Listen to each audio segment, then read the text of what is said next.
Chapter 1. The Southland. Buck did not read the newspapers. He did not know that there was trouble for every big, strong dog in California. Men found a yellow metal called gold in the Klondike. They needed big, strong dogs with furry coats to work in the north. Buck lived in a big house in the sunny Santa Clara Valley. The house was called Judge Miller's place. Around the house, there were big gardens, fruit trees, and horses. Buck was born here, and now he was 4 years old. There were other dogs, too, but they were not important. Buck was the king. Judge Miller's place was his. He swam and hunted with the judge's sons. He walked with the judge's daughters. He carried the judge's grandsons on his back and played with them. In the winter, Buck sat at the judge's feet in front of the fire. Buck's father was a big St. Bernard, and his mother was a Scottish sheepdog. Buck weighed 140 pounds, and he was a happy and handsome dog. In the fall of 1897, men from all over the world went to the Klondike. They wanted to find gold, but Buck did not read the newspapers. Manuel was the gardener's helper, and he needed money for his big family. One evening, the judge was out of the house, and Manuel and Buck went for a walk. No one saw them leave, and only one man saw them at the railway station. The man talked to Manuel and gave him some money. Then Manuel tied a rope around Buck's neck. Buck let Manuel put the rope around his neck because he was his friend. But when the other man pulled the rope, Buck could not breathe. He was angry, and he jumped at the man. The man caught him, and suddenly Buck was on his back. His tongue was out of his mouth, and he was unable to move. In the past, no one ever did this to him. The two men put him on the train in the baggage car. When Buck woke up, the train was moving. He was angry. The man watched him, but Buck was too quick. He bit the man's hand. That evening, the man took Buck to the back room of a saloon in San Francisco. The saloon keeper looked at his hand. Only got $50 for it, the man said. How much did the other man get? The saloon keeper asked. $100. That makes $150. That's a good price for a dog like him. Come on, help me put him into the crate. Buck tried to attack the two men, but they pulled the rope again and again. Buck suffered terribly. His neck, throat, and tongue hurt a lot. The men took off the rope and threw him into a crate. Buck spent the night in the back room of the saloon. He was very angry. He could not understand why he was there. What did these strange men want? Why was he a prisoner in a crate? Where was the judge? The next morning, 4 men took the crate to the railway station. They put it on a train that was going to the north. For 2 days and 2 nights, Buck did not eat or drink. He was confused and angry. Men on the train laughed at him. He threw himself against the crate. He growled and barked at the men. Buck was very thirsty, but he had no water. His tongue and throat were very dry. His eyes were red, and his anger grew. He was glad for one thing. The rope was off his neck. He did not want another rope around his neck. Exercise 5. Did you know? 1. 2. 3.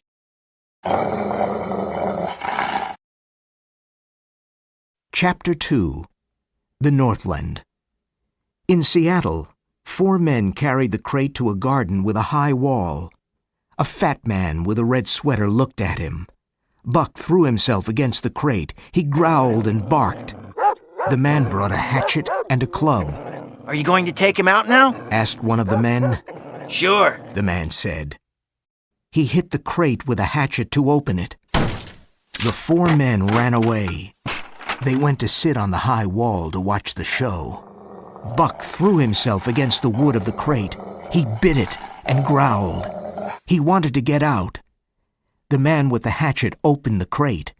Then he put down the hatchet and took the club. Buck was really a red-eyed devil. His hair stood up and his eyes were red with anger. He jumped straight at the man and his mouth was ready to bite.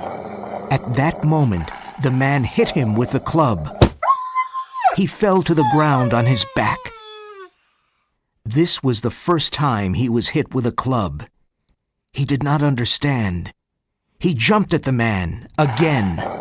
And again the man hit him with the club. He fell to the ground again. This time Buck knew that it was the club, but his anger was so great that he did not stop. He jumped at the man 12 times, and 12 times the club hit him. There was blood on his nose, mouth, and ears. Then the man hit him very hard on the nose. The pain was terrible. It was agony. Buck jumped at the man again, and the man threw him to the ground. Buck did not move for some time. "He knows how to teach a dog a lesson," said one of the 4 men. Then they returned to the train station. Buck slowly opened his eyes. He could not move.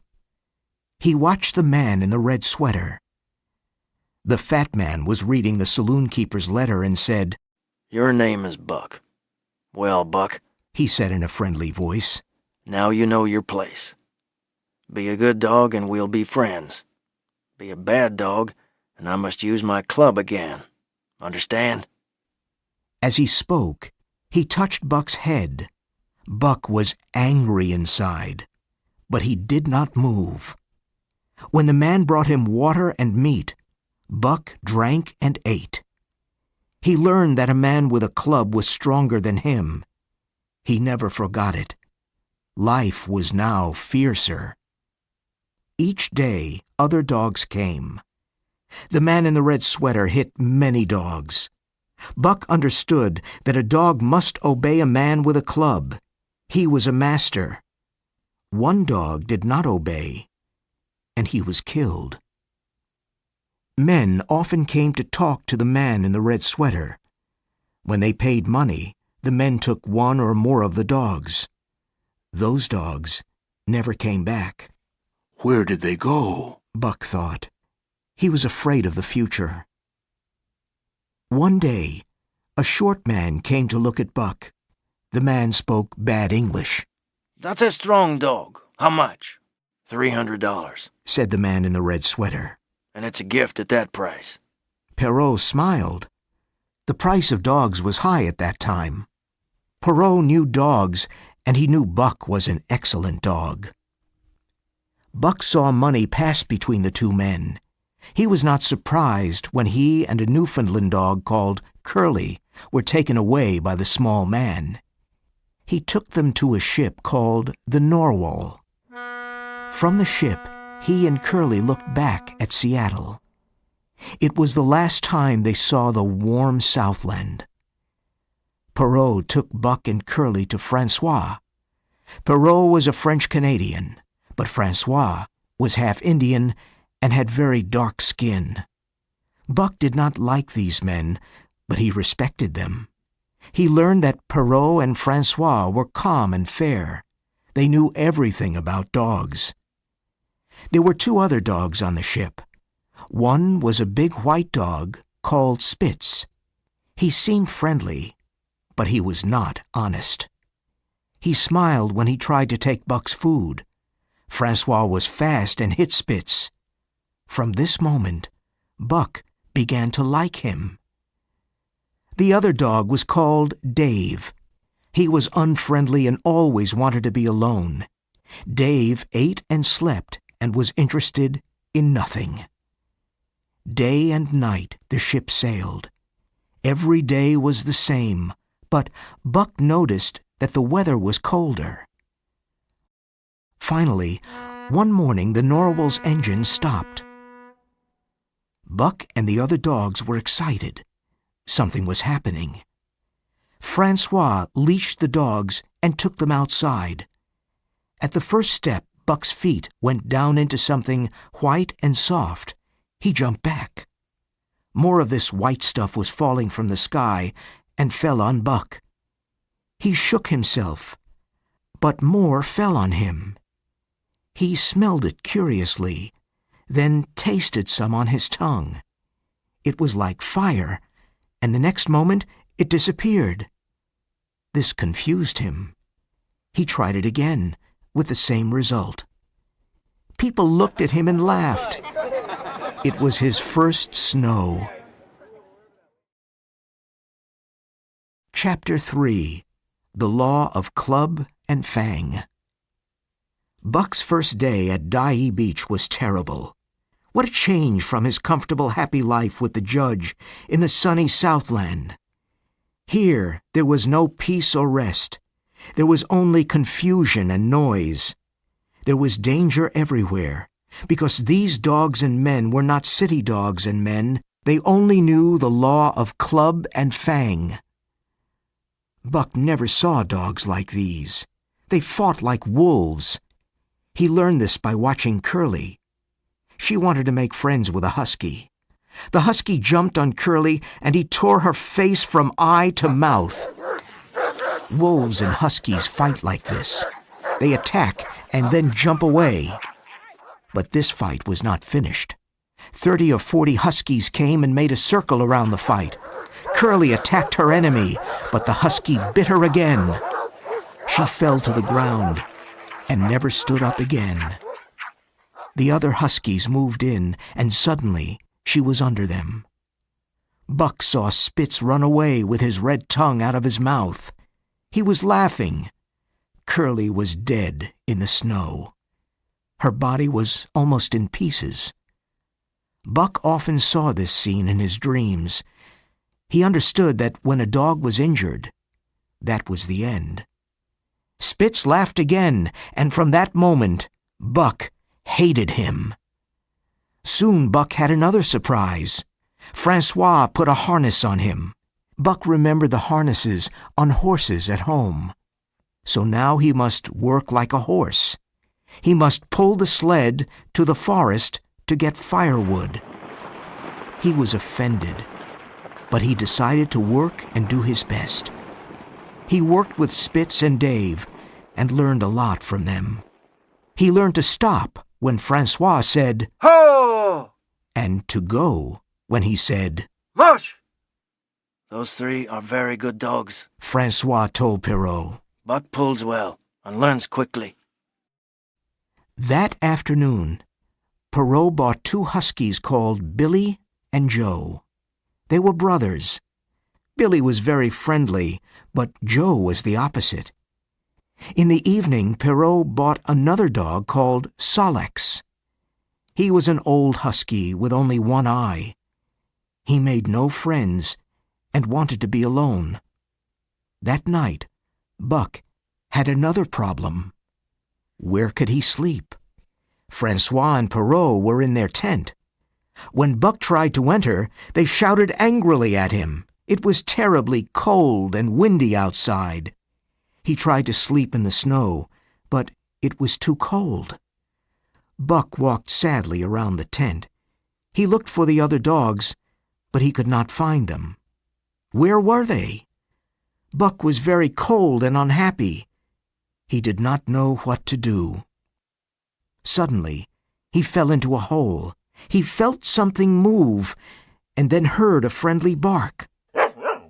Under the snow, in the warm hole, he saw Billy. Billy licked Buck's face with his warm, wet tongue. Another lesson. So that was how the dog slept. Buck chose a place and made a hole. In a minute, he was warm and asleep. He slept well, but had bad dreams. The noises of the camp woke him up the next morning. What did I say? Francois shouted to Perrault. That Buck learns quickly. Perrault smiled. He was a courier for the Canadian government. He transported important documents, and he needed the best dogs. He bought 3 dogs that morning. Now there were 9 dogs in a harness, and they were going up the Dyea Canyon. The work was hard, but Buck liked it. He was surprised that Dave and Solex were not bored now. Pulling in a harness was their job, and they were happy. All the dogs were alert and active. Billy was the sled dog. He was nearest to the sled. Dave was in front of him. Then there was Buck. In front of them were the other dogs. Spitz was the leader in front. Dave and Solex were Buck's teachers. When Buck pulled the wrong way, Dave always bit his leg lightly. Buck learned quickly. It was a hard journey up the canyon, through sheep camp, and into the mountains. That night, they camped at Lake Bennett. Thousands of gold miners were there. Buck made his hole in the snow and slept well. Very early the next morning, Buck and his team started pulling the sled again. That day, they traveled 40 miles on a good trail. But the next day, there was no trail. The dogs worked harder, and they traveled slowly. Perrault usually went in front of the dogs. With his snowshoes, he made the snow flat. Francois guided the sled from behind. Perrault was in a hurry. He knew all about ice, and this was very important. In the fall, the ice was very thin. Day after day, Buck worked hard and pulled the sled. The dogs started before it was light and stopped in the evening after dark. They ate a piece of fish and went to sleep. Buck was always hungry. Every day he ate 1.5 pounds of fish, but it was never enough. One day, he saw another dog called Pike steal meat from Perrault. Buck did the same the next day, and no one saw him. Buck was learning to live in the hostile Northland. In the Southland, he never stole, but he was never hungry. In the Southland, there was the law of love and friendship. The man with the red sweater taught him the law of club and Fang. He learned to eat all kinds of food. He learned to fight and became very clever. He became stronger and more primitive. The natural forces inside of him became alive. It was easy for Buck to fight like a wolf because it was in his blood. At night, he looked at a star and howled, like his ancestors did long ago. Buck was following his instinct. Chapter 4. The Attack. The primitive spirit of his ancestors was strong in Buck, and under the harsh conditions of his new life, this spirit grew. He hated Spitz more and more, but he did not want to start a fight. Buck was careful. He did nothing without thinking. Spitz always showed his teeth to Buck. He wanted to start a fight. Buck knew that a fight meant the death of one or the other. One night, the fight almost happened. They stopped at Lake La Berge.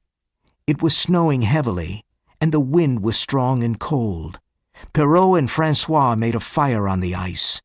Buck made a hole in the snow. It was warm and comfortable. He did not want to leave it to get his piece of fish. When Buck finished eating the fish, he went back to his hole and found Spitz in it. Buck did not want to fight with Spitz, but this was too much. He jumped on Spitz with great anger. Spitz was very surprised. He knew Buck was big, but he did not know he was so wild. Francois was surprised too. Aha! He cried to Buck. Give it to him! Give it to him! Both dogs wanted to fight. They circled each other and waited for a chance to jump in. Suddenly, Perrault shouted, Ah! Ah! and they saw about 100 thin, hungry dogs. They came from an Indian village, and they were looking for food. Perrault and Francois hit them with their clubs, but the hungry dogs showed their teeth and attacked. One dog found the food box, and in a moment, 20 dogs ate the bread and the meat. The smell of food made them crazy. The dogs looked like skeletons with wild eyes and sharp fangs. 3 of them attacked Buck and bit his head and shoulders. Dave and Solex fought courageously, side by side. Joe attacked the dogs too. Buck bit a dog in the neck and tasted its blood. The taste of blood made him fiercer. He jumped on another dog and then felt teeth in his own neck. Spitz was attacking him from the side. Perrault and Francois came with clubs to help their dogs. The hungry dogs ran away, but only for a moment. When the 2 men ran back to save their food, the dogs attacked again. The terrible fight continued. Later, the 9 team dogs ran away and hid in the forest. They passed the night there. Each dog was hurt in 4 or 5 places, and Joe lost his eye. Early the next morning, they slowly walked back to camp. Perrault and Francois were angry. Half their food was gone, and one dog ate Perrault's shoe. Francois looked at the poor dogs and said, "Ah, my friends, perhaps those bites will make you crazy dogs. What do you think, Perrault?" Perrault said nothing. There were 400 miles between him and Dawson. He hoped his dogs were not crazy. After 2 hours of hard work, the team started traveling. The next part of the trail was the most difficult. The 30-mile river was not frozen because the water moved too quickly. It took 6 days to travel those terrible 30 miles. They were terrible because every step was dangerous for the dogs and the men. They found 12 ice bridges across the river, and Perrault fell through all of them. His long stick saved him. The temperature was 50 degrees Fahrenheit below zero. Each time Perrault fell into the icy water, he built a fire to dry and warm himself. Perrault was not afraid of anything. This is why he was a government courier.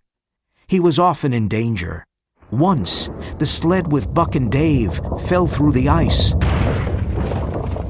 When Perrault and Francois pulled them out of the river, they were covered with ice. The men built a fire to save the dogs. When they arrived in Hotelengua, Buck and the other dogs were exhausted.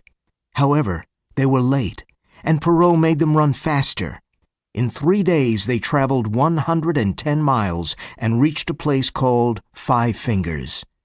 Buck's feet were not as hard as the feet of the huskies. His feet were still soft because of his comfortable life with the judge. His feet hurt a lot all day. That night at the camp, he lay down like a dead dog. He was hungry, but he could not walk to get his fish. So Francois brought it to him. Every evening after dinner, Francois massaged Buck's feet for half an hour. He made 4 little shoes for Buck.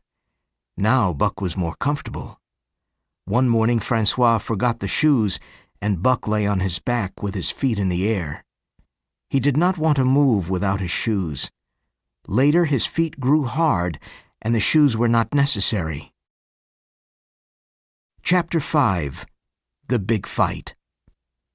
At Pelly River one morning, Dolly suddenly went crazy. She howled like a wolf, and then jumped at Buck. Buck knew this was something terrible and ran away. Dolly was behind him. Buck was afraid. He ran as fast as he could through the woods, across the ice, and back to the river. Dolly was 1 step behind him. Buck could hear her growling angrily. "Buck!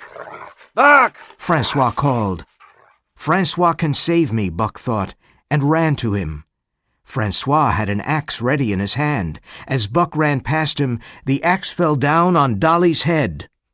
Buck lay down near the sled. He was exhausted. This was Spitz's opportunity. He jumped at Buck and bit him very hard.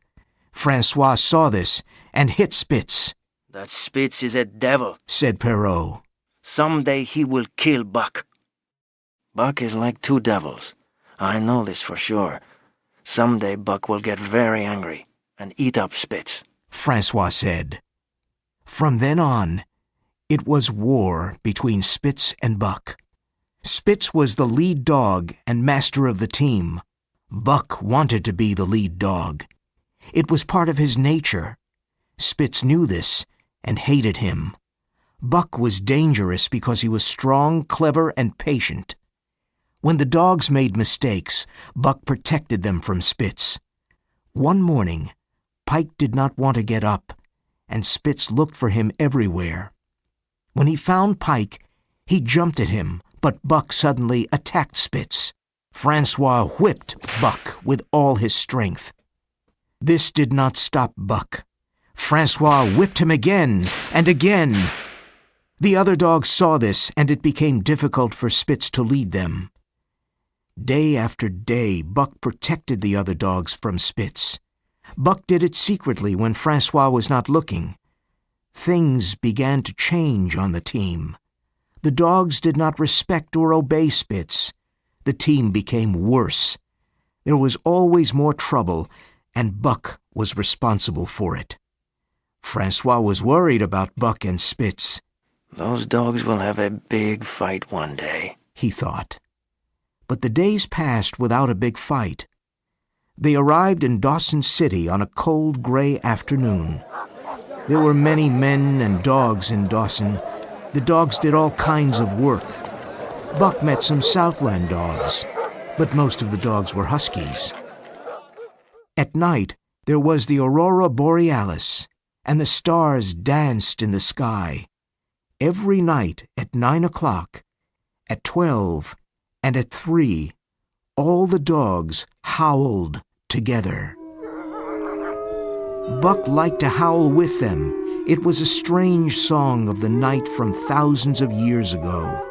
It was the song of Buck's ancestors. It was about the difficulties of life. They left Dawson after 7 days. Pierrot had some important letters. He wanted to return to Dyea as fast as possible. The dogs were rested and in good condition. On the first day they traveled 50 miles, and on the second day they were on the Yukon River near Pelly. Francois had many problems with the team. The dogs did not work well together. Buck and Spitz hated each other. The other dogs did not respect Spitz. They were not afraid of him anymore. Francois often stopped the sled because the dogs were fighting. Francois knew that Buck caused the trouble. But Buck was very clever, and Francois never saw him. Buck worked hard, and he loved pulling the sled. One night after dinner, Dub found a snow rabbit. In a moment, all the dogs were running after it. Nearby, there was a camp of the Northwest Police with 50 dogs. The 50 dogs started running after the rabbit, too. The rabbit ran quickly on the soft snow, but it was more difficult for the dogs. Buck led the pack of 60 dogs, and he was very happy. He was hunting his food, and he felt alive. His splendid body moved forward in the white moonlight. In the end, Spitz caught the rabbit. He broke its back with his teeth and threw it in the air. Buck attacked Spitz. The dogs fell in the snow. Spitz bit Buck twice and then jumped away. He watched Buck carefully. Buck knew this was the big fight. Either he or Spitz must die. Their ears went back and they growled angrily. They watched each other carefully and they circled slowly. The night was silent and everything was white in the moonlight. The other dogs ate the rabbit and then turned to watch the fight. Spitz was a great fighter, and he was intelligent. Buck tried to bite his throat, but Spitz always defended himself. Every time Buck attacked, Spitz moved away and bit him on the side. Soon Buck was covered with blood. The fight was desperate. But Buck had a good imagination. He fought with his instinct, but also with his head. Buck attacked again. But at the last minute, he went under Spitz and bit his left leg. The bone broke, and Spitz stood on 3 legs. Buck attacked 3 more times and then broke his right leg. There was no hope for Spitz now. The silent circle of dogs moved closer to Spitz. They waited for the end. Then Buck attacked again. Spitz fell down on the snow. He disappeared under the circle of the other dogs. Buck stood and watched. He was the champion. Exercise 2. Listening. Hello. I want to write an article about couriers in the Yukon Territory. What does a courier do? Well, I take important government papers and documents from Dai to Dawson City. What time do you start traveling in the morning? I wake up at 6 o'clock, harness the dogs, and start traveling at 6:30.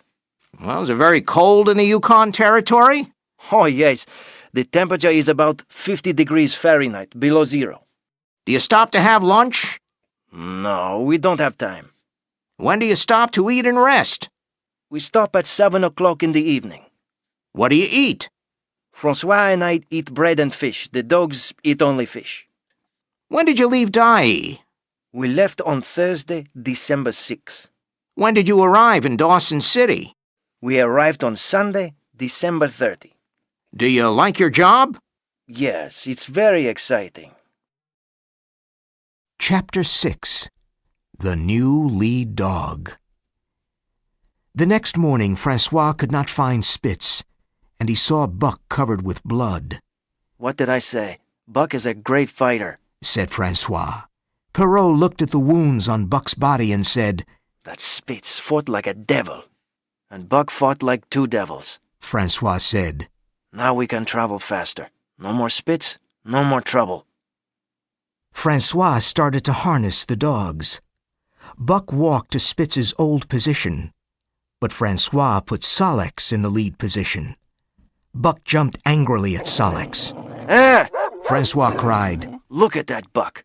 He killed Spitz, and now he wants his place. Go away, Buck. But Buck did not move. Solex was not happy.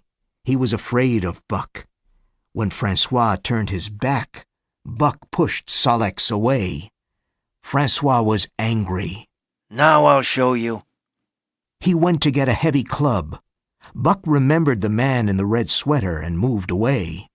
Come here, Buck, said Francois. Buck did not obey. He wanted to be the lead dog because he won the fight with Spitz. The 2 men tried to put on the harness, but he always moved away. Come here, Buck, Perrault said, but Buck did not move. It was late. Francois put Solex in his old place. Perrault looked at his watch, and he was angry. Put down the club, Francois. Francois put down the club, and Buck came to the front of the team. Francois put on the harness, and the sled started moving. Buck was an excellent lead dog. He moved and thought quickly. The other dogs worked harder with Buck. The team traveled faster and faster. Buck is the best dog. The very best, Francois said. It was 45 degrees Fahrenheit below zero. Some days the dogs traveled 60 miles or more. After 14 days, they reached Skagway. The dog team was the center of attention. Then the 2 men received orders from the Canadian government. Francois put his arms around Buck and cried. Then the 2 men left, and Buck did not see them again. Another man took Buck and his team back to Dawson. The sled was very heavy because it carried mail for the gold miners. Buck did not like it, but he and the other dogs worked hard. It was not an interesting life.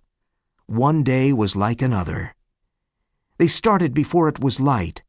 At night, they camped, and this was the best part of the day. The dogs ate some fish and rested by the fire. Buck loved to rest by the fire. Sometimes he thought of Judge Miller's big house and his life there. He also thought about the man in the red sweater, the death of Curly, and the big fight with Spitz. Other times he remembered his parents, his ancestors, and the world of long ago. The journey was hard, and the mail was heavy. The dogs were tired and weak. They needed a long rest. But after only 2 days, they were traveling again. The dogs and the men were unhappy. Each night, the men took care of their dogs. They looked at their feet, but the dogs became weaker every day. Billy cried in his sleep and was very unfriendly. Dave was tired and ill. Something was wrong with him.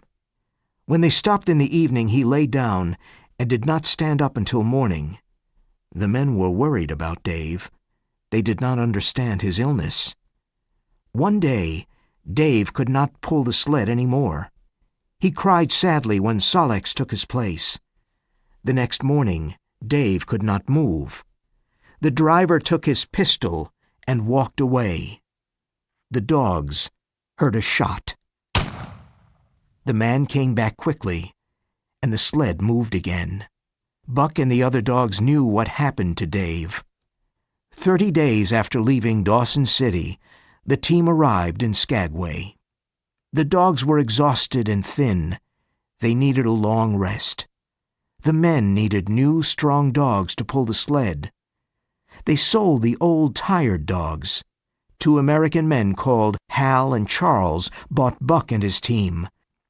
They bought other dogs, too. Charles was 40 years old, and Hal was a young man. Charles's wife, Mercedes, was also with them. They knew nothing about life in the Northland, and they made many mistakes. They put too many things on their sled and tried to start. The dogs pulled hard for a few moments and then stopped. They could not move because it was too heavy. These lazy animals, cried Hal with a whip in his hand. They're very weak, said a man. They need a rest. Nonsense, they're very lazy, said Hal. Mush, he cried. Mush! Hal whipped the dogs again and again. Another man said, I don't care about you, but I care about the dogs. Break the ice around the sled, and then the dogs can pull. Hal broke the ice, and the sled moved forward. The unhappy team moved on. Day after day, Hal whipped the poor dogs. He gave them little food to eat. They were very tired and very hungry. They looked like skeletons.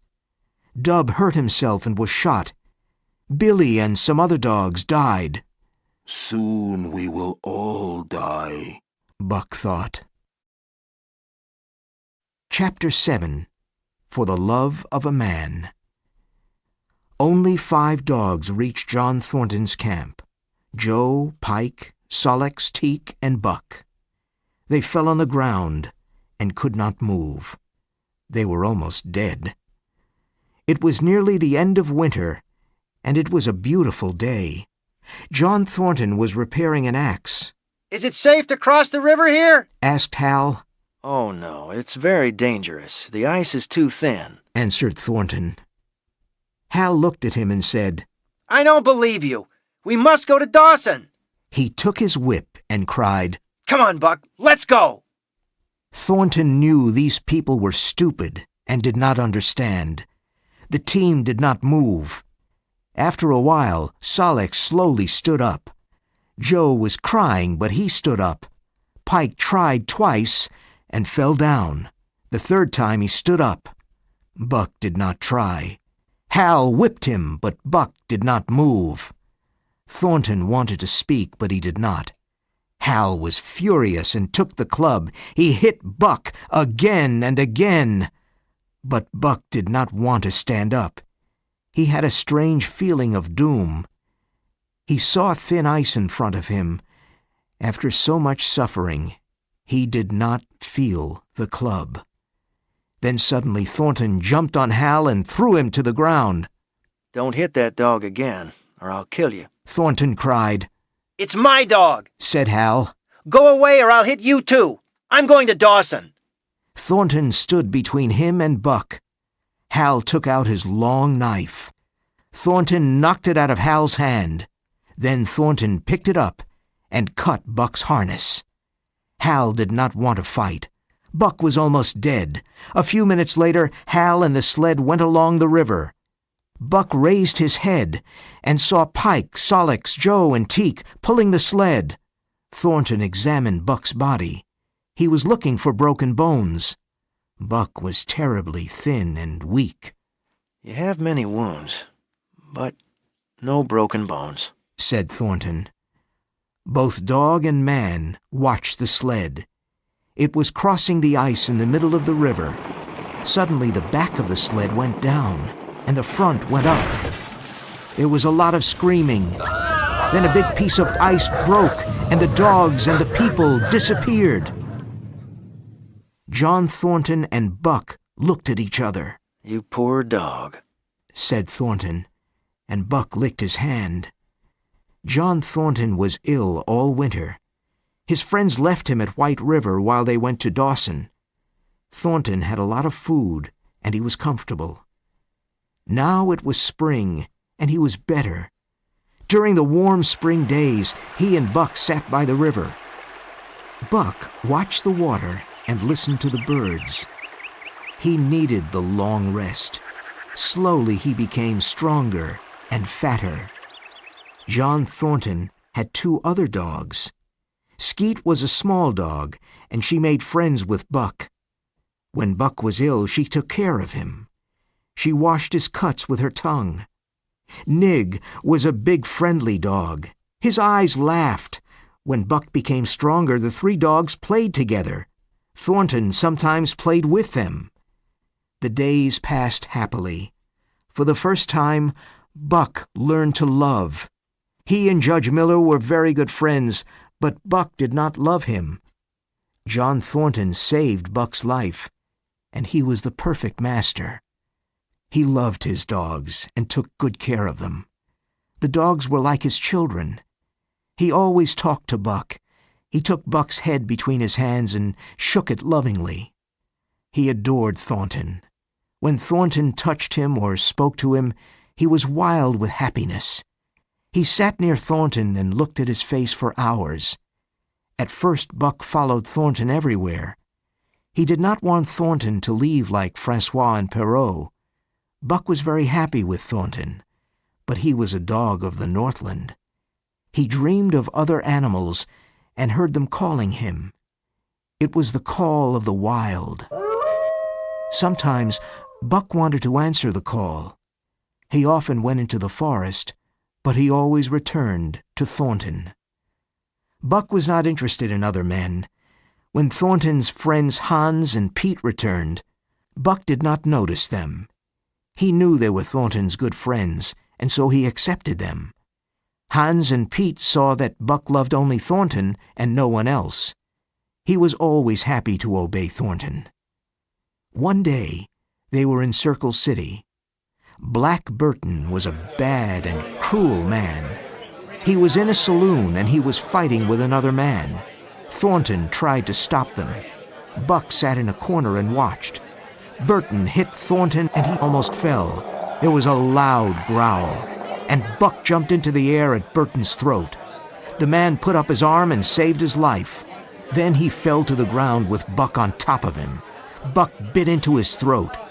Some people pulled Buck off the man.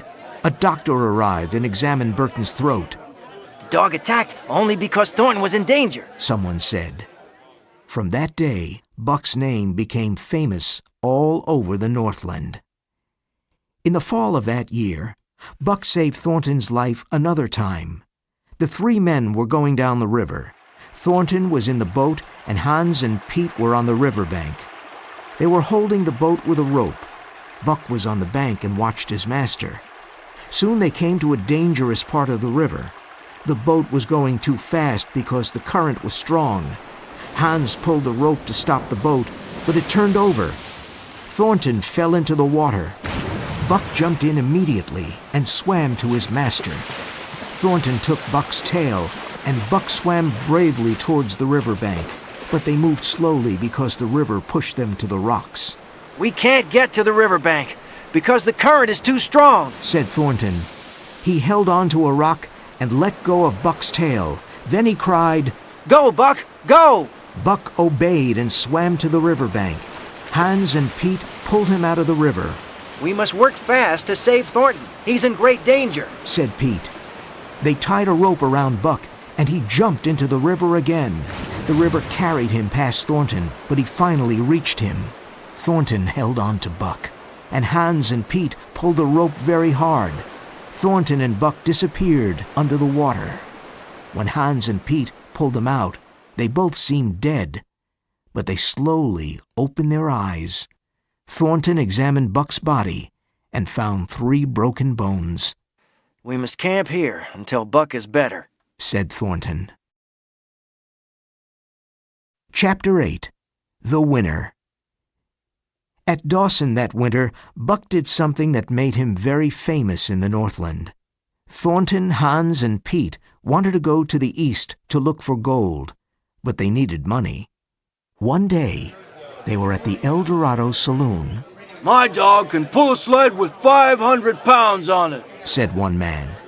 Well, my dog can pull 600 pounds, said another man. Really? Well, my dog can pull 700 pounds, said a third man called Matthewson. That's nothing, said Thornton. Buck can pull 1,000 pounds.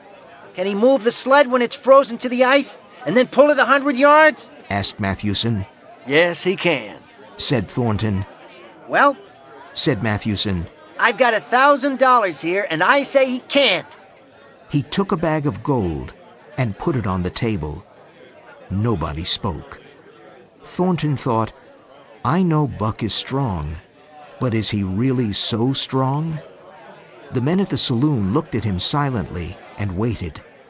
Thornton did not have $1,000, and his friends did not either.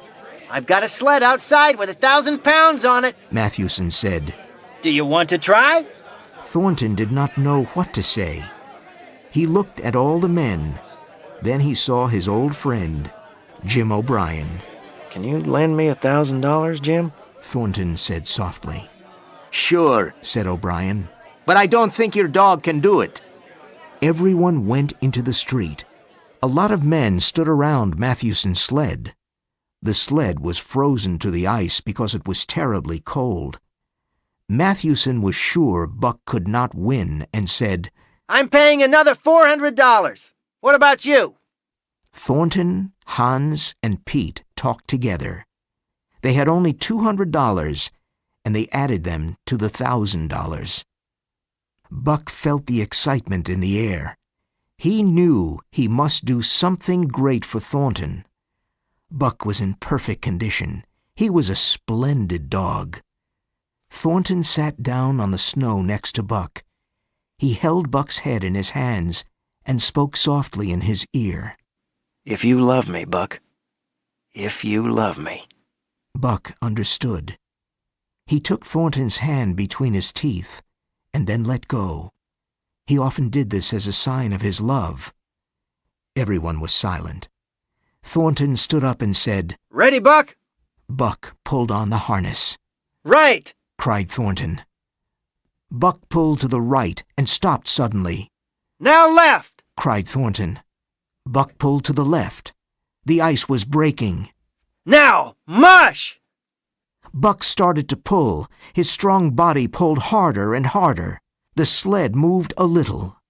Suddenly, it started to go forward on the snow. Buck pulled it for 100 yards. He was the winner. The men shouted and threw their hats in the air. Thornton was on the snow with Buck. He took his head and shook it. He was crying with happiness. Buck had Thornton's hand between his teeth. In 5 minutes, Buck made $1,600 for Thornton and his friends. With this money, they could travel to the east to look for a lost gold mine. No one knew where it was. It was a mystery. The 3 men with Buck and 6 other dogs started to go east. They traveled up the Stewart River and into the Mackenzie Mountains. Thornton was not afraid of the wild. He hunted his food during the day. Buck was very happy. He loved hunting, fishing, and traveling. They camped in different places and looked for gold. In the summer, they built small boats and crossed mountain lakes and went down rivers. The months passed, and they continued to travel in the unknown country. In the winter they found an old cabin, but they did not find the gold mine. Then in the spring they found a stream with gold in it. It looked like yellow butter.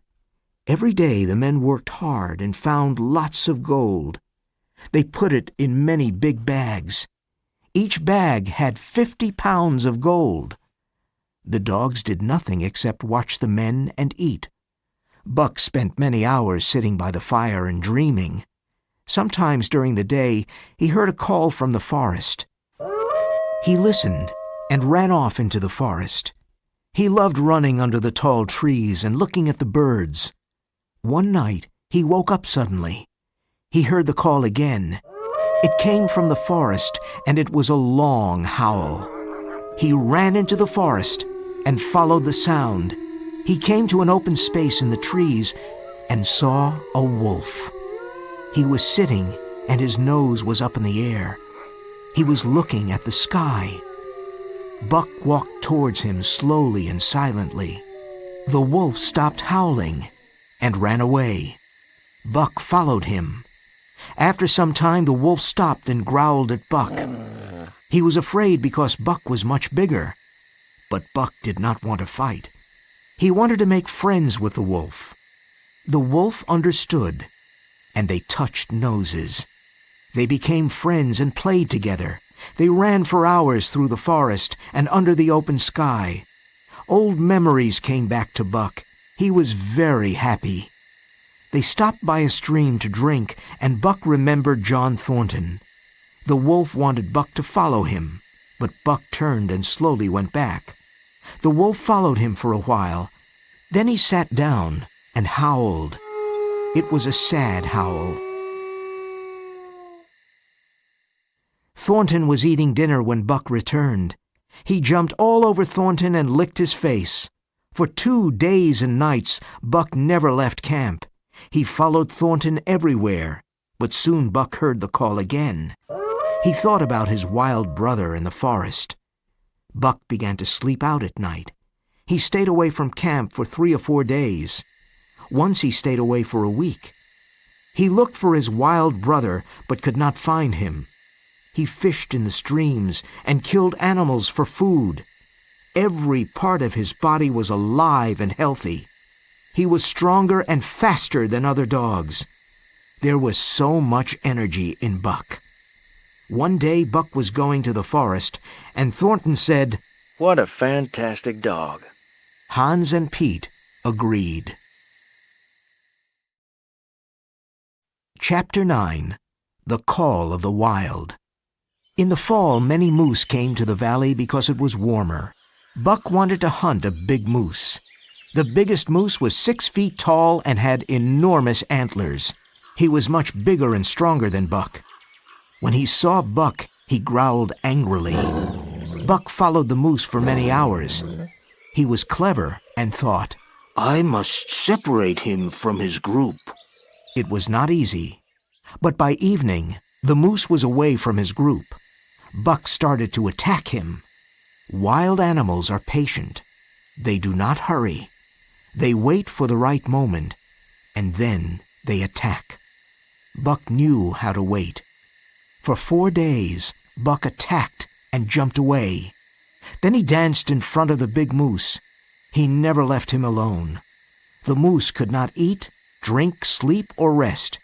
He became very tired and very weak and stopped for long periods. So Buck ate, drank, and rested. At the end of the 4th day, Buck killed the big moose. For a day and a night, he stayed by the dead moose and ate and slept. When he was rested and strong, he decided to return to John Thornton. When Buck was 5 miles from camp, he smelled something strange, something terrible. He started running fast. The forest was silent. There were no birds and no small animals. Near some trees, he found the dead body of Nig. He had an arrow in his body. He found another sled dog with an arrow in his neck. Near the camp, Buck heard voices singing. Then he found Hans' body. with arrows in his back. A wild, terrible anger grew in Buck. He could not control his anger. He saw the Yeehat Indians dancing at Thornton's camp, and he suddenly attacked them. He wanted to destroy them. Buck was faster than the wind. He jumped at the Indians with all his strength and anger. He cut the throat of 2 Indians with his sharp teeth. Nothing could stop him, and he killed many Yeehats. He was like a devil. The Indians escaped into the forest, but Buck followed them. When Buck returned to the camp, he found Pete's body. He followed Thornton's smell to a pool. Buck knew Thornton's body was in the pool.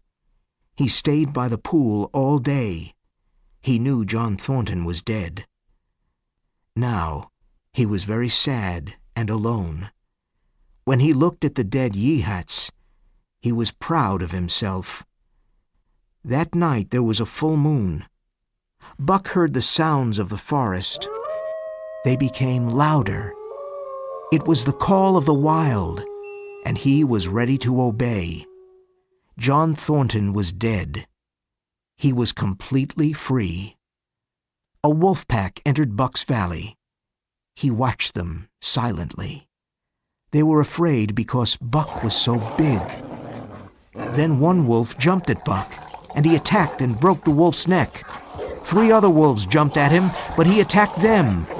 Finally, all the wolf pack attacked Buck. He jumped at them with his great strength and intelligence. They could not stop him. After half an hour, the pack went away. They were very tired. One wolf was friendly and went close to Buck. Buck remembered him. It was his wild brother. They touched noses. Other wolves came to make friends. An old wolf sat down, looked at the moon, and howled. The others sat down and howled too. Buck did the same. Soon the wolves were all around Buck and smelled him. Then they ran into the forest, and Buck ran with them. His wild brother ran by his side. Perhaps this is the end of Buck's story. But after a few years, the Yeehat Indians saw that some wolves had brown in their gray coats. They also saw a ghost dog at the front of the wolf pack. When the Yeehats follow the moose, they do not enter a certain valley. In the summer, there is a visitor in that valley, a big, golden brown wolf. He is bigger than any other wolf. He goes to a yellow stream, stops there, and then howls. But he is not always alone. He is the leader of the wolf pack. He runs in the moonlight and sings the song of the pack. Exercise 2. Listening. Why are you afraid of the valley? We are afraid of that valley because a ghost dog lives there. A ghost dog? Yes, a big brown dog with long white fangs. He is bigger than a wolf. He growls at people. In the summer, he sits near a yellow stream and looks at the water. Sometimes he cries. At night, he looks at the stars and howls. Is he always alone? No, he is the leader of a wolf pack. He runs in the valley, and the wolves follow him. Is there any gold in the yellow stream? Yes, there is lots of gold. But everyone is afraid to enter the valley. Do you hunt the moose in the valley? No, never. The ghost dog is very dangerous.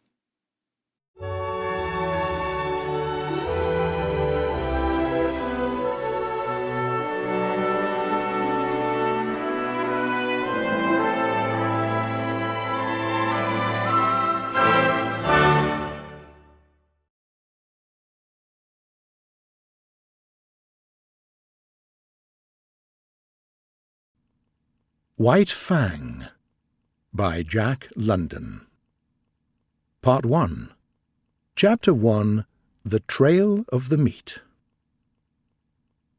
Silence reigned over the lifeless and cold land. It was the wild, the savage, frozen-hearted Northland wild. But there was life in the land. A string of wolfish dogs ran down the frozen waterway. Leather harness was on the dogs, attaching them to a sled which dragged along behind. There was a long and narrow box on the sled. A man ran in front of the dogs. A second man ran at the back of the sled. A third man, whose life was over, lay in the box on the sled. The two men travelled on without speech, saving their breath for the work of their bodies. An hour went by, and a second hour. The pale light of the short, sunless day was beginning to fade, when a far cry arose on the still air, and then slowly died away. Then a second cry arose. Both men located the sound. It was somewhere behind them. A third and answering cry arose, also to the back and to the left of the second cry. "They're after us, Bill," said the man at the front with an effort. "There's little meat," answered his companion. "I haven't seen a rabbit sign for days." Then they spoke no more, though listened carefully to the hunting cries behind them. At the fall of darkness they made camp. The coffin, at the side of the fire, served for seat and table. The wolf dogs on the far side of the fire snarled among themselves, but showed no desire to run into the darkness. "Seems to me, Henry, they're staying close to the camp," Bill commented. Henry nodded, but didn't speak till he had taken his seat on the coffin and begun to eat. "They know where they're safe," he said. "They're pretty wise, these dogs." Bill shook his head. "Oh, I don't know." His companion looked at him curiously. "How many dogs we got, Henry?" "6. "Well, Henry," Bill stopped for a moment. "As I was saying, Henry, we got 6 dogs. I took 6 fish out of the bag. I gave 1 fish to each dog. And, Henry, I was 1 fish short." "You counted wrong." "We got 6 dogs," the other repeated. "I took out 6 fish. 1 ear didn't get his fish. I came back to the bag afterward and got him his fish." "We've only got 6 dogs," Henry said. "Henry," Bill went on, "I won't say they were all dogs, but there was 7 of them that got fish." Henry stopped eating to glance across the fire and count the dogs. "There's only 6 now," he said. "I saw the other one run off across the snow," Bill said. "I saw 7. Henry looked at him with sympathy and said, "I'll be glad when this trip's over." "What do you mean by that?" Bill demanded. "I mean that this load of ours is getting on your nerves and that you're beginning to see things." "I thought of that," Bill answered. "And so, when I saw it run off across the snow, I looked in the snow and saw its tracks. Then I counted the dogs, and there were still 6 of them. The tracks are there in the snow now. Do you want to look at them?" Henry did not reply until he finished the meal. "Then you think as it was—" A long, sad cry from somewhere in the darkness had interrupted him. He stopped to listen to it. Then he finished his sentence with a wave of his hand toward the sound of the cry. "One of them?" Bill nodded. "I'd sooner think that than anything else." From every side the cries arose, and the dogs were staying together and close to the fire. Bill threw on more wood before lighting his pipe. "I think you're down in the mouth some," Henry said. "Henry," Bill smoked his pipe for some time before he went on. "Henry, I was thinking he's much luckier than you and I will ever be." He pointed at the box on which they sat. "When we die, Henry, we'll be lucky if we get enough stones over our bodies to keep the dogs off us." "But we haven't got people and money and all the rest, like him," Henry answered. "A long-distance funeral is something you and me can't afford." Bill opened his mouth to speak, but changed his mind. Instead, he pointed toward the wall of darkness around them. A circle of the gleaming eyes had drawn about their camp. "Henry, it's a blame misfortune to be out of ammunition." Bill had finished his pipe, and was helping his companion to spread the bed of fur and blanket. "How many cartridges did you say you had left?" Henry asked. 3, came the answer, "and I wish it was 300. He shook his fist angrily at the gleaming eyes. "And I wish that I'd never started on this trip, Henry." Henry grunted and crawled into bed. As he dozed off, he was aroused by his companion's voice. "Say, Henry, that other one that come in and got a fish, why didn't the dogs attack it? That's what's bothering me." "You're bothering too much, Bill," came the sleepy answer. "You just shut up now and go to sleep." The men slept, side by side, under one covering. The fire died down, and the gleaming eyes drew closer. The dogs stayed together, snarling in fear. Once their voices became so loud that Bill woke up. He got out of bed and threw more wood on the fire. As it began to flame up, the circle of eyes drew further back. He glanced at the dogs, then rubbed his eyes and looked at them more sharply. Then he crawled back into the blankets. "Henry," he said.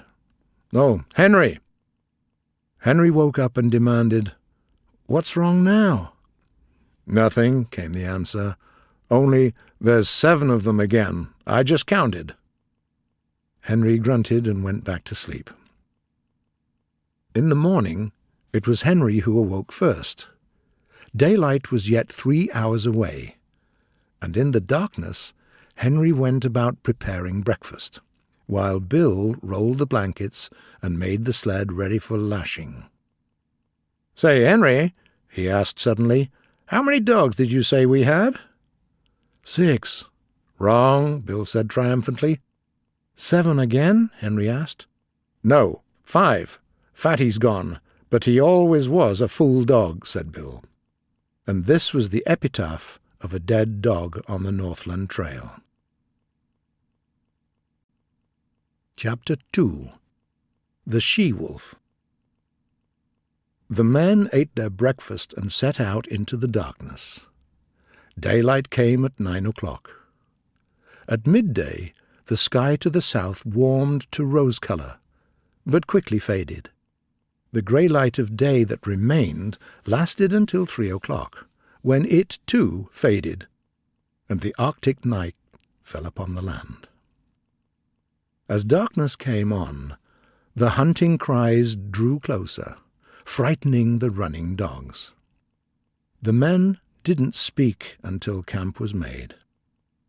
Henry was adding ice to the pot of beans when he heard the sound of a blow, an exclamation from Bill, and a cry of pain from among the dogs.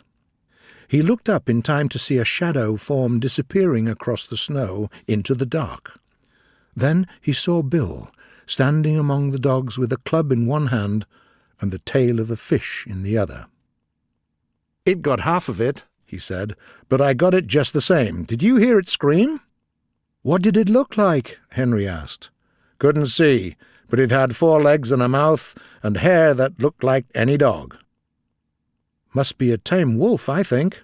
"It's damned tame, whatever it is, coming in here at feeding time and getting its fish."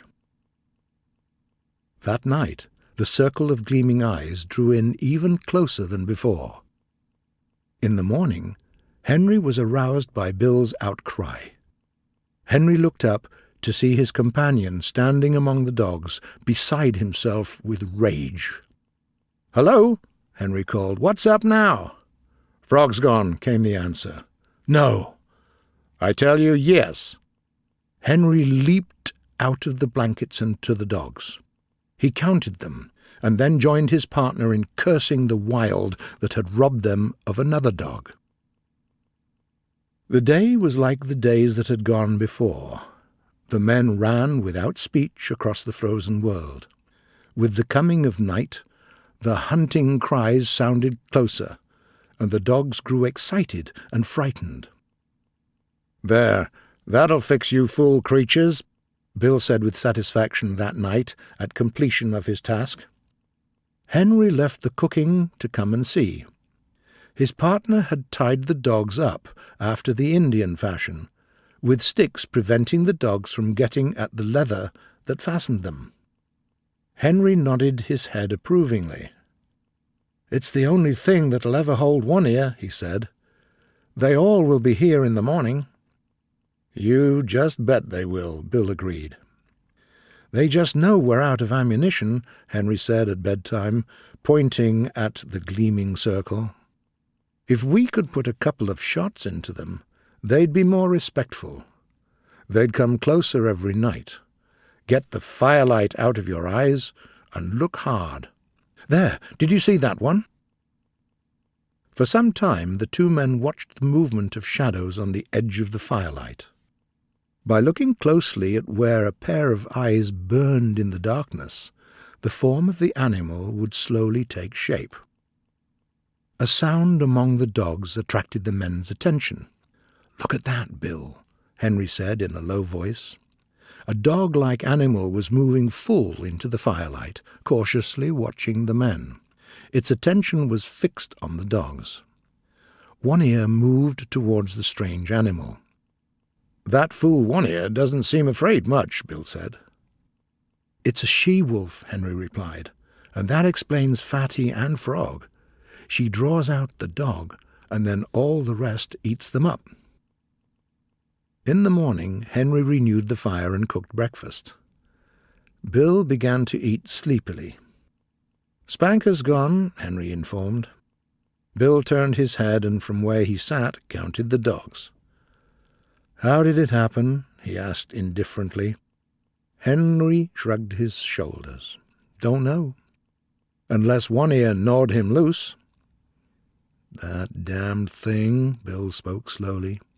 "Well, Spanker's trouble are over anyway," was Henry's epitaph on the latest lost dog. Bill ate his breakfast, cursing at One Ear for the trick he had played. "I'll tie them up out of reach of each other tonight," Bill said, as they took the trail. They had travelled little more than 100 yards when Henry, who was in front, bent down and picked up something.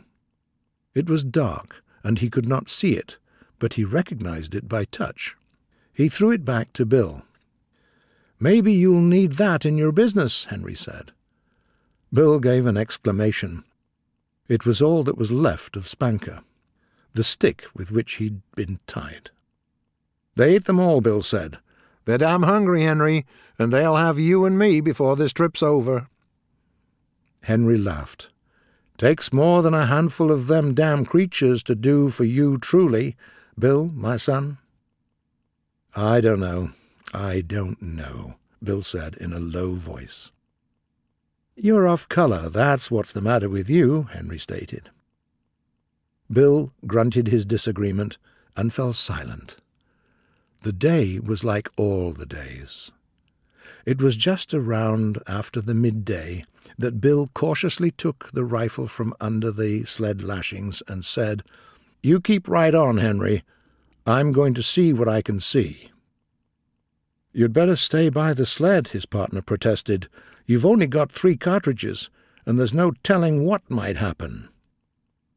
Then Henry ran on alone, though he often glanced back. Bill arrived an hour later. "They're everywhere," he said, "keeping up with us and looking for game at the same time. You see, they're sure of us, only they know they've got to wait to get us." "You mean they think they're sure of us?" Henry objected. But Bill ignored him. "I've seen some of them. They're remarkably thin and pretty desperate. They'll be going mad yet, and then watch out." A few minutes later, Henry, who was now travelling behind the sled, gave a low, warning whistle. Bill turned and looked, then quietly stopped the dogs. A furry form appeared from around the last bend. "It's the she-wolf," Bill said. The two men watched the strange animal that had followed them for days. The animal ran forward till it was 100 yards away. It paused and looked at the men in a strangely wistful way, like a dog. But in its wistfulness there was none of the dog affection. It was a wistfulness bred of hunger. It was large for a wolf. "Kind of strange color for a wolf," Bill said. "I've never seen a red wolf before." "Looks for all the world like a big husky sled dog," Bill said. "I wouldn't be surprised to see it wag its tail." "Hello, you husky," he called. "Come here, and whatever your name is." "Isn't a bit afraid of you," Henry laughed.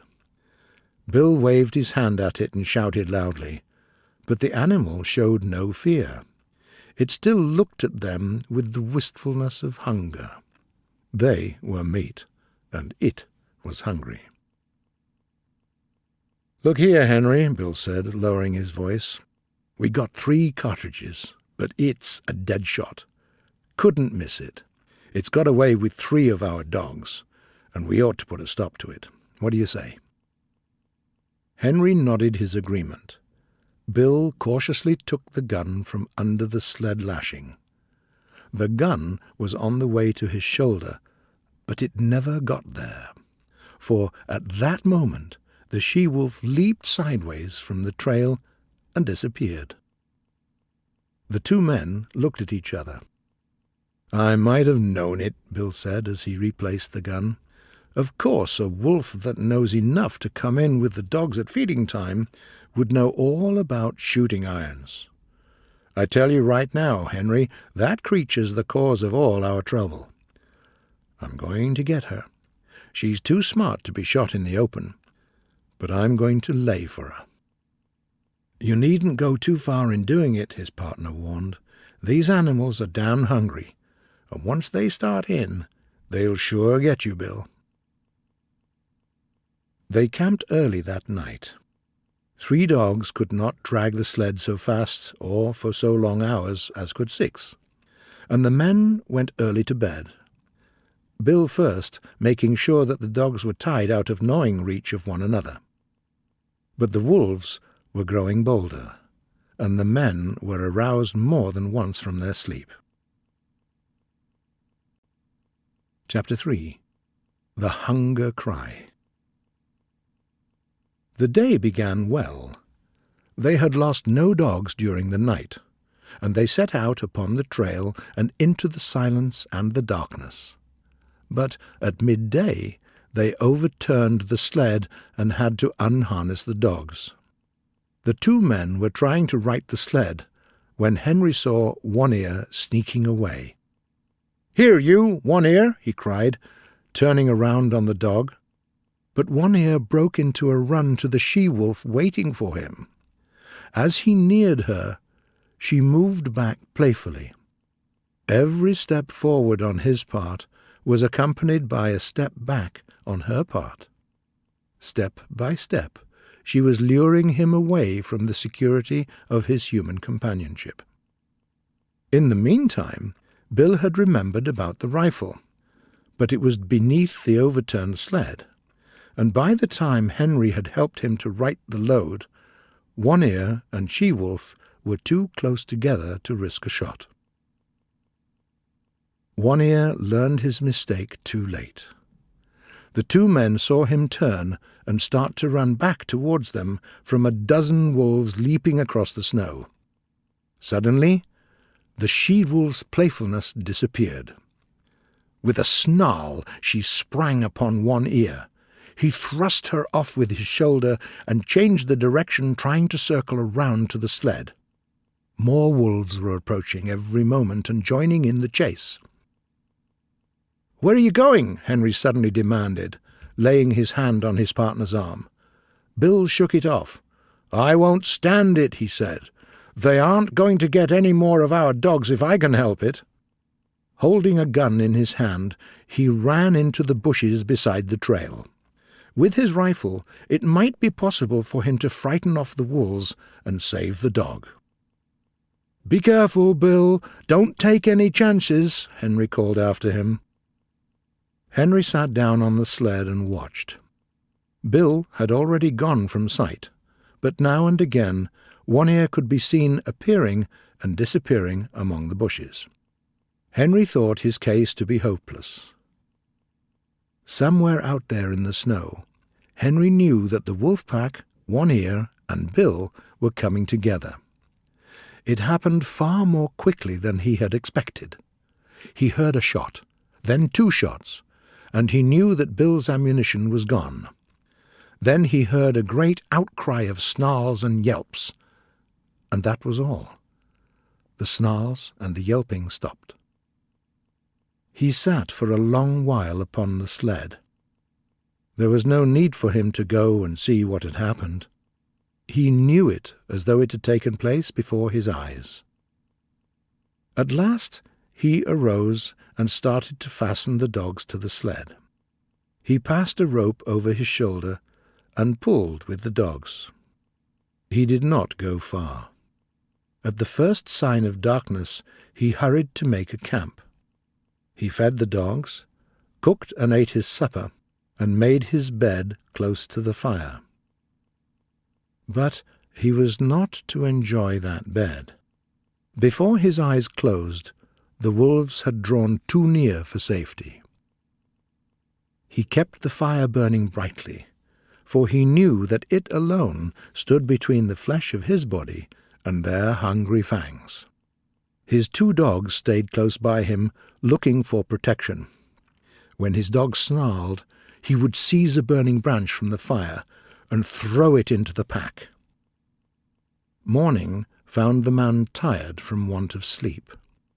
He cooked breakfast in the darkness, and when, with the coming of daylight, the wolf pack drew back, he set about the task he had planned through the long hours of the night. Chopping down young trees, he made them crossbars of a scaffold by lashing them high up to the trunk of standing trees. Using the sled lashing for a heaving rope, and with the help of the dogs, he lifted the coffin to the top of the scaffold.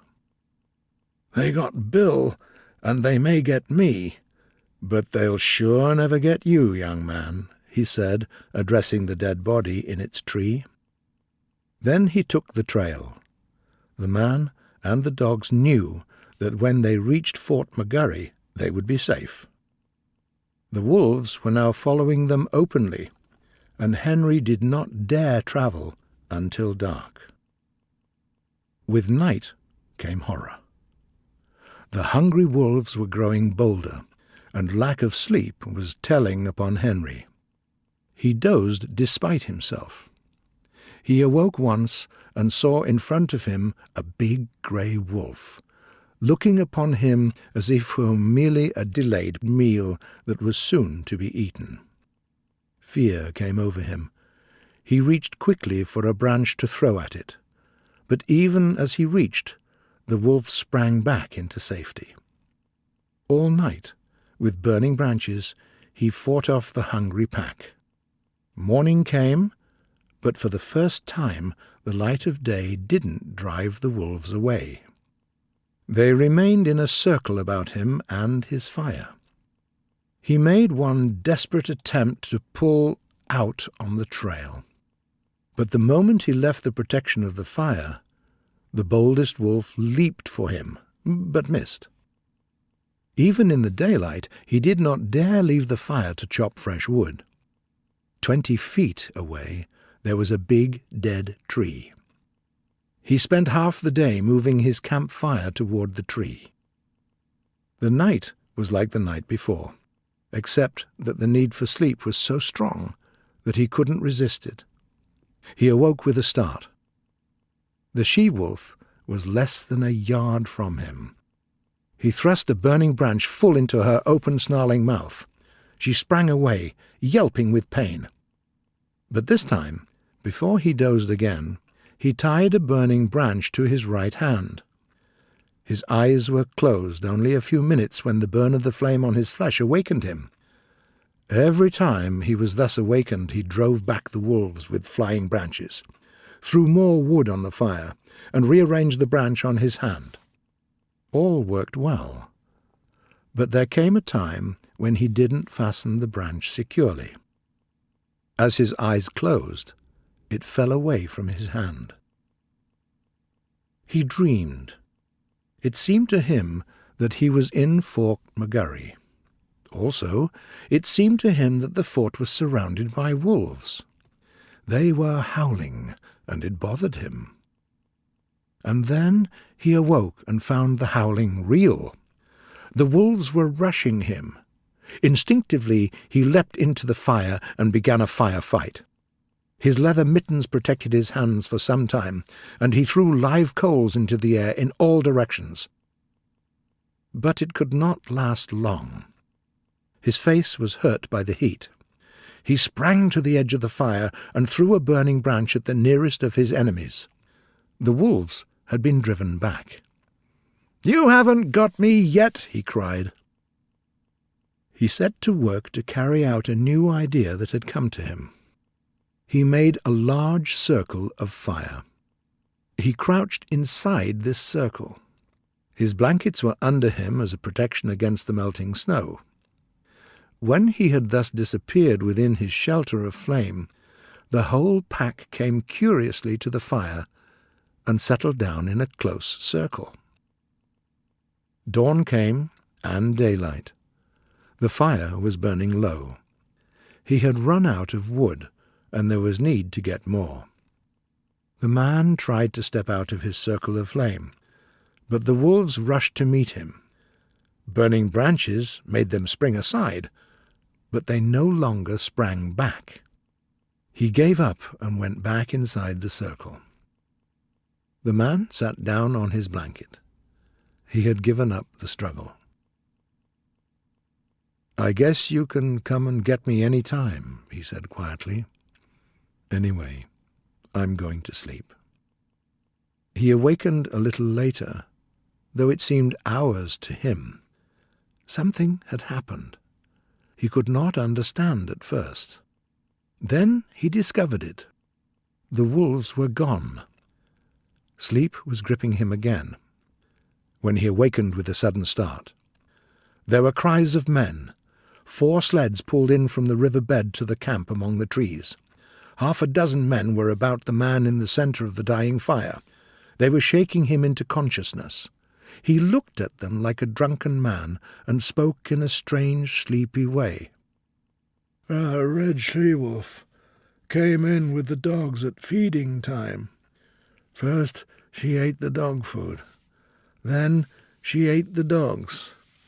And after that, she ate Bill." "Where's Lord Alfred?" one of the men shouted in his ear, shaking him. He shook his head slowly. "No, she didn't eat him. He's in a tree at the last camp." "Dead?" the man shouted. "In a box," Henry answered. "Say, you leave me alone. Good night, everybody." His eyes closed. His chin fell forward on his chest. As they put him down upon the blankets, his snores were rising on the frosty air. But there was another sound, the distant cry of the hungry wolf pack as it took the trails of other meat than the man it had just missed. Part 2, Chapter 1. The Battle of the Fangs. A large grey wolf was running in front of the pack. It was one of its several leaders who directed the pack's track and snarled warningly at the younger wolves when they boldly tried to pass him. The large grey wolf ran faster when he saw the she-wolf, now running slowly across the snow. She dropped in alongside by him. He did not snarl at her or show his teeth when any of her leaps put her ahead of him. On the contrary, he seemed to like her. On her other side ran a thin old wolf, marked with the scars of many battles. He ran always on her right side. The fact that he had only a left eye might explain this. He also liked her. Sometimes her running mates flashed their teeth and growled threateningly across at each other, ready to fight. But even wooing waited upon the more pressing hunger need of the pack. Each time he sprang to the side, the old wolf shouldered against a young 3-year-old that ran on his blind right side.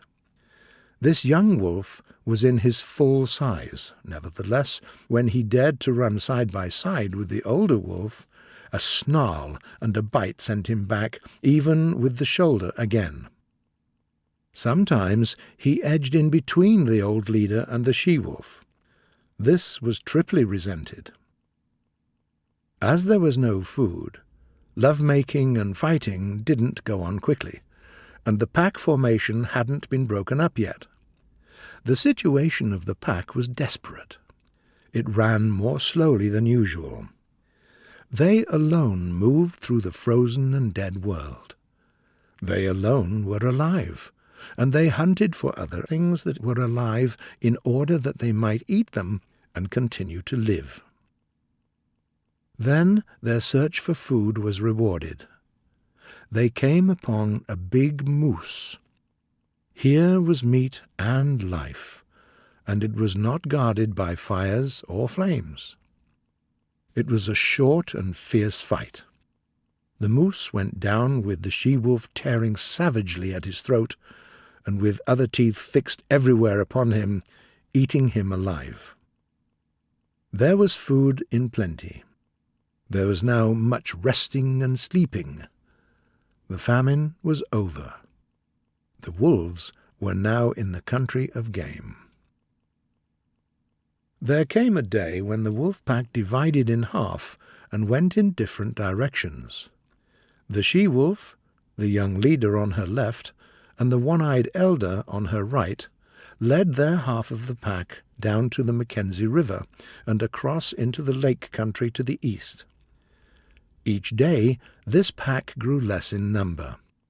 In the end, there were only 4 wolves left: the she-wolf, the young leader, the one-eyed one, and the ambitious 3-year-old. The she-wolf had by now developed a ferocious temper. The 3 males all had the marks of her teeth. However, they never bit her in return. But they were all fierceness towards one another. The 3-year-old grew too ambitious in his fierceness. He caught the one-eyed elder on his blind side and ripped his ear. Though the old fellow could see only on one side, he brought into play against the youth of the other the wisdom of long years of experience. The battle began fairly, but it did not end fairly, because the 3rd wolf joined the elder, and together they attacked the ambitious 3-year-old and killed him. And in the meantime, the she-wolf, the cause of it all, sat down on her haunches and watched it with satisfaction. She was even pleased. But the elder leader was wise in love even as in battle. The young leader turned his head to lick a wound on his shoulder. The curve of his neck was turned toward the elder wolf. With his one eye, the elder saw the opportunity. He leaped in low and closed his fangs on the open neck. His teeth ripped up the wall of the great vein of the throat. Then he leaped back.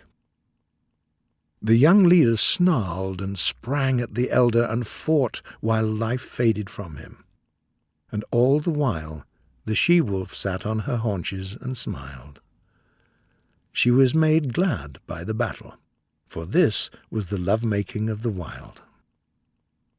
When the young leader lay in the snow and moved no more, One Eye went over to the she-wolf. For the first time she met him with a kindly manner. She sniffed noses with him, and played with him in quite puppyish fashion. And he behaved quite as puppyishly, and even a little more foolishly. After that they ran side by side, like good friends who have come to an understanding.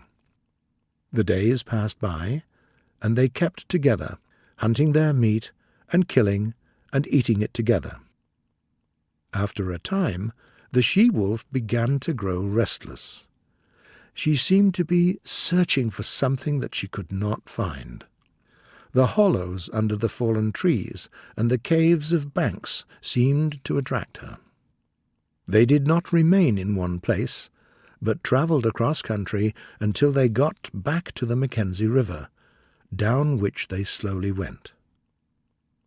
One moonlight night, running through the quiet forest, One Eye suddenly stopped. His muzzle went up, and he smelled the air, trying to understand the message it was sending to him. One careless sniff had satisfied his mate, and she ran up to reassure him. Though he followed her, he was still in doubt. She crawled out cautiously on the edge of a large open space among the trees. For some time she stood alone. Then One Eye joined her. They stood side by side, watching and listening and smelling. They heard the sound of dogs, the cries of men, the voices of scolding women, and once the cry of a child. They could see nothing but the flames of the fire, and the smoke rising slowly on the quiet air. But the variety of smells of an Indian camp that came to their nostrils was carrying a story that One Eye couldn't understand, but every detail of which the she-wolf knew. She was strangely anxious, and sniffed with an increasing delight. A new wistfulness was in her face, but it was not the wistfulness of hunger. A desire urged her to go forward, to be in closer to that fire. One Eye moved impatiently beside her. Her anxiety came back upon her, and she knew again her pressing need to find the thing for which she searched. She turned and ran back into the forest, to the great relief of One Eye, who moved a little behind until they were well within the shelter of the trees. Chapter 2. The Lair. For 2 days the she-wolf and One Eye stayed around the Indian camp. But when one morning a bullet hit against the tree trunk several inches from One Eye's head, they went off, putting quick miles between them and the danger. They did not go far. The she-wolf's need to find the thing for which she'd searched had now become urgent. She was getting very heavy, and could run only slowly. Her temper was now shorter than ever, but he had become more patient than ever and more careful. And then she found the thing for which she searched. It was a small cave, a few miles up a small stream, that in the summertime flowed into the Mackenzie. She paused at the mouth of the cave and looked the wall over carefully. Then she entered its narrow mouth.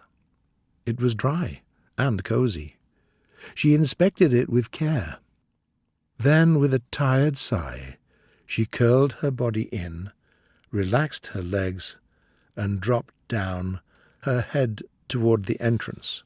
She was pleased and satisfied. One Eye was hungry. He lay down in the entrance and slept. The sun had come back, and all the awakening Northland world was calling to him. He crawled over to his mate and urged her to get up, but she only snarled at him, and he walked out alone. He was gone 8 hours, and he came back hungrier than when he had started. He had found game, but he had not caught it. He paused at the mouth of the cave with a sudden shock of suspicion. Strange sounds came from within. They were sounds not made by his mate, and yet they were slightly familiar. He crawled cautiously inside and was met by a warning snarl from the she-wolf. His mate warned him away, and he curled up and slept in the entrance. When morning came, he again searched for the source of the slightly familiar sounds, and found, sheltering between her legs against the length of her body, 5 strange little creatures, making small whimpering noises. He was surprised. It was not the first time in his long and successful life that this thing had happened, yet each time it was a fresh surprise to him. His mate looked at him anxiously. Of her own experience she had no memory of the thing happening, but in her instinct there was a memory of fathers that had eaten their newborn and helpless cubs. The instinct made her prevent One-Eye from more closely inspecting the cubs he had fathered. But there was no danger. Old One-Eye had an instinct that had come down to him from all the fathers of wolves. He turned his back on his newborn family and ran out and away to search for meat. 5 or 6 miles from the lair he came upon a fresh track, but the footprint was much larger than the one his own feet made, and he knew that at the end of such a trail there was little meat for him. Soon his ears caught the sound of gnawing teeth. He hunted the game and found it to be a porcupine. The porcupine rolled itself into a ball. One-Eye approached carefully, but hopelessly.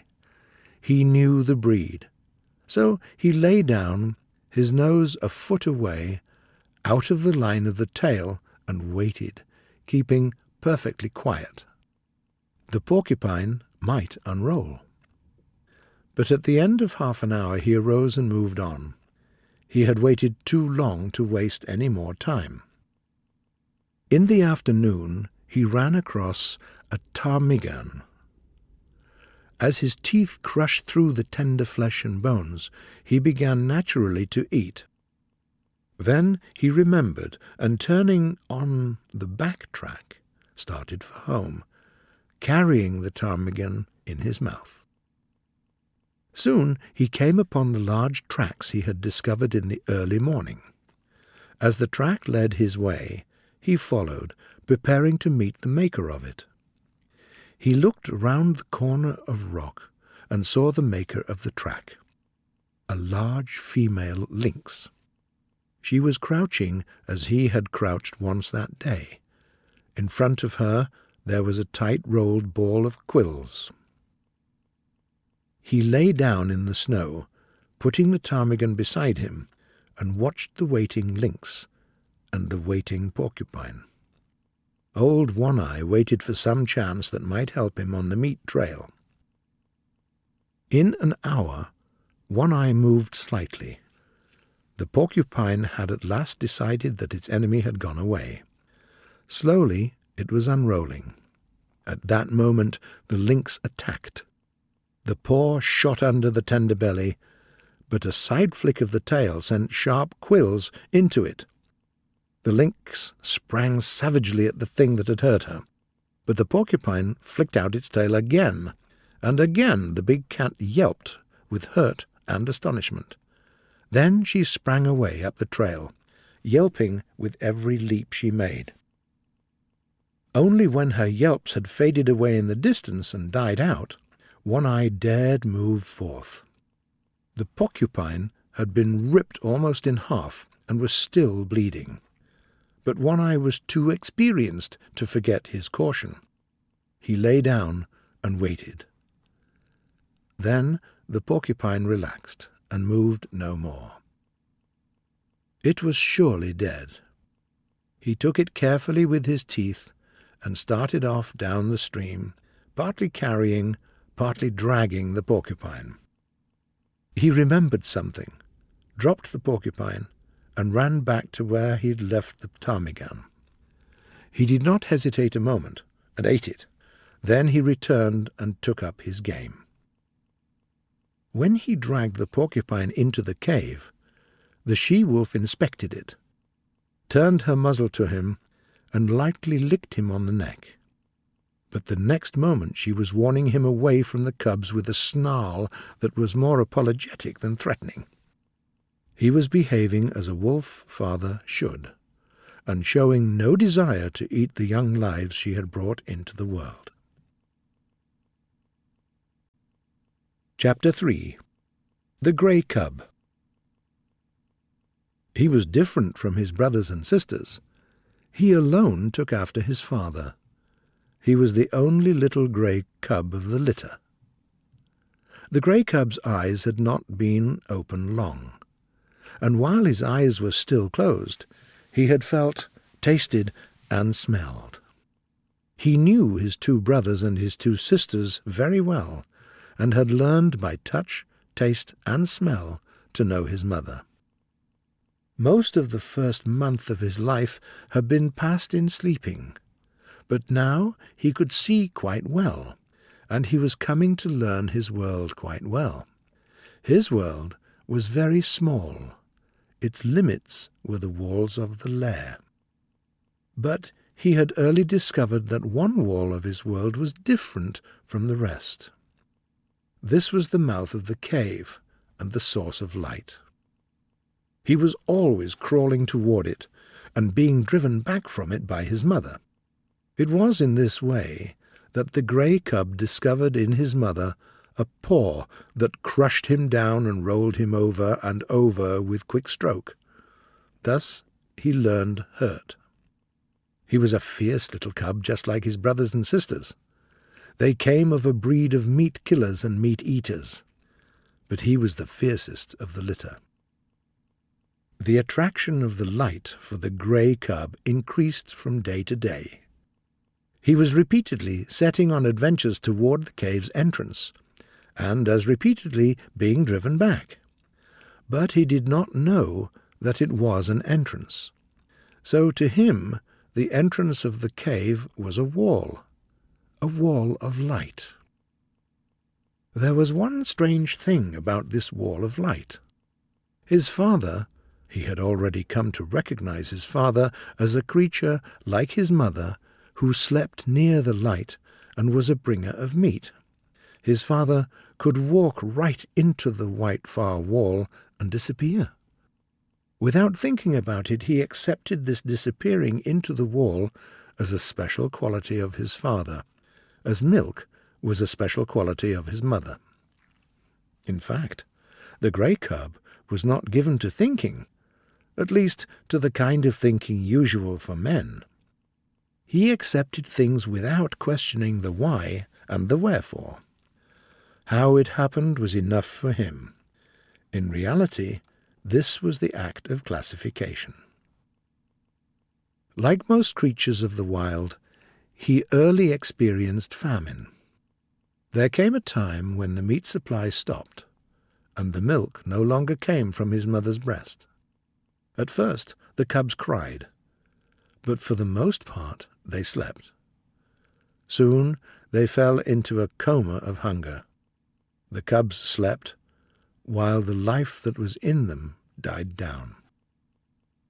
When the grey cub came back to life, he found only one sister remained to him. The rest were gone. He grew stronger, and his little body rounded out with the meat he now ate. But the food had come too late for her. She slept continuously, and at last died. Then there came a time when the grey cub no longer saw his father. This had happened at the end of a second and less severe famine. The she-wolf knew why One Eye never came back. But she could not tell what she had seen to the grey cub. Hunting near the place where the lynx lived, she had found what remained of him. After that, the she-wolf in her hunting avoided that place. But the wild is the wild, and motherhood is motherhood, at all times fiercely protective whether in the wild or out of it. And the time was to come when the she-wolf, for her grey cub's sake, would dare to go to the lair in the rocks and face the lynx's anger. Chapter 4. The Wall of the World. By the time his mother began leaving the cave on hunting expeditions, the cub had learned well the law that forbade his approaching the entrance. The instinct of fear was developing in him. In his short cave life, he had never met anything of which to be afraid. Yet fear was in him. Fear! That legacy of the wild which no animal may escape or exchange for food. So the grey cub knew fear.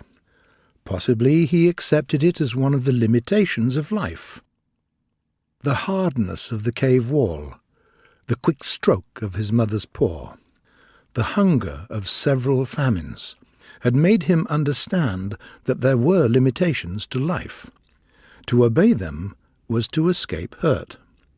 But there were other forces at work in the cub, the greatest of which was growth. Instinct and law demanded of him obedience, but growth demanded disobedience. In the end, one day, fear and obedience were swept away by the rush of life, and the cub walked awkwardly toward the entrance. Suddenly he found himself at the mouth of the cave. The light had become painfully bright. He was blinded by it and made dizzy by the trees near the stream, the opposing mountain that rose high above the trees, and the sky that was even higher than the mountain. A great fear came upon him. He crouched down in the entrance to the cave and gazed out at the world. He was very much afraid. Therefore the hair stood up on end along his back, and he made a weak attempt to snarl. His fright made him challenge the whole wide world. Now that the grey cub had lived all his days on a level floor, so he stepped boldly out upon the air and fell forward head downward. The earth struck him a heavy blow on the nose that made him yelp. Then he began rolling down the slope, over and over. But soon the cub stopped rolling and gave one last yelp. After that he sat up and gazed about him. He found himself an explorer in a totally new world. A squirrel came full upon him and gave him a great fright. He snarled, and the squirrel, which was as badly frightened, ran up a tree.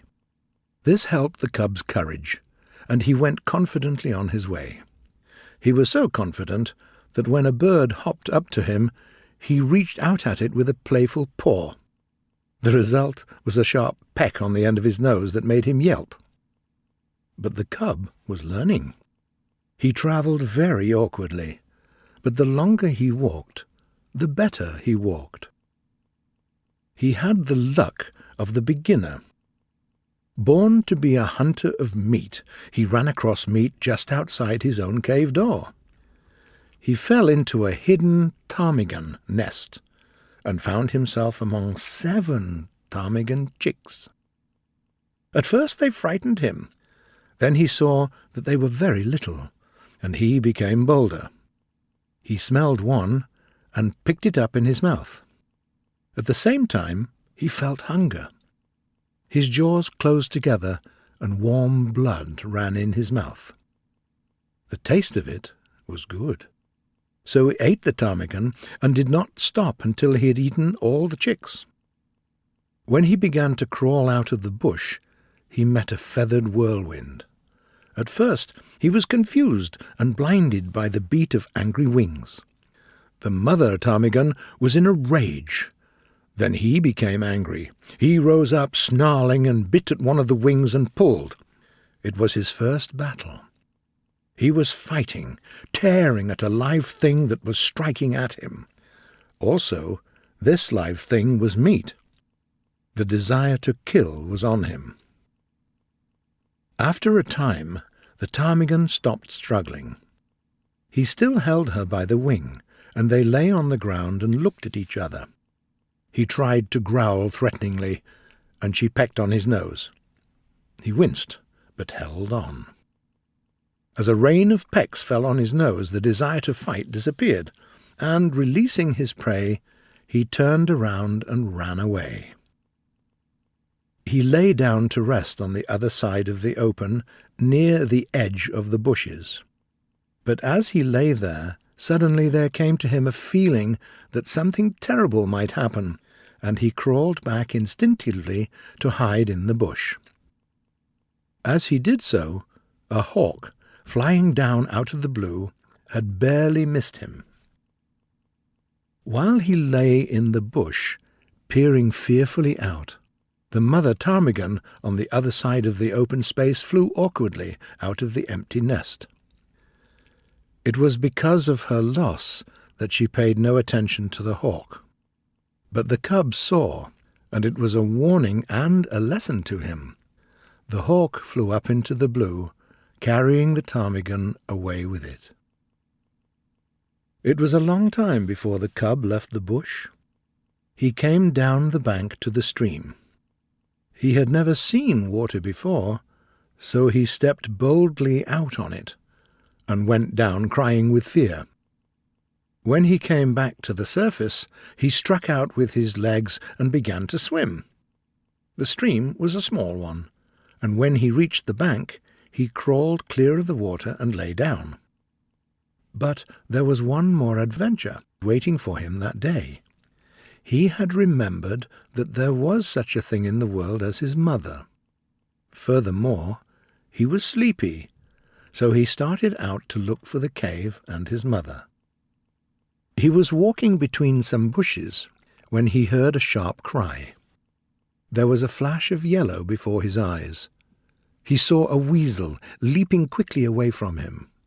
It was a small live thing, and he had no fear. Then, before him, he saw a young weasel.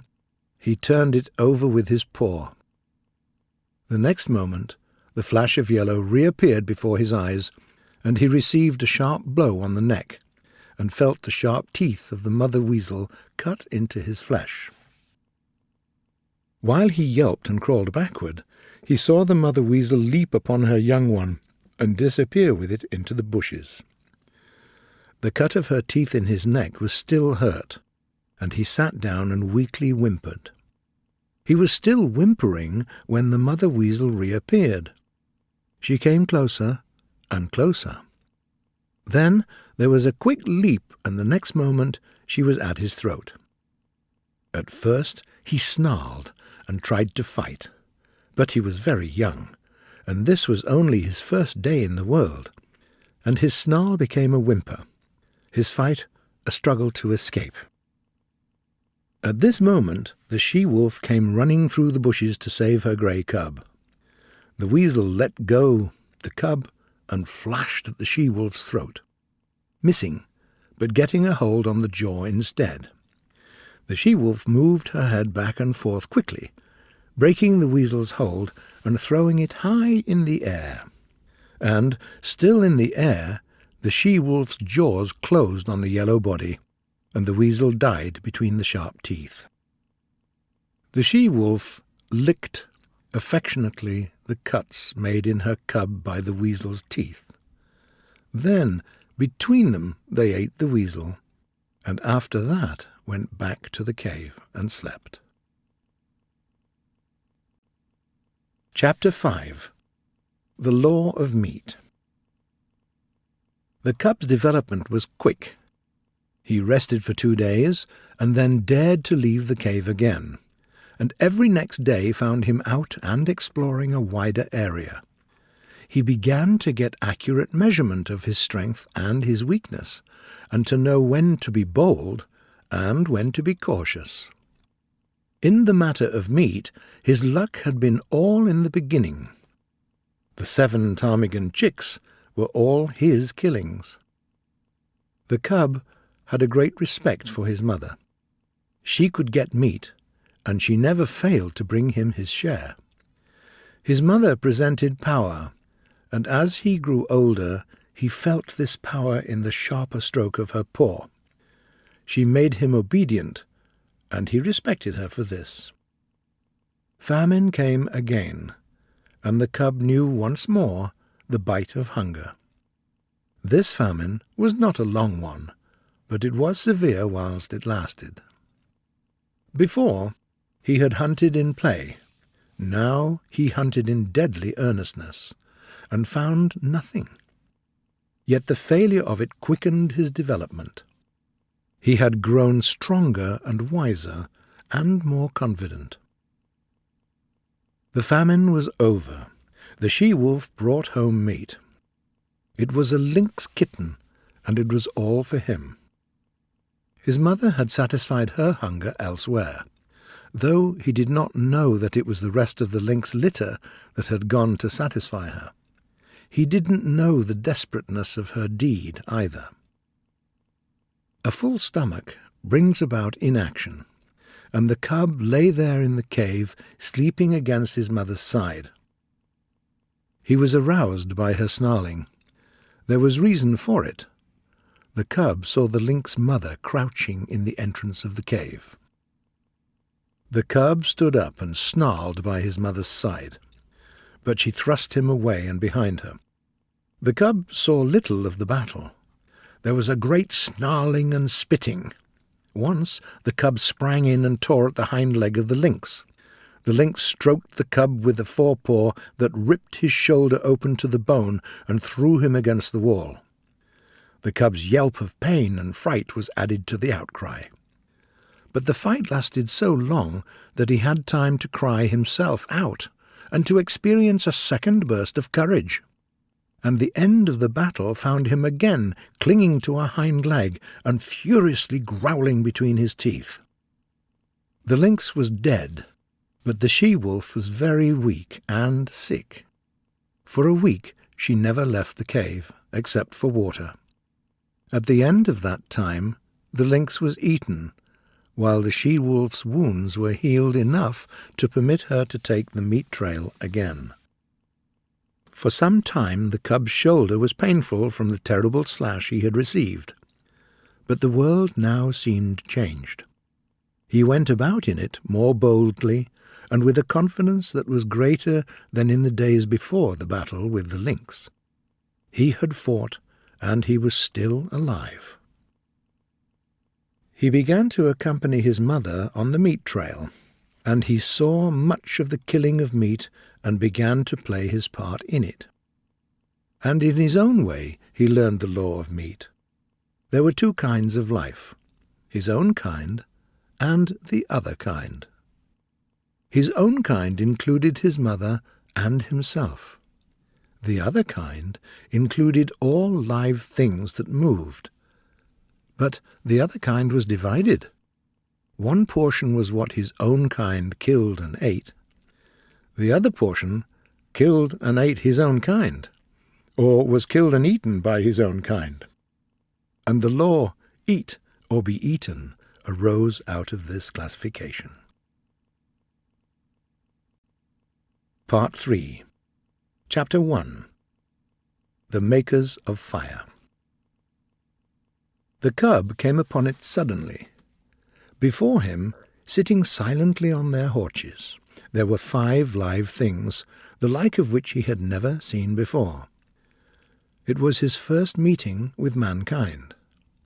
But at the sight of him, the 5 men did not spring to their feet, nor show their teeth, nor snarl. They did not move, but sat there, silent and threatening. The cub did not move either. Every instinct of his nature urged him to run wildly away. But another and counter-instinct had arisen in him, suddenly and for the first time. A great fear came on him.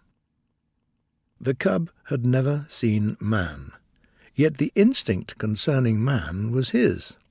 In some ways he recognized in man the animal that had fought itself to primacy over the other animals of the wild. The sight of men usually made full-grown run away. But he was a cub. The spell of his heritage was upon him, the fear and the respect born of the centuries of struggle. So the cub crouched down in fear. One of the Indians arose and walked over to him and bent over him.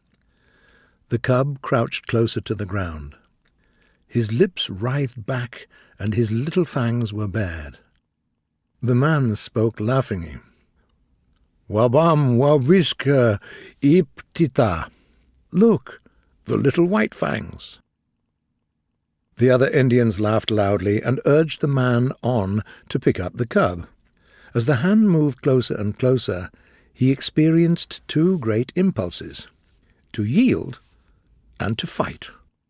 He did both. He yielded till the hand almost touched him. Then he fought, biting at the hand. The next moment he received a blow on the head that knocked him over on his side. He sat up on his haunches and yelped. The Indians surrounded the cub and laughed at him. Then he heard something. The Indians heard it too. But the cub knew what it was.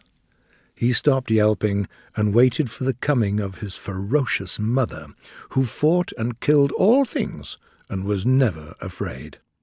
She had heard the cry of her cub and was hurrying to save him. The she-wolf leaped in among them and stood over against her cub, facing the men, snarling deep in her throat. Then it was that a cry went up from one of the men. "Keeche!" was what he cried out. It was an exclamation of surprise. The cub felt his mother losing courage at the sound. "Keeche!" the man cried again, this time with sharpness and authority. And then the cub saw his mother, the fearless one, crouching down, whimpering, wagging her tail, making peace signs. The cub could not understand. He was frightened. The man who had spoken came over to her. He put his hand upon her head, and she did not bite or threaten to bite. The other men came up and surrounded her. They were greatly excited. "It is not strange," an Indian was saying. "Her father was a wolf, though her mother was a dog. Did not my brother tie her out in the woods of all 3 nights in the mating season?" "It is a year, Grey Beaver, since she ran away," spoke the second Indian. "It is not strange, Salmon Tongue," Grey Beaver answered. "It was the time of the famine, and there was no meat for the dogs." "She has lived with the wolves," said the third Indian. "So it would seem, 3 Eagles," Grey Beaver answered, laying his hand on the cub. "And this is the sign of it. It is plain that his mother is Keeche, but his father was a wolf. His fangs are white, and White Fang shall be his name. I have spoken. He is my dog, for was not Keeche my brother's dog? And is not my brother dead?" The cub, who had thus received a name, lay and watched. Grey Beaver tied a string around the throat of Keeche. Then he led her to a small pine, around which he tied the other end of the string. White Fang followed and lay down beside her. Salmon Tongue's hand reached out to him and rolled him over on his back. The hand rubbed his stomach in a playful way. White Fang experienced a strange sensation of pleasure, and when the man left him alone and went away, all fear had died out of White Fang. He was to know fear many times in dealing with man, yet it was a sign of the fearless companionship with man that was in the end to be his. After a time, White Fang heard the strange noises approaching, and a few minutes later the rest of the tribe trailed in. There were more men and many women and children. Also, there were many dogs. White Fang had never seen dogs before, but when he saw them, he felt that they were his own kind, only somehow different. But they displayed little difference from the wolf when they discovered the cub and his mother. There was a rush. White Fang went down and under them, feeling the sharp slash of teeth in his body, himself biting and tearing at the legs and bellies above him. Only a few seconds passed before he was on his feet again. He could now see the man-animals driving back the dogs with clubs and stones, defending him from his kind that somehow was not his kind. In his own way he felt the justice of the man-animals, and he understood that they were makers of law and executors of law. Also, he appreciated the power with which they administered the law. To his mind, this power was godlike. When the last dog had been driven back, the man-animals arose and continued their way. A little man-animal took the other end of the rope and led Keisha behind him, and White Fang followed behind Keisha, greatly worried by this new adventure. They went down the valley of the stream until they came to the end of the valley.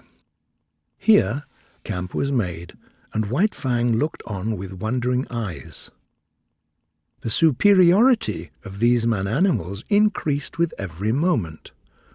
There was their mastery over all these sharp-fanged dogs, but greater than that, to the wolf cub, was their mastery over things not alive, their capacity to change the very face of the world.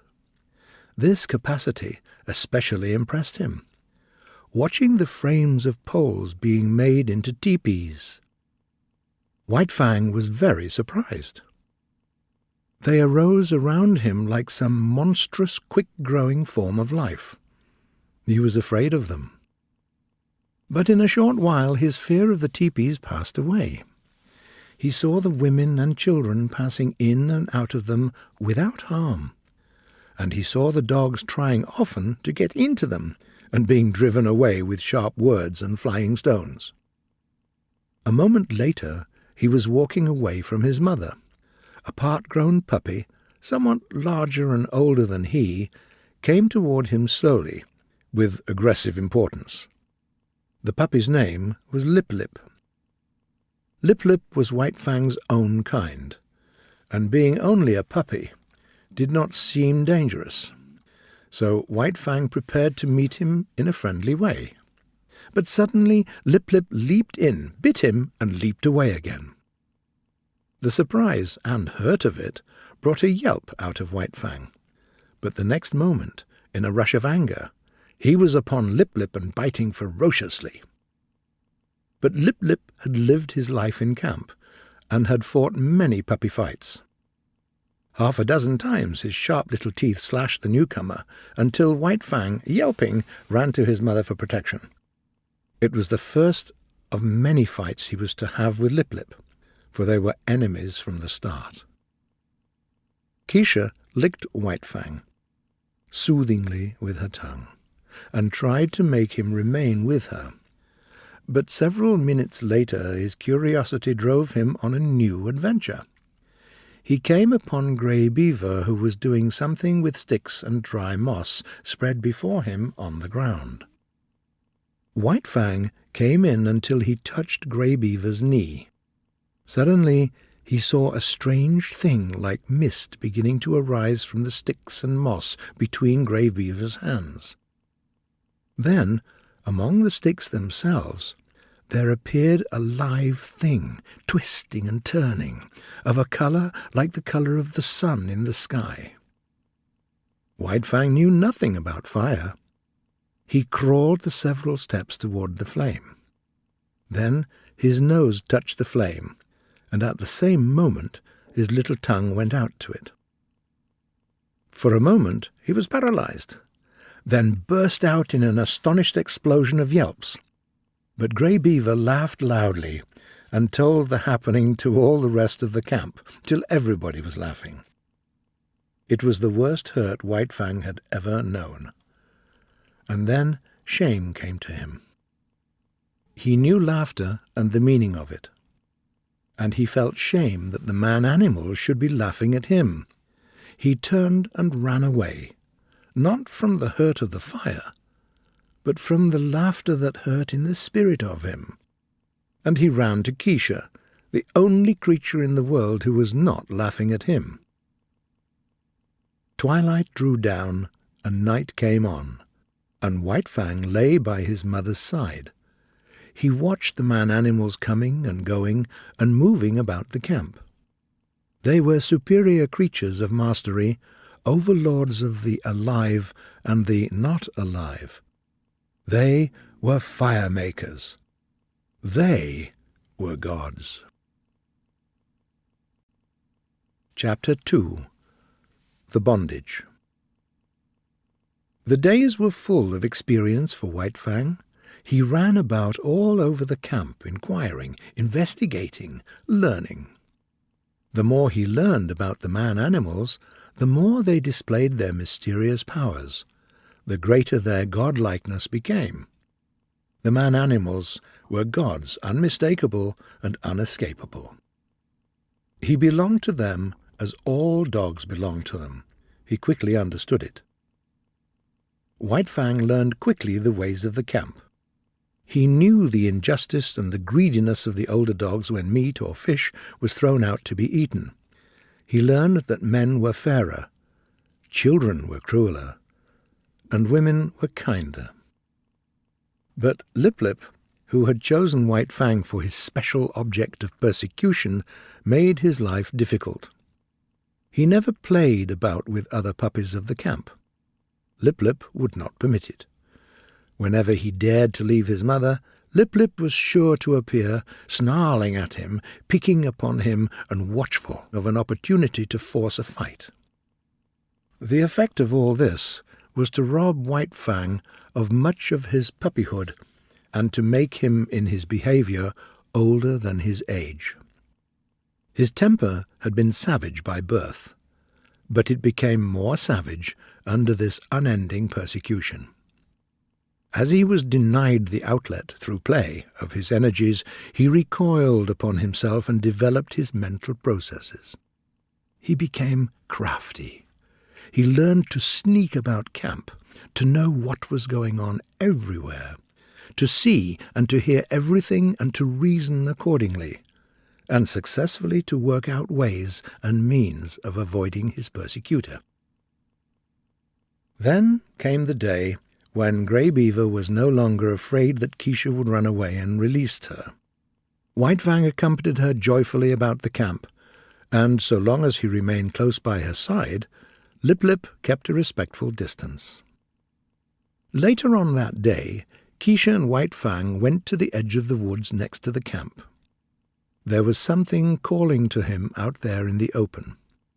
His mother heard it too, but she heard also that the other and louder call, the call of the fire and of man, the call which has been given alone of all animals to the wolf to answer, to the wolf and the wild dog, who are brothers. So Keisha turned and slowly ran back toward camp. White Fang sat down in the shadow and whimpered softly. Then he arose and ran back to camp. In the wild, the time of a mother with her young is short, but under the rule of man, it is sometimes even shorter. Thus it was with White Fang. Grey Beaver was in the debt of 3 eagles, and Keisha went to pay the debt. White Fang saw his mother taken aboard 3 eagles' canoe, and tried to follow her. He sprang into the water and swam after it, deaf to the sharp cries of Grey Beaver to return. Grey Beaver angrily set a canoe to catch him.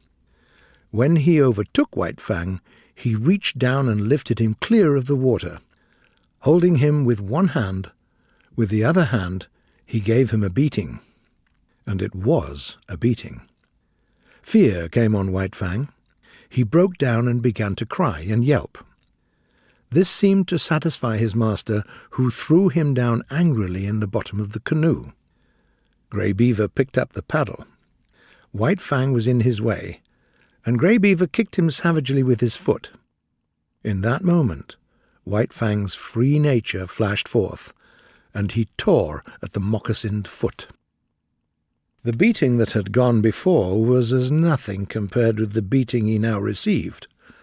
Both the hand and the hard wooden paddle were used on him. White Fang did not repeat his attack on the foot. He had learned another lesson of his bondage. Never, no matter what the circumstance, must he dare to bite the god who was lord and master over him. When the canoe touched the shore, White Fang was thrown ashore. Lip Lip, who had watched the whole thing from the bank, now rushed upon him and bit him. White Fang was too helpless to defend himself, but Grey Beaver's foot shot out, lifting Lip Lip into the air so that he fell down to earth 12 feet away. And so White Fang learned that the right to punish was something the gods had for themselves and denied to the lesser creatures under them. It was during this period that the memories of the lair and the stream urged him to run back to the wild. But the memory of his mother held him. So he remained in his bondage, waiting for her. But it was not altogether an unhappy bondage. There was much to interest him. Besides, he was learning how to get along with Grey Beaver. Perhaps it was the weight of his hand, perhaps his justice, perhaps the power of him, and perhaps it was just all those things that influenced White Fang, for a certain tie of attachment was forming between him and his morose lord. Chapter 3. The Outcast. Lip Lip continued so to darken his days that White Fang became wickeder and more ferocious than it was his natural right to be. He acquired a reputation for wickedness among the man-animals themselves. He found himself an outcast among the populous camp. All the young dogs followed Lip Lip's lead and joined with him in the persecution. Out of this pack persecution he worked out his own method of attack. First, to find a young dog alone. Second, to surprise it and knock it off its feet. And third, to drive in with his teeth at the soft throat. As he was only partly grown, he was not strong enough to make this throat attack deadly. But one day, catching one of his enemies alone on the edge of the woods, he managed, by repeatedly overthrowing him and attacking the throat, to cut the great vein and let out its life.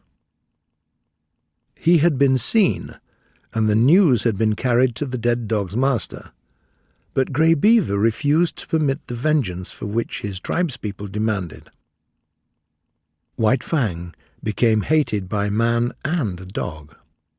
As he was hated by his kind and by mankind, constantly warred upon, and himself leading constant war, his development was quick and one-sided. There was no kindliness and affection in him. The rule he learned was to obey the strong and to oppress the weak. Grey Beaver was a god, and strong. Therefore, White Fang obeyed him. But the dog, younger or smaller than him, was weak, a thing to be destroyed. His development was in the direction of power. He became quicker of movement than the other dogs, craftier, deadlier, more enduring, crueler, more ferocious, and more intelligent. He had to become all these things. That was the only way for him to survive the hostile environment in which he found himself. Chapter 4. The Trail of the Gods. In the fall of the year, White Fang got his chance for freedom. The tribe was preparing to go off to the fall hunting. Quite on purpose, he determined to stay behind. He crawled into the thick bushes and waited. Then he heard Grey Beaver's voice calling him by name. After a time, the voices died away, and some time after that, he crawled out to enjoy the success of his undertaking. For a while, he played about among the trees, enjoying his freedom. Then, and quite suddenly, he became aware of loneliness. His bondage had softened and weakened him. He had forgotten how to manage alone. The night fell on him. A panic seized White Fang, and he ran madly toward the village. He passed out of the forest and into the moonlit open, but no village greeted his eyes. He had forgotten. The village had gone away. He came to where Grey Beaver's tepee had stood and sat down. He pointed his nose at the moon. His mouth opened, and in a heartbroken cry he expressed his loneliness and fear. It was the long wolf howl, the first howl he had ever let out.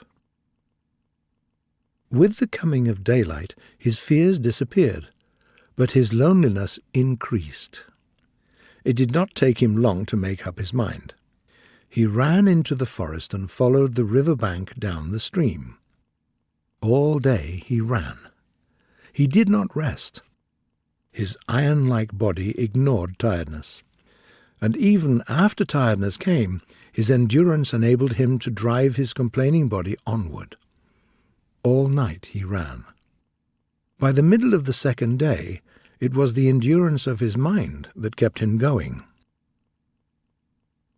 Grey Beaver had planned to camp that night on the far bank of the Mackenzie, but on the near bank a moose had been noticed by Grey Beaver's squaw, Klukooch.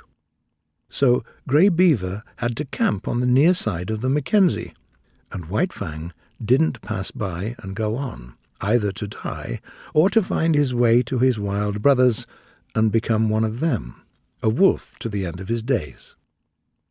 Night had fallen, and White Fang came upon a fresh trail in the snow. It was so fresh that he immediately recognized it. He followed back from the river bank and among the trees. The camp sounds came to his ears. He saw the light of the fire, Klukooch cooking, and Grey Beaver eating meat. There was fresh meat in camp. White Fang feared and disliked the beating that was waiting for him, but he knew that Grey Beaver would also give him protection and the comfort of the fire. He crawled into the firelight straight towards Grey Beaver and lay at the master's feet. White Fang trembled, waiting for the punishment to fall upon him. There was a movement of a hand above him. He crouched under the expected blow. It did not fall. He looked up. Grey Beaver was offering him a piece of meat. Very gently and somewhat suspiciously, he ate it. Grey Beaver ordered to bring him more meat, and guarded him from the other dogs while he ate. After that, grateful and satisfied, White Fang lay at Grey Beaver's feet, gazing at the fire that warmed him, secure in the knowledge that tomorrow would find him not wandering lonely through forest, but in the camp of the man-animals with the gods to whom he had given himself and upon whom he now depended. Chapter 5. The Covenant. When December was well along, Grey Beaver went on a journey up the Mackenzie. Mitzah, his son, and Klukooch went with him. One sled he drove himself. A second and smaller sled was driven by Mitzah, and a team of puppies was harnessed to it. White Fang had seen the camp dogs running in the harness, so that he did not resent much when the harness was placed upon him for the first time. White Fang took kindly to the work. He had travelled a greater distance than the other dogs. In addition, because of the persecution he had suffered from the pack, he had not learned to be dependent on his kind for companionship. So he worked hard, learned discipline, and was obedient. Faithfulness and willingness characterized his work.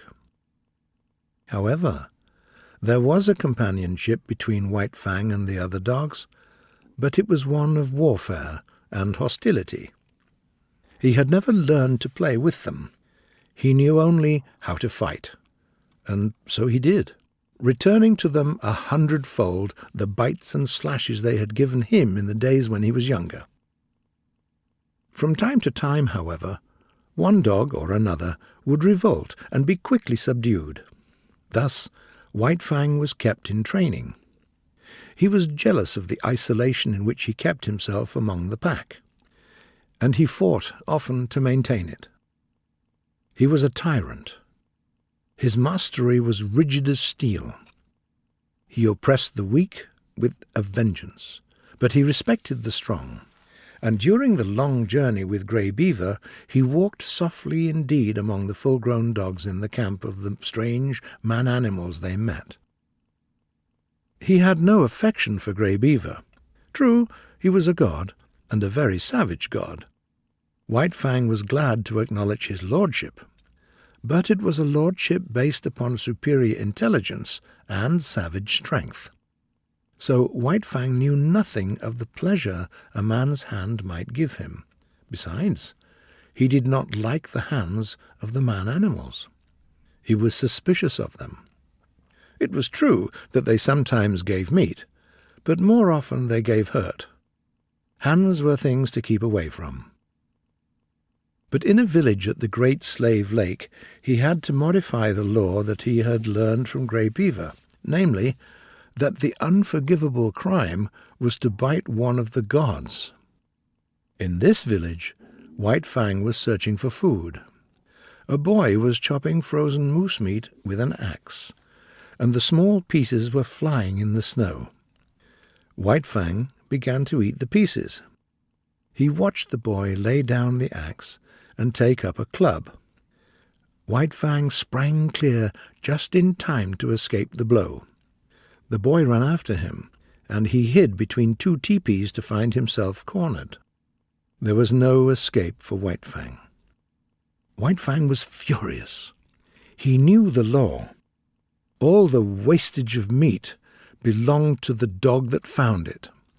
He had done no wrong, broken no law, yet here was this boy preparing to give him a beating. White Fang hardly knew what happened. He did it in rage, and he did it so quickly that the boy did not know either. All the boy knew was that he had in some way been overturned in the snow, and that his club hand had been ripped wide open by White Fang's teeth. But White Fang knew that he had broken the law of the gods. He ran away to Grey Beaver for protection. And when the bitten boy and the boy's family came demanding vengeance, Grey Beaver defended White Fang. So did Mitsa and Klukuch. White Fang knew that this act was justified, so he learned that there were gods and gods. There were his gods, and there were other gods, and between them there was a difference. Justice or injustice, it was all the same. He must take all things from the hands of his own gods. But he didn't have to take injustice from other gods. It was his privilege to resent it with his teeth. And this also was a law of the gods. Before the day was out, White Fang was to learn more about this law. While Mitsa alone was gathering firewood in the forest, he met the boy that had been bitten. Other boys were with him. Hot words passed. Then all the boys attacked Mitsa.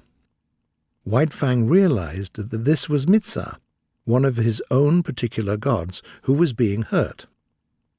A mad rush of anger sent him leaping in amongst the fighting boys. 5 minutes later, the boys were running away, and many of them dripped blood upon the snow.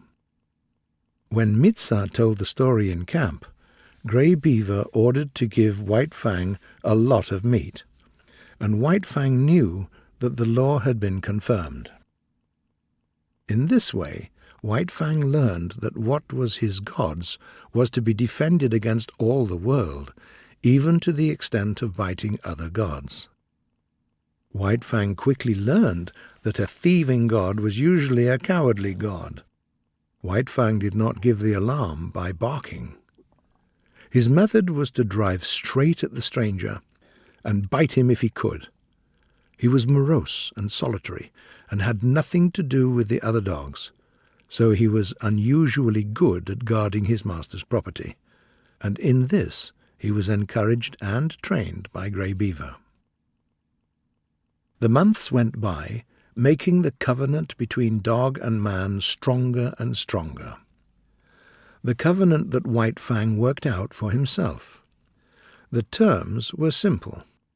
For the possession of a flesh-and-blood god, he exchanged his own freedom. Food and fire, protection and companionship were some of the things he received from the god. In return, he guarded the god's property, defended his body, worked for him, and obeyed him. Chapter 6. The Famine. In spring, Grey Beaver finished his long journey. It was April, and White Fang was a year old when he pulled into the home village. Though White Fang was a long way from his full growth, next to Lip Lip, he was the largest yearling in the village. He wandered through the village, recognizing with satisfaction the various gods he had known before the long journey. Then there were the dogs, puppies growing up like himself, and grown dogs that did not look so large and fearful as he remembered them. Now he walked less softly among the grown dogs. His attitude toward them was less compromising. He was not looking for trouble, but upon his way he demanded respect, and stood upon his right to go his way undisturbed and to give trail to no dog. White Fang, solitary and morose, scarcely looking to right or left, was accepted as an equal by his puzzled elders. They quickly learned to leave him alone. In midsummer, White Fang had an experience. Running along in his silent way, he came full upon Keisha. His forgotten cubhood rushed back to him. He leaped towards her joyously, and she met him with sharp fangs.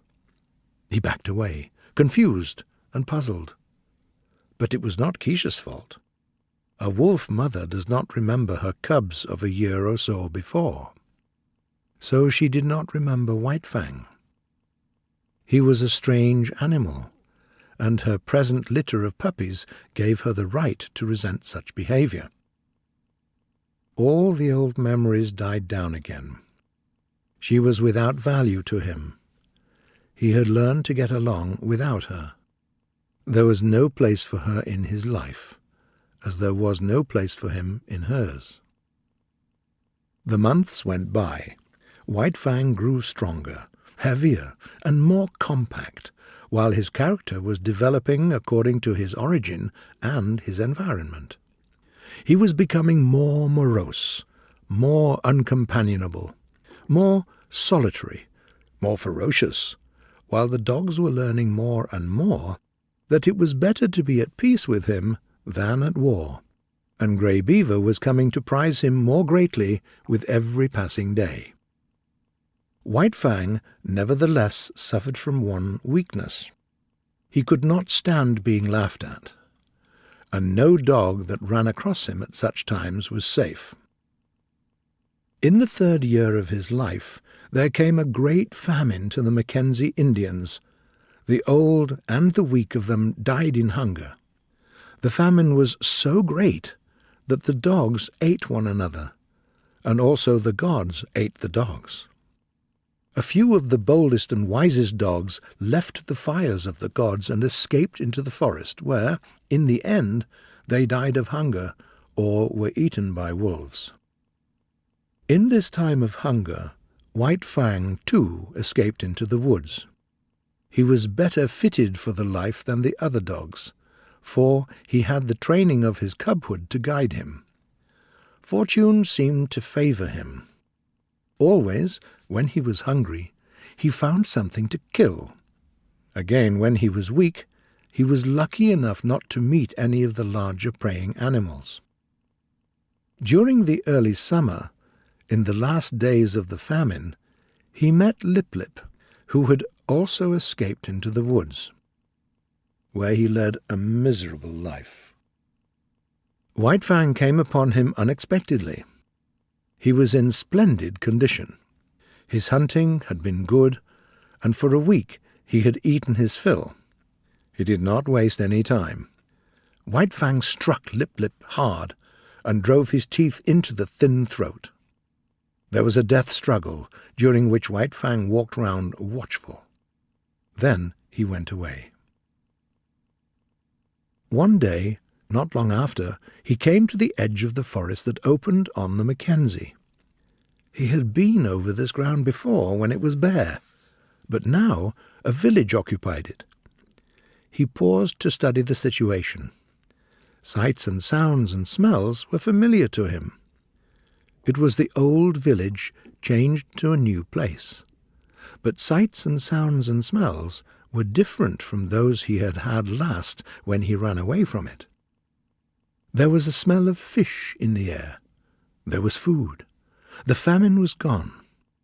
He came out boldly from the forest and ran into the camp straight to Grey Beaver's tepee.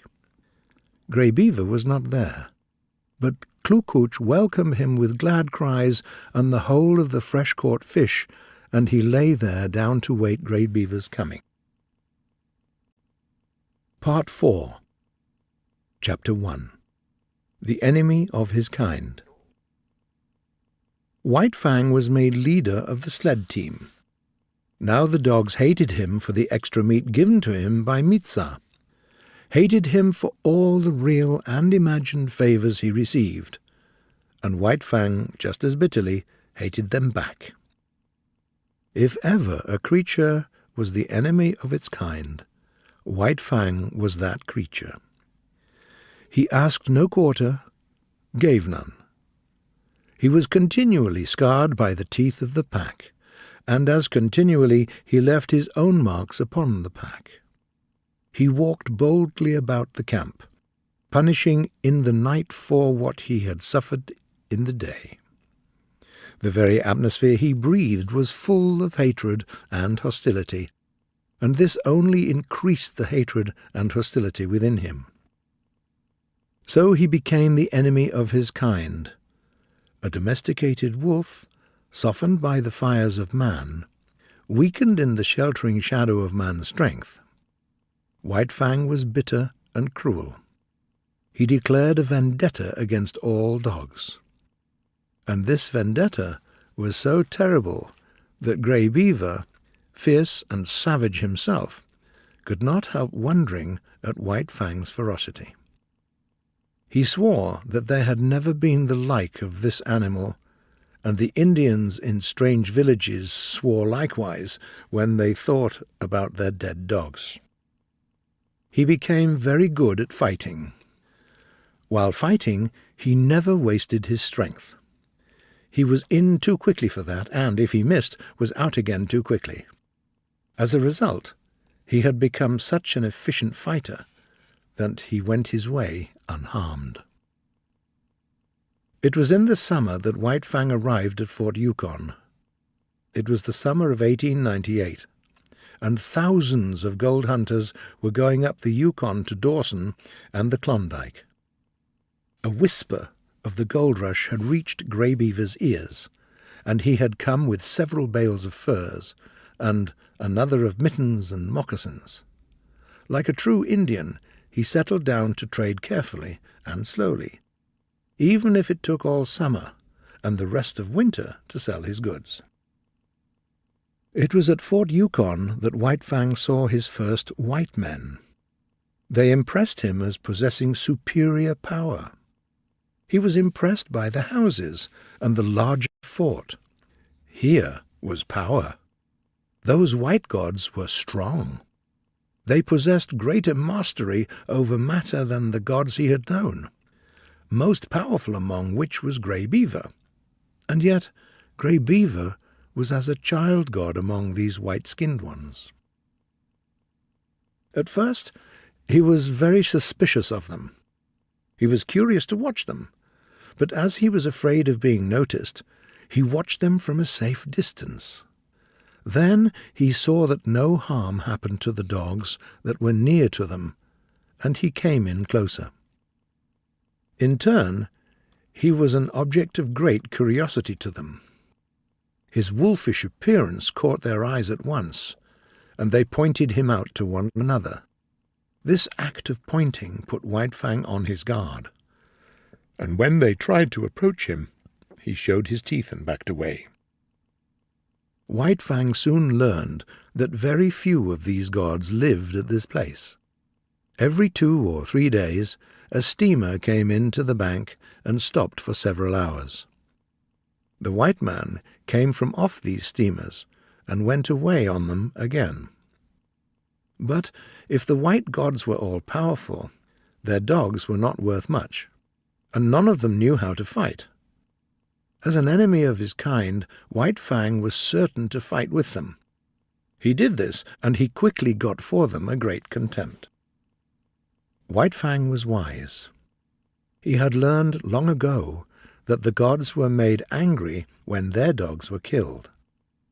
The white men were no exception to this, so when he had overthrown and slashed wide the throat of one of their dogs, he would drop back and let the pack go in and do the cruel finishing work. It was then that the white men rushed in, punishing the pack, while White Fang went free. White Fang was very wise. But it can hardly be said that White Fang was a member of the pack. He did not mix with it, but always remained himself. It was true, he worked with it. He picked the quarrel with the strange dog while the pack waited, and when he had overthrown the strange dog, the pack went in to finish it. But it is equally true that he then got away, leaving the pack to receive the punishment of the angry gods. It did not require much effort to pick these quarrels. All he had to do was to show himself to the strange dogs. When they saw him, they rushed for him. It was their instinct. Their inherited memory told them that White Fang was a wolf, and they remembered the ancient hatred. All these made White Fang's days enjoyable. If the sight of him drove these strange dogs upon him, so much the better for him, so much the worse for them. They looked upon him as prey, and as prey he looked upon them, morose and lonely, unloving and ferocious. White Fang was the enemy of all his kind. Chapter 2. The Mad God. A small number of white men lived in Fort Yukon. These men had been long in the country. The men who came ashore from the steamers were newcomers. The men in the fort felt contempt for the newcomers and enjoyed watching White Fang and his pack attacking the newcomers' dogs. But there was one man among them who particularly enjoyed the sport and always watched White Fang closely. This man was called Beauty Smith by the other men of the fort, but in fact he was extremely unbeautiful and blamed other people for it. He did the cooking for the other men in the fort, the dishwashing, and the other hard work. But they did not feel contempt for him, they rather tolerated him. Also, they feared him. Beauty Smith was known far and wide as the weakest of weak-kneed and cowardly cowards, and his cowardly rages made them fear a shot in the back or poison in their coffee. But somebody had to do the cooking, and despite his shortcomings, Beauty Smith could cook. This was the man that looked at White Fang, delighted in his ferocious prowess, and desired to possess him. He tried to approach White Fang, but White Fang sensed the evil in him and feared the stretched hand and the attempts at soft-spoken speech. Because of all this, he hated the man. White Fang was in Grey Beaver's camp when Beauty Smith first visited it. At the distant sound of his feet, White Fang knew who was coming. He arose quickly, and, as the man arrived, sneaked away to the edge of the camp. He did not know what they said, but he could see the man and Grey Beaver talking together. Grey Beaver refused to sell the dog, but Beauty Smith knew the ways of Indians. He visited Grey Beaver's camp often, and always had a black bottle hidden under his coat. One of the qualities of whiskey is the breeding of thirst. Grey Beaver got the thirst and was ready to go to any length to get whiskey. The money he had received for his furs and mittens and moccasins began to go. In the end, his money and goods were all gone. Nothing remained to him but his thirst. Then it was that Beauty Smith had a talk with him again about the sale of White Fang. But this time the price offered was in bottles, not dollars, and Grey Beaver's ears were more eager to hear. "If you catch the dog, you can take him all right," was his last word. The bottles were delivered, but after 2 days, "You catch the dog," were Beauty Smith's words to Grey Beaver. White Fang sneaked into the camp one evening and dropped down with a sigh of relief. The fearful white god was not there. But scarcely had he lain down when Grey Beaver walked unsteadily over to him and tied a rope round his neck. He sat down beside White Fang, holding the end of the rope in his hand. In the other hand he held a bottle. An hour of this passed, when White Fang heard the sound of distant feet. He growled with recognition and tried to draw the rope softly out of his master's hand. But the relaxed fingers closed tightly, and Grey Beaver woke up. Beauty Smith walked into the camp and stood over White Fang. One hand stretched outward and began to move towards his head. White Fang snarled and suddenly struck with his fangs like a snake. The hand was jerked back. Beauty Smith was frightened and angry. Grey Beaver hit White Fang alongside the head, so that he crouched down close to the earth in respectful obedience. White Fang's suspicious eyes followed every movement. He saw Beauty Smith go away and return with a club. The end of the rope was given over to him by Grey Beaver. Beauty Smith started to walk away. White Fang resisted it. Grey Beaver hit him right and left to make him get up and follow. White Fang was too wise to fight the inevitable, so he followed Beauty Smith morosely, yet snarling softly under his breath. At the fort, Beauty Smith left him securely tied and went into bed. White Fang waited an hour. Then he gnawed through the rope, and in 10 seconds was free. Then he turned and ran back to Grey Beaver's camp. But what had happened before was repeated, with a difference. Grey Beaver again tied him with a rope, and in the morning handed him over to Beauty Smith. And here was where the difference came in. Beauty Smith gave him a beating, the worst beating he had ever received in his life. Beauty Smith enjoyed the task and White Fang's cries of pain. For Beauty Smith was cruel in the way that cowards are cruel. As he had no power among his own kind, he fell back upon the lesser creatures. White Fang knew why he was being beaten. When Grey Beaver tied the rope around his neck and passed its end to Beauty Smith, White Fang knew that it was his God's will for him to go with Beauty Smith. And when Beauty Smith left him tied outside the fort, he knew that it was Beauty Smith's will that he should remain there. Therefore, he had disobeyed the will of both the gods, and earned the punishment. He had seen the dogs change owners in the past, and he had seen the runaways beaten as he was being beaten. He was wise, and yet in the nature of him there were forces greater than wisdom. One of these was faithfulness. He did not love Grey Beaver, yet he was faithful to him. He could not help it. This faithfulness was a quality that was particularly the possession of his kind.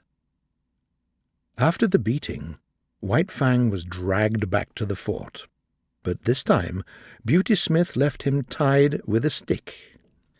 One does not give up a god easily, and so with White Fang.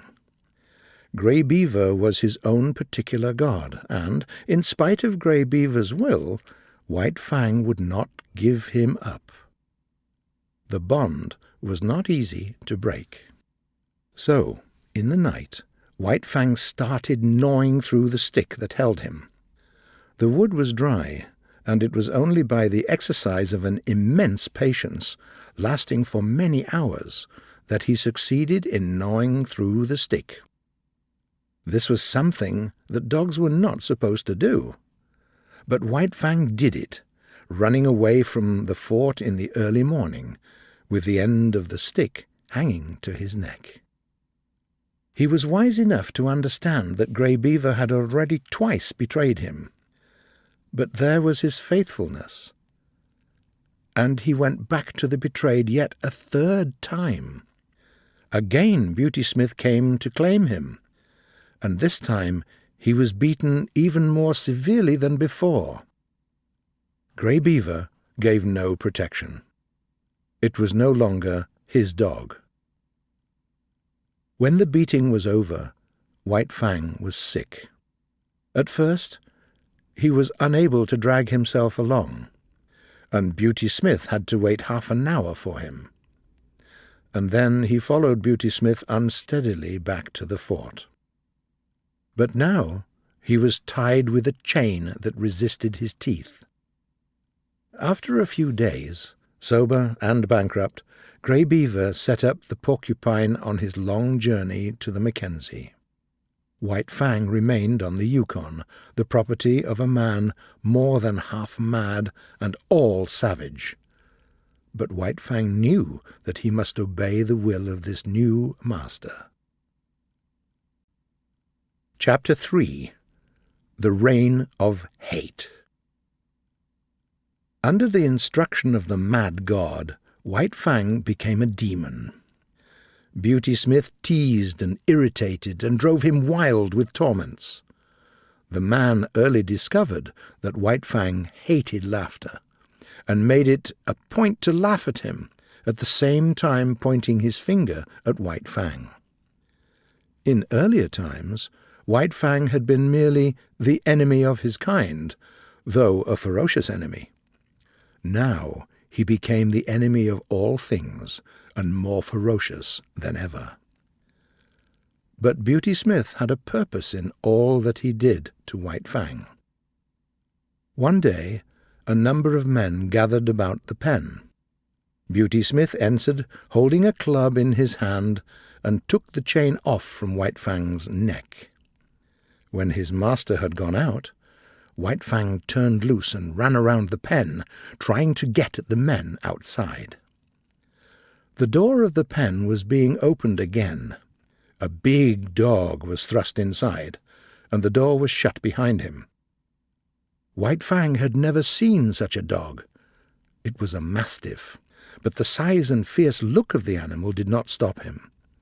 It was a chance for White Fang to give way to his hate. There was no hope for the mastiff from the first. He was too slow. In the end, while Beauty Smith beat White Fang back with the club, the mastiff was dragged out by its owner. White Fang began to look forward eagerly to the gathering of men round his pen. It meant a fight, and this was the only way for him to express the life that was in him and to satisfy his hate. In the fall of the year, Beauty Smith took passage for himself and White Fang on a steamboat going up the Yukon to Dawson. White Fang had now got a reputation in the land. Far and wide he was known as the Fighting Wolf, and the cage in which he was kept on the steamboat's deck was usually surrounded by curious men. When the steamboat arrived at Dawson, White Fang went ashore, but he still lived a public life in a cage, surrounded by curious men. He was exhibited as the Fighting Wolf, and men paid to see him. In addition to being exhibited, he was a professional fighting animal. Whenever a fight could be arranged, he was taken out of his cage and led off into the woods a few miles from town. This usually happened at night, so as to avoid the police.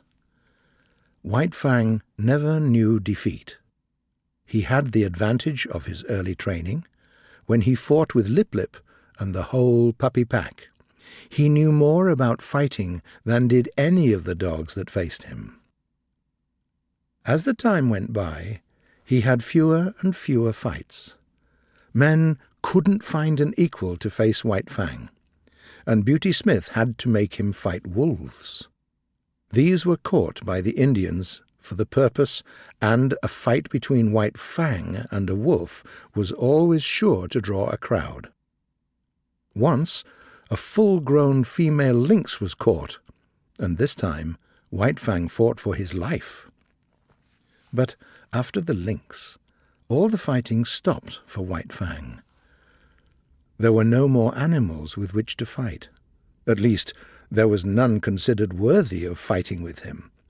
So he remained on exhibition until spring, when one Tim Keenan arrived in the land. He brought the first bulldog that had ever entered the Klondike. It was inevitable that this dog and White Fang should come together, and for a week the coming fight was the main subject of conversation in certain parts of the town. Chapter 4. The Clinging Death. Beauty Smith unchained White Fang and stepped back. For once, White Fang did not make an immediate attack. He stood still, looking carefully at the strange animal that faced him. He had never seen such a dog before. The animal walked clumsily toward the center of the circle, then stopped and looked across at White Fang. There were cries from the crowd of, "Go to him, Cherokee! Eat him up!" But Cherokee did not seem anxious to fight. He was not afraid, but merely lazy. Tim Keenan stepped in and bent over Cherokee, stroking him on both sides of the shoulders with hands that made slight, pushing forward movements. Then Tim Keenan gave a final push forward and stepped back again. As Cherokee went forward, White Fang struck. The bulldog was bleeding from a rip in his thick neck. He gave no sign, did not even snarl, but turned and followed after White Fang. Again, and yet again, White Fang sprang in, slashed, and got away untouched.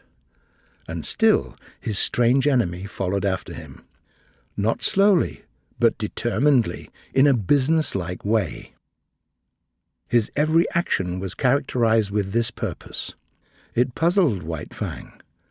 He had never seen such a dog. It had no hair protection. It was soft and bled easily. Another confusing thing was that it made no outcry like the other dogs he had fought, and it did not stop following him. Cherokee was not slow. He could turn quickly enough, but White Fang was never there. Cherokee was puzzled, too. He had never fought before with a dog that kept at a distance. But White Fang could not get at the soft underside of the throat. The bulldog was too short. White Fang rushed in and out unharmed, while Cherokee's wounds increased.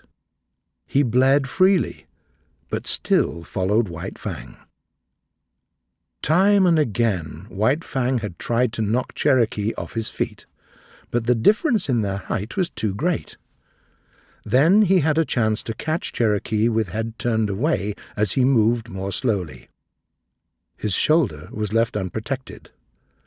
White Fang drove in upon it, but he struck with such force that he was carried on across over Cherokee's body. He twisted, cat-like, still in the air, in the effort to bring his feet to the earth, but struck heavily on his side. The next moment he was on his feet, but Cherokee's teeth closed on his throat. It was not a good grip, but Cherokee held on. It was like a trap, and all his instinct resented it. For several minutes he was insane. He went round and round, trying to shake off the dog that dragged at his throat. But Cherokee kept his grip. White Fang stopped only when he had tired himself out. He lay partly on his side, breathing with difficulty, and could feel the jaws moving closer to his throat. Cherokee's fans cheered. White Fang's fans were sad. Then Beauty Smith took a step into the ring and pointed his finger at White Fang. Then he began to laugh with contempt. This produced the desired effect. White Fang went wild with rage, but as he struggled without success to shake off the bulldog, his anger passed on into panic. At last he fell backward, very tired, and the bulldog's jaws quickly moved closer to his throat.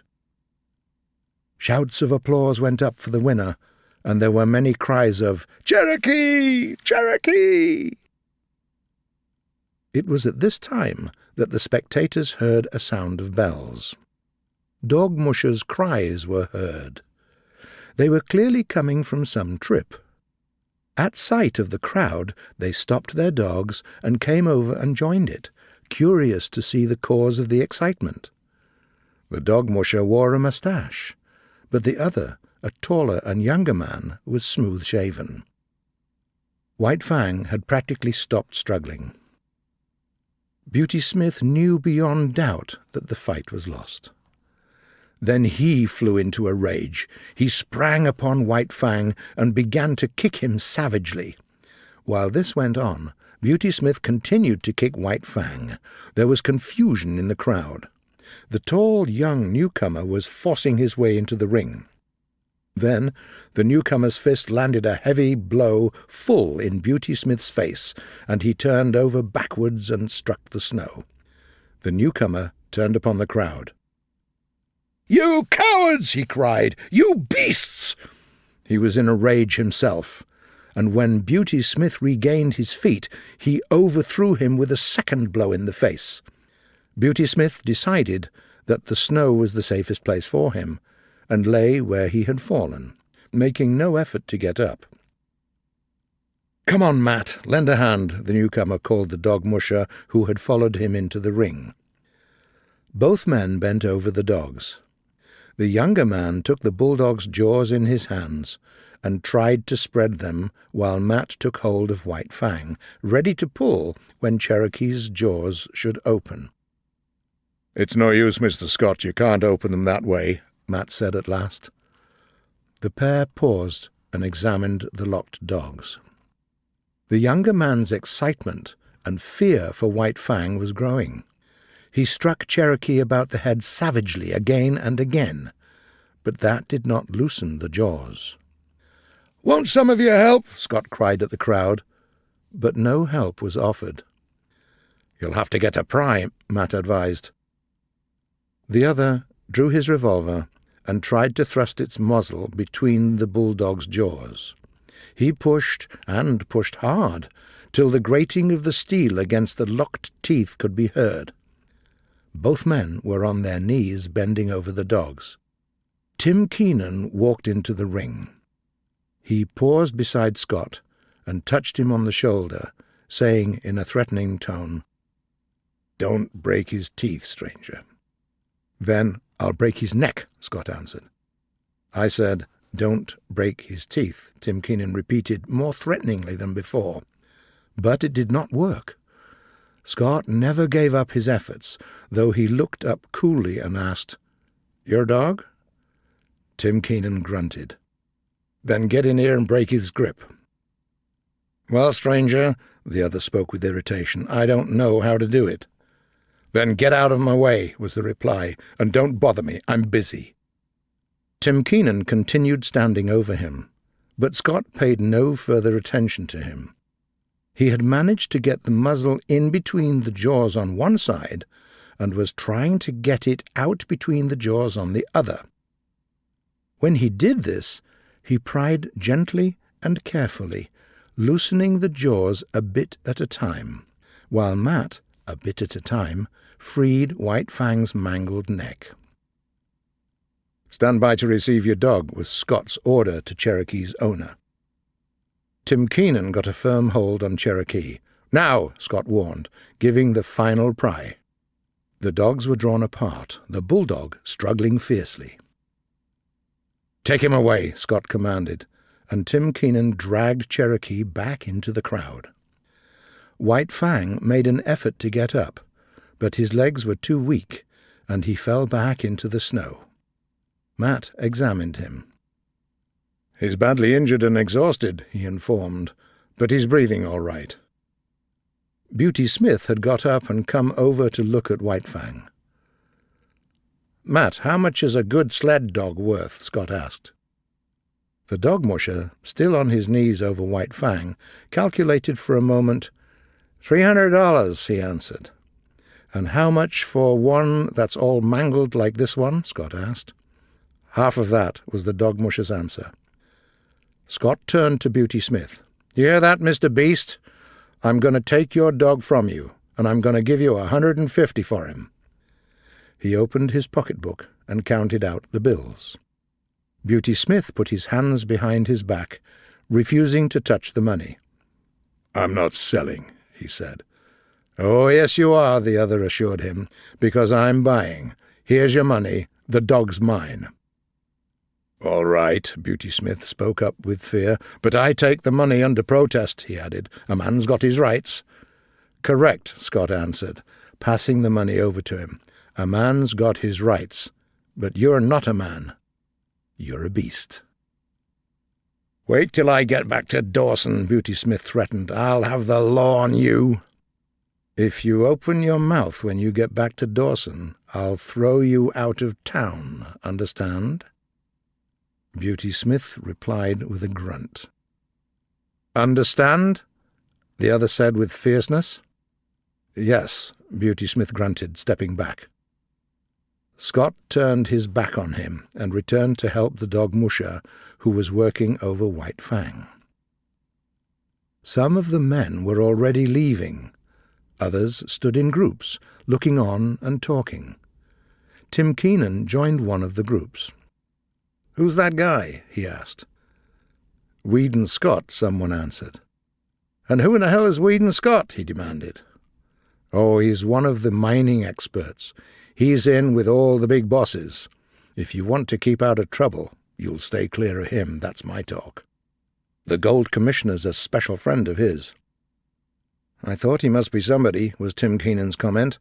"That's why I kept my hands off him at the start."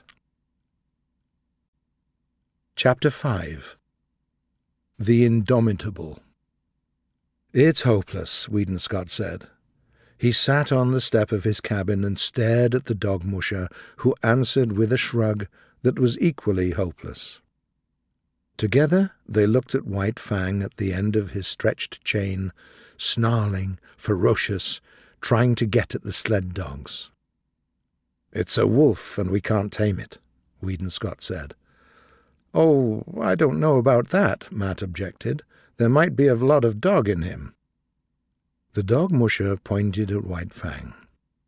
"Wolf or dog, it's all the same. He's been tamed already. Look close there. Do you see the marks across his chest?" "You're right, Matt. He was a sled dog before Beauty Smith got hold of him. And I don't see why he can't be a sled dog again." "What do you think?" Scott asked eagerly. Then the hope died down as he added, shaking his head, "We've had him 2 weeks now, and he's wilder than ever at the present moment." "Give him a chance," Matt advised. "Turn him loose for a moment." The other looked at him, unbelieving. "Yes," Matt went on, "I know you've tried to, but you didn't take the club." "You try it, then." The dog musher took a club and went over to the chained animal. White Fang watched the club. "Do you see him keeping an eye on that club?" Matt said. That's a good sign. He's no fool. He won't attack me so long as I got that club." As the man's hand approached his neck, White Fang snarled and crouched down. Matt unchained White Fang and stepped back. White Fang could scarcely realize that he was free. Many months had gone by since he passed into the possession of Beauty Smith, and in all that period he had never known a moment of freedom except at the times he had been loosed to fight with other dogs. He did not know what to make of it. He walked slowly and cautiously, prepared to be attacked at any moment. He did not know what to do, and then he walked carefully to the corner of the cabin. Nothing happened. He was plainly confused. And he came back again, pausing a dozen feet away and watching the two closely. "He won't run away?" his new owner asked. Matt shrugged his shoulders. "We have to take a chance." "Poor devil. What he needs is some show of human kindness," Scott said, turning and going into the cabin. He came out with a piece of meat, which he threw to White Fang. He sprang away from it, and, from a distance, studied it suspiciously. "Hi, you, Major!" Matt shouted warningly, but too late. Major had made a spring for the meat. At the moment his jaws closed on it, White Fang struck him. Major got unsteadily to his feet, but the blood running from his throat reddened the snow. "It's too bad, but it served him right," Scott said quickly. But Matt's foot had already started on its way to kick White Fang. There was a leap, a flash of teeth, a sharp exclamation. "He got me all right," Matt informed, examining his leg. "I told you it was hopeless, Matt," Scott said in a discouraging voice. "I've thought about it now and then, but we've come to it now. It's the only thing to do." As he talked, he drew his revolver. "Look here, Mr. Scott," Matt objected. "That dog has been through hell. Give him time." "Look at Major," the other answered. The stricken dog was dying. "Served him right. You said so yourself, Mr. Scott. He tried to take White Fang's meat, and that was to be expected. But look at yourself, Matt. It's all right about the dogs, but we must draw the line somewhere." "Served me right," Matt argued. "I'd no right to kick him." "It would be a mercy to kill him," Scott insisted. "He's untamable." "Now look here, Mr. Scott. Give the poor devil a chance, and if his behavior doesn't change, I'll kill him myself." "Well, God knows I don't want to kill him," Scott answered, putting away the revolver. "We'll let him run loose and see what kindness can do for him."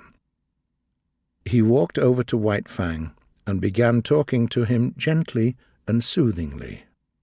"Better have a club at hand," Matt warned. Scott shook his head and went on trying to win White Fang's confidence. White Fang was suspicious. He had killed this god's dog, bitten his companion god, and what else was to be expected than some terrible punishment? But in the face of it, he was indomitable. The god had no club, so he suffered him to approach quite near.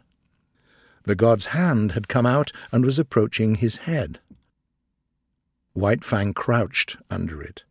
He did not want to bite the hand, but his instinct and love for life made White Fang strike at it. Scott cried out with surprise, catching his torn hand and holding it tightly in his other. Matt sprang to his side. White Fang crouched down and backed away, showing his fangs. Now he could expect a beating as fearful as any he had received from Beauty Smith. "Here! What are you doing?" Scott cried suddenly. Matt had run into the cabin and came out with a rifle. "Nothing," he said slowly. "Only going to keep that promise I made. It's up to me to kill him as I said I'd do." "No, you don't." "Yes, I do. Watch me." As Matt had protected White Fang when he'd been bitten, it was now Weedon Scott's turn. You said to give him a chance. Well, give it to him. We've only just started and we can't give up at the beginning. And look at him!"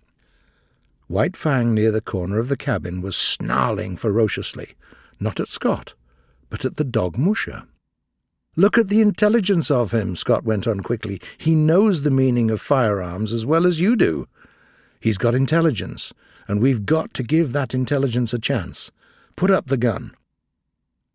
"All right," Matt agreed, placing the rifle against the woodpile. "But will you look at that?" he exclaimed the next moment. White Fang had quieted down and stopped snarling. "This is worth investigating. Watch." Matt reached for the rifle, and at the same moment White Fang snarled. He stepped away from the rifle, and White Fang quieted down again. "Now, just for fun." Matt took the rifle and began slowly to raise it to his shoulder. White Fang's snarling began with the movement, but the moment before the rifle came to point at him, he leaped sideways behind the corner of the cabin. Matt stood staring along the sights at the empty space of the snow, which had been occupied by White Fang. The dog Musha put the rifle down, then turned and looked at his employer. "I agree with you, Mr. Scott. That dog's too intelligent to kill." Chapter 6. The Love Master. As White Fang watched Weedon Scott approach, he snarled to inform that he would not accept the punishment. 24 hours had passed since he had slashed open the hand that was now bandaged. In the past, White Fang had experienced delayed punishments, and he was afraid that such a one he was about to have. The guard sat down several feet away. White Fang could see nothing dangerous in that. Then the god spoke, and at the first sound of his voice, the hair rose on White Fang's neck, and the growl rushed up in his throat. But the god went on talking softly and soothingly like White Fang had never been talked to before, and that somehow, somewhere, touched the dog. In spite of himself and his instinct, White Fang began to have confidence in this god. After a long time, the god got up and went into the cabin. He came out, sat down as before, and held out a small piece of meat. White Fang investigated it suspiciously, ready to spring away at the first sign of hostility. Still the punishment delayed. The god merely held near to his nose a piece of meat, and there seemed nothing wrong about the meat.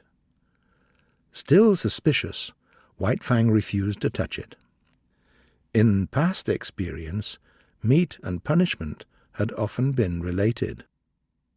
In the end, the god threw the meat on the snow at White Fang's feet. While White Fang smelled it, he kept his eyes on the god. Nothing happened. He took the meat into his mouth and swallowed it. Still nothing happened. The god was offering him another piece of meat. Again he refused to take it from the hand, and again it was thrown to him. This was repeated a number of times, but in the end the god refused to throw it. He kept it in his hand, offering it to White Fang. The meat was good meat, and White Fang was hungry. Cautious, he approached the hand. At last the time came that he decided to eat the meat from the hand. He ate the meat, and nothing happened. Still the punishment delayed. He waited. The god went on talking. In his voice was kindness, and within him it aroused feelings which he had never experienced before. He was aware of a certain strange satisfaction, as though some emptiness in his being were being filled. Then the god's hand came out and approached his head. The god went on talking in a soft and soothing voice. In spite of the threatening hand, the voice filled him with confidence, and in spite of the assuring voice, the hand suggested distrust.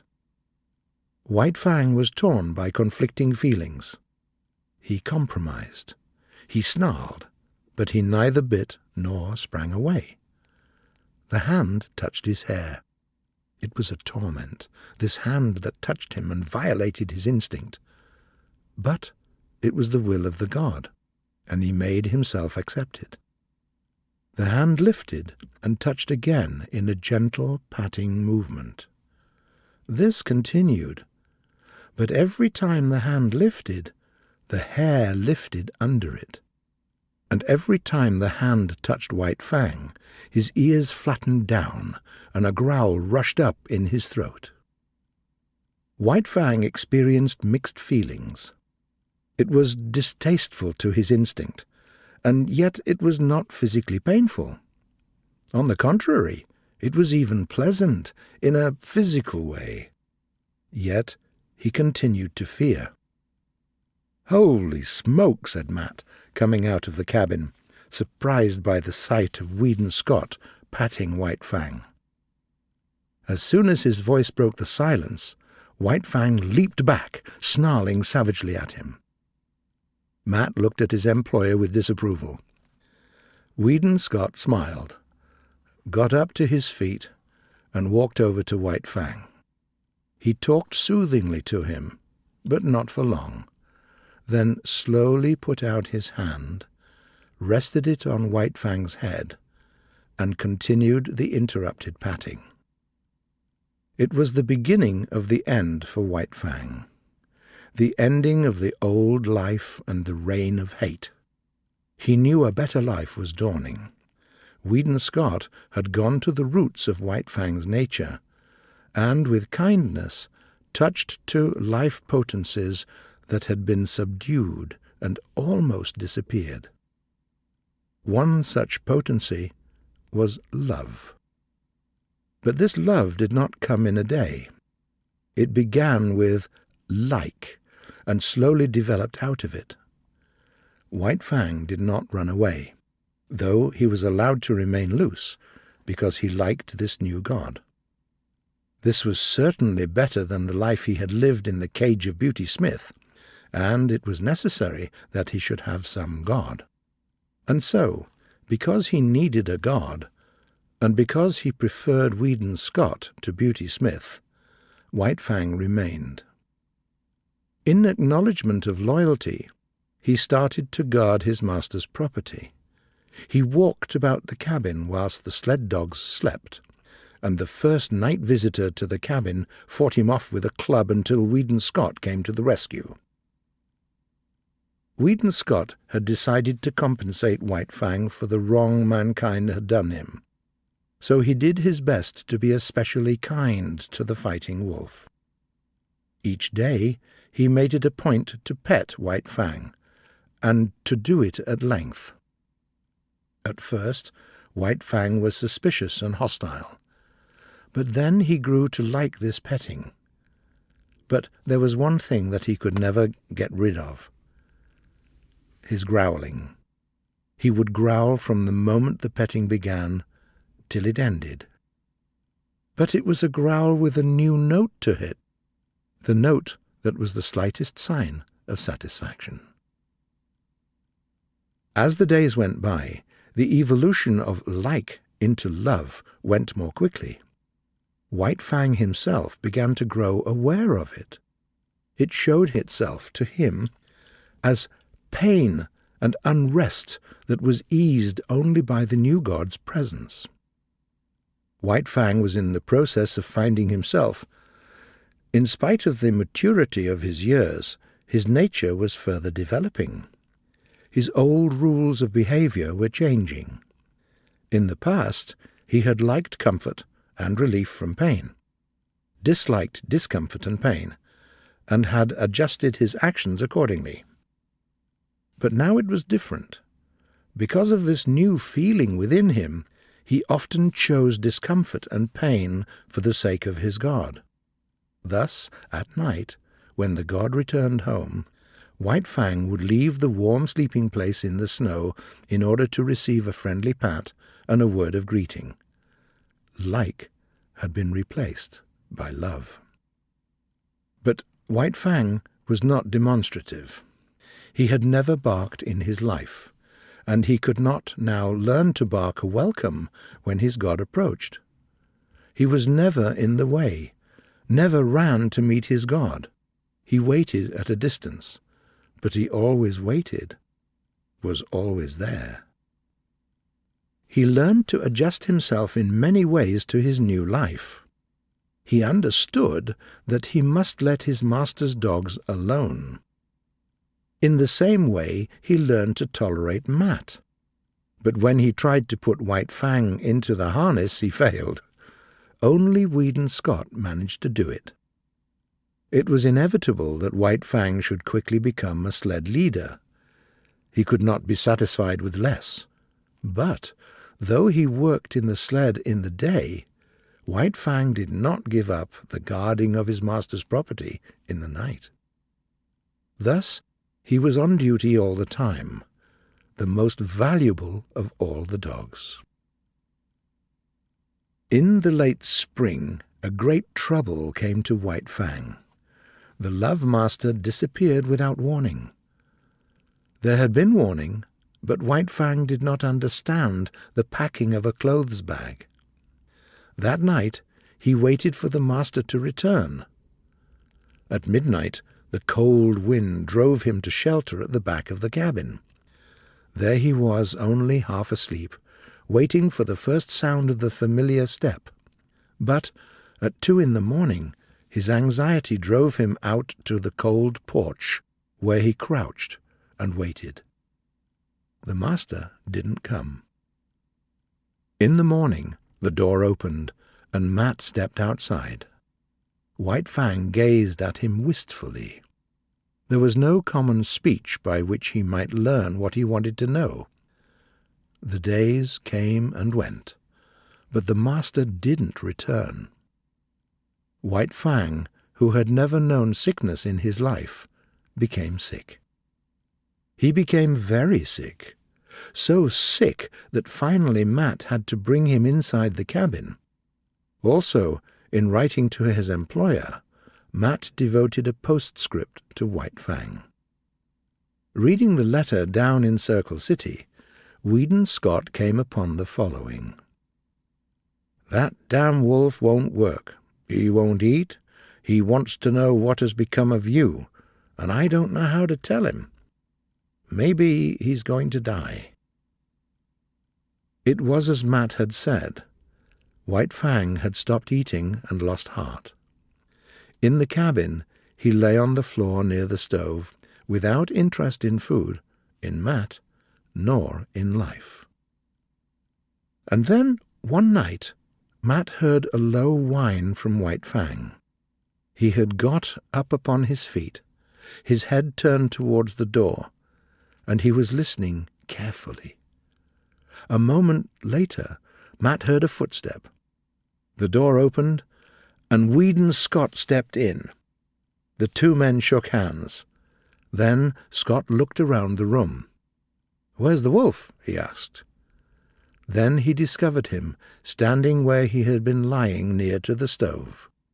He had not rushed forward like other dogs. He stood, watching and waiting. "Holy smoke!" Matt exclaimed. "Look at him wag his tail!" Weedon Scott went halfway across the room toward him, at the same time calling him. As White Fang moved nearer, a strange expression rose up into his eyes. "He's never looked at me that way all the time you were gone," Matt commented. Weedon Scott did not hear. He was petting White Fang, and White Fang was growling responsively. But that was not all. The great love in him found a new way of expressing itself. He suddenly thrust his head forward and in between the master's arms and body, and here, hidden from view, all except his ears, no longer growling, he continued to snuggle. The 2 men looked at each other. Scott's eyes were shining. Now that White Fang had learned to snuggle, he was guilty of it quite often. It was the final word. He could not go beyond it. The one thing of which he had always been particularly jealous was his head. He had always disliked when it was touched, and now, with the love-master, his snuggling was an expression of perfect confidence, of absolute self-surrender. One night, not long after the return, Scott and Matt sat at a game of cribbage before going to bed, when there was an outcry and sound of snarling. They looked at each other as they started to rise to their feet. "The wolf's caught somebody," Matt said. A wild scream of fear quickened them. "Bring a light," Scott shouted as he sprang outside.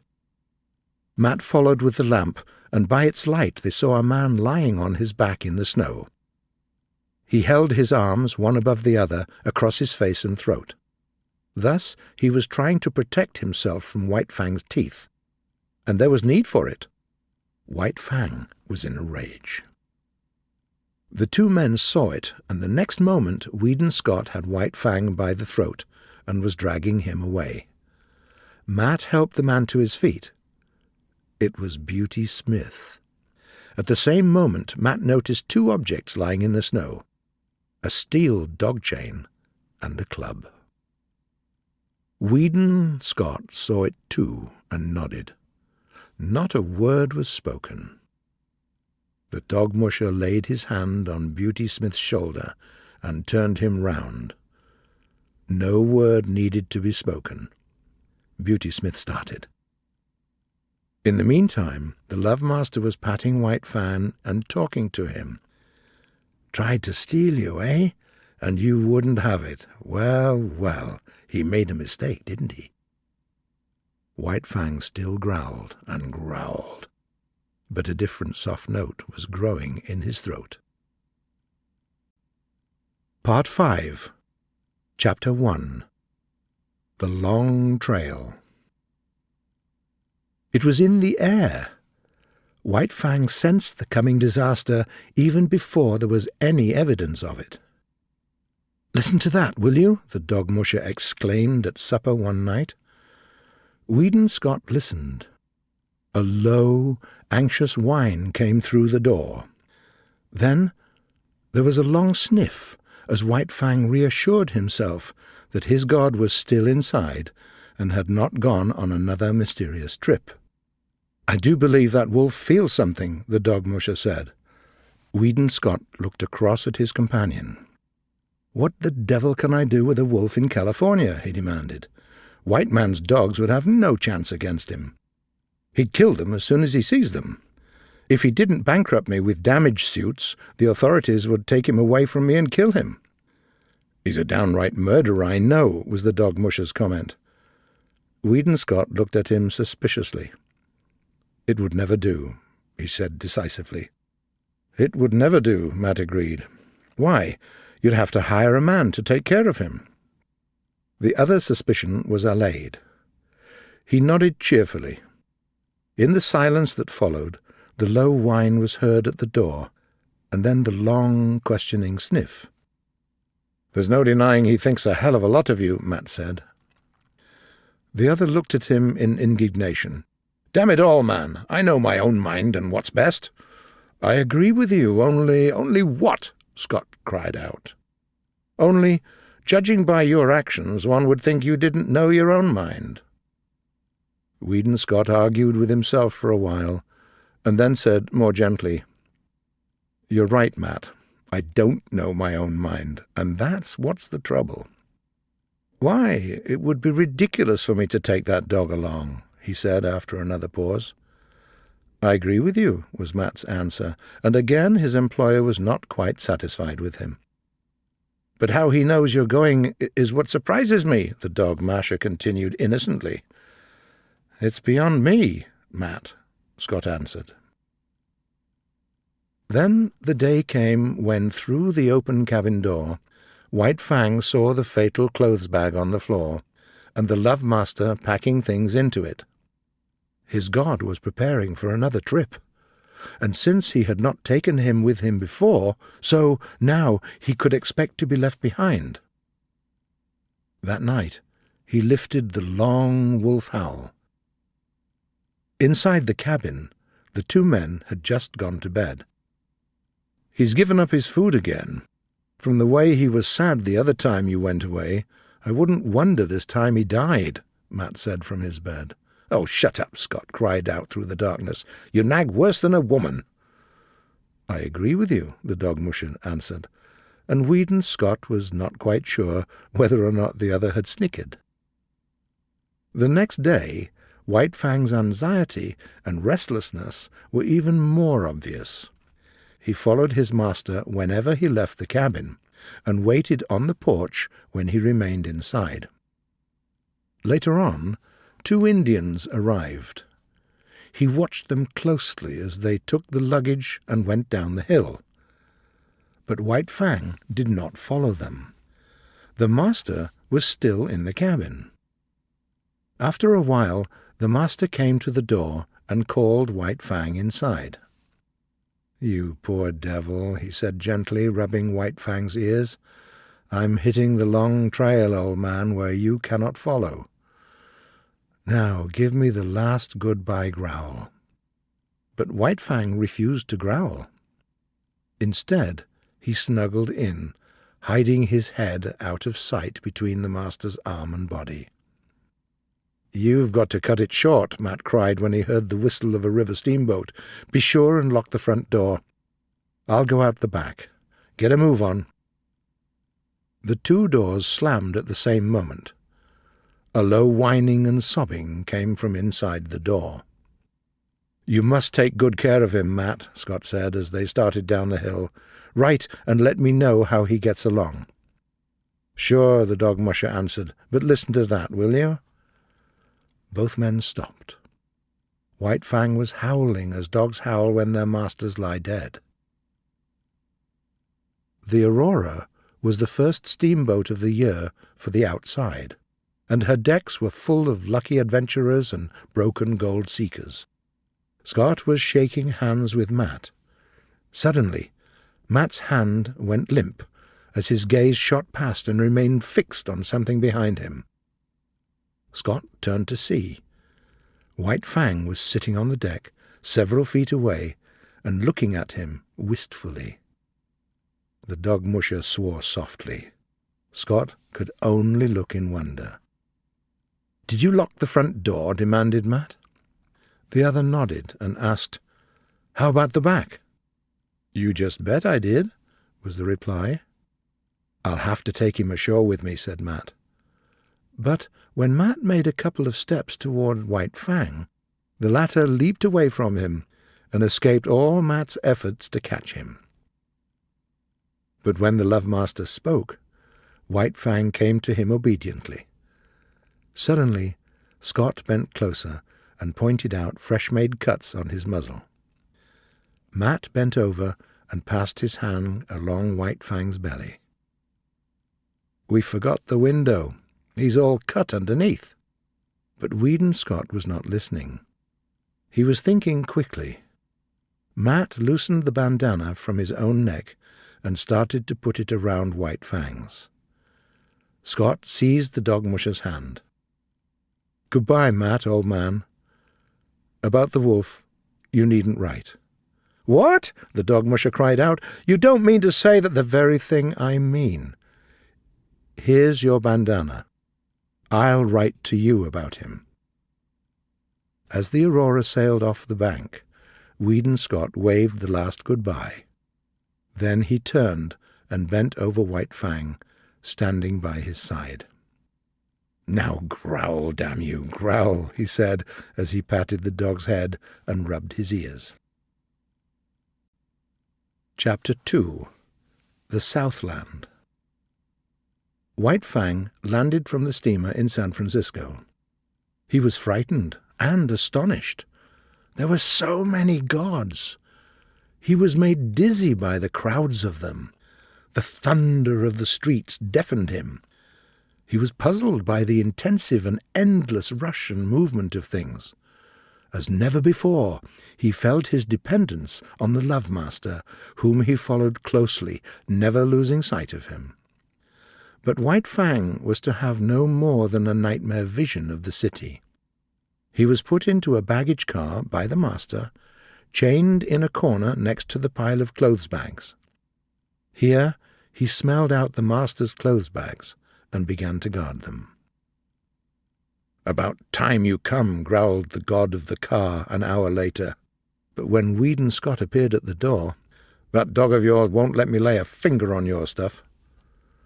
White Fang got out of the car. He was astonished. The nightmare city was gone. Before him was smiling country, streaming with sunshine, lazy with quietness. There was a carriage waiting. A man and a woman approached the master. The woman's arms went around the master's neck. The next moment, Weedon Scott had torn loose from the embrace and closed with White Fang, who had become a snarling, raging demon. "It's all right, Mother," Scott was saying, as he kept tight hold of White Fang. "He thought you were going to injure me, and he wouldn't stand it. It's all right, he'll learn soon enough." He spoke softly to White Fang until he'd quieted him. Then his voice became firm. "Down, sir. Down with you." And White Fang obeyed, though he lay down unwillingly. "Now, Mother." Scott opened his arms to her, but kept his eyes on White Fang. Then the clothes bags were taken into the carriage, the strange gods and the love-master followed, and White Fang ran behind. At the end of 15 minutes, the carriage drove in through a stone gateway and on between a double row of walnut trees. But the moment the carriage entered the grounds, White Fang was attacked by an angry sheepdog. It was between him and the master, cutting him off. White Fang made his silent and deadly rush, but it was never completed. It was a female, and to attack her would be to violate his instinct. But with the sheepdog it was otherwise. She was a female and possessed no such instinct.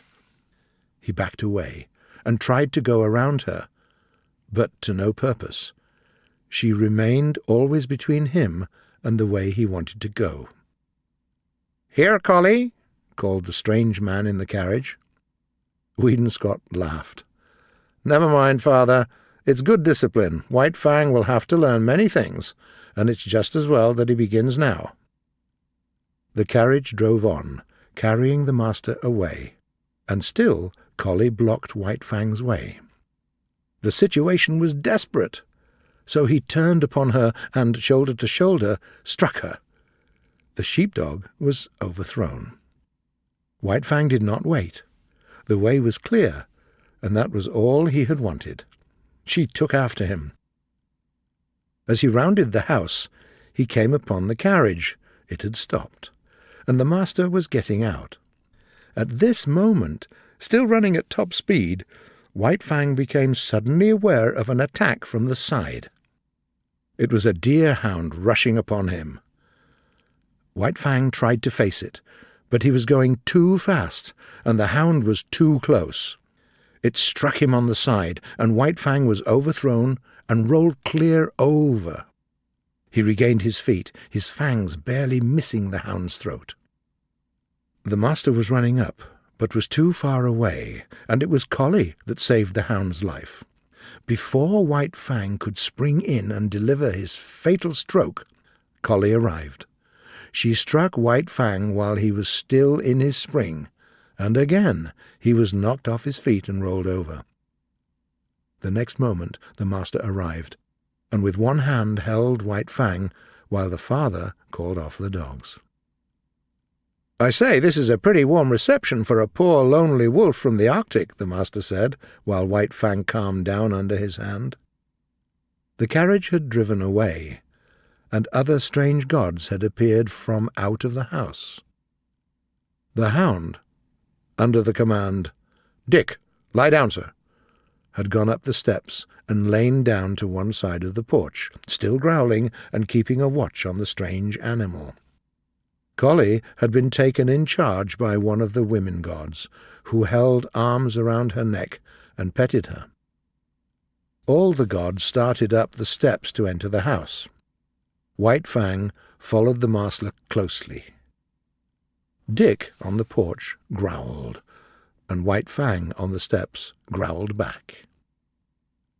"Take Collie inside and leave the two of them to fight it out," suggested Scott's father. "After that they'll be friends." "Then you'll have a dead Dick in 1 or 2 minutes," Whedon said. He turned to White Fang. "Come on, you wolf. It's you that'll have to come inside." White Fang walked up the steps and across the porch, keeping his eyes on Dick. When he was inside, he looked carefully around. Then he lay down with a satisfied grunt at the master's feet, keeping an eye on all that went on, ever ready to spring to his feet and fight for life with the terrors he felt must wait under the trap roof of the house. Chapter 3. The God's Domain. Here, in Sierra Vista, which was the name of Judge Scott's place, White Fang quickly began to make himself at home. He had no further serious trouble with the dogs. Dick calmly accepted White Fang as an addition to the domain. Dick didn't mind becoming friends with the newcomer, but White Fang opposed friendship. All he asked of other dogs was to be let alone. He insisted on his own privacy, and so thoroughly ignored Dick that the good-natured creature finally gave him up and scarcely took any interest in him. It was different with Collie. While she accepted him because it was the will of the gods, that was no reason that she should leave him in peace. She could not pick upon White Fang in the face of the gods who permitted him, but that did not prevent her from making life miserable for him in small ways. So Collie took advantage of her sex to pick upon White Fang. He ignored her existence whenever it was possible, and made it a point to keep out of her way. When he saw or heard her coming, he got up and walked off. There was much in other matters for White Fang to learn. First of all, he had to learn the family of the master. There was Judge Scott, and there was his wife. There were the master's 2 sisters, Beth and Mary. There was his wife, Alice, and then there were his children, Whedon and Maud, toddlers of 4 and 6. Yet he quickly worked it out that all of them belonged to the master and treated them accordingly. What was of value to the master, he valued. What was dear to the master was to be protected by White Fang and guarded carefully. Thus it was with the 2 children. All his life he had disliked children. When Whedon and Maud had first approached him, he growled warningly. A cuff from the master and a sharp word had then made him permit their petting, though he growled and growled under their small hands. Later, he understood that the boy and girl were of great value in the master's eyes. Then it was that neither cuff nor sharp word was necessary before they could pat him. But after a time, he grew even to like the children. Still, he was not demonstrative. And still later, it was noticed that a pleased light came into his eyes when he saw them approaching, and that he looked after them with an appearance of curious regret when they left him for other amusements. All this was a matter of development and took time. The next important person for him, after the children, was Judge Scott. There were 2 reasons, possibly, for this. First, it was clear that he was a valuable possession of the master's, and next, he was undemonstrative. White Fang liked to lie at his feet on the wide porch when he read the newspaper. But this was only when the master was not around. When the master appeared, all other beings stopped existing so far as White Fang was concerned. White Fang allowed all the members of the family to pet him and make much of him, but he never gave to them what he gave to the master. In fact, he never considered the members of the family in any other light than possessions of the love-master. Also, White Fang had early come to differentiate between the family and the servants of the household. The latter were afraid of him, while he didn't care to attack them merely because he considered that they were possessions of the master. Outside the household, there was even more for White Fang to learn. Numerous laws governed all these things and determined behavior. He obeyed his natural impulses until they ran him counter to some law. When this had been done a few times, he learned the law and after that obeyed it. But the most effective in his education was the cuff of the master's hand, the disapproval in the master's voice. In fact, the cuff was seldom administered. The master's voice was enough. By it, White Fang knew whether he did right or wrong. By it, he adjusted his behavior and his actions. In the Northland, the only domesticated animal was the dog. All other animals lived in the wild, and were, when not too big and strong, lawful prey for any dog. All his days, White Fang had searched among the live things for food. It did not enter his head that in the Southland it was otherwise. But this he was to learn early in his living in Santa Clara Valley.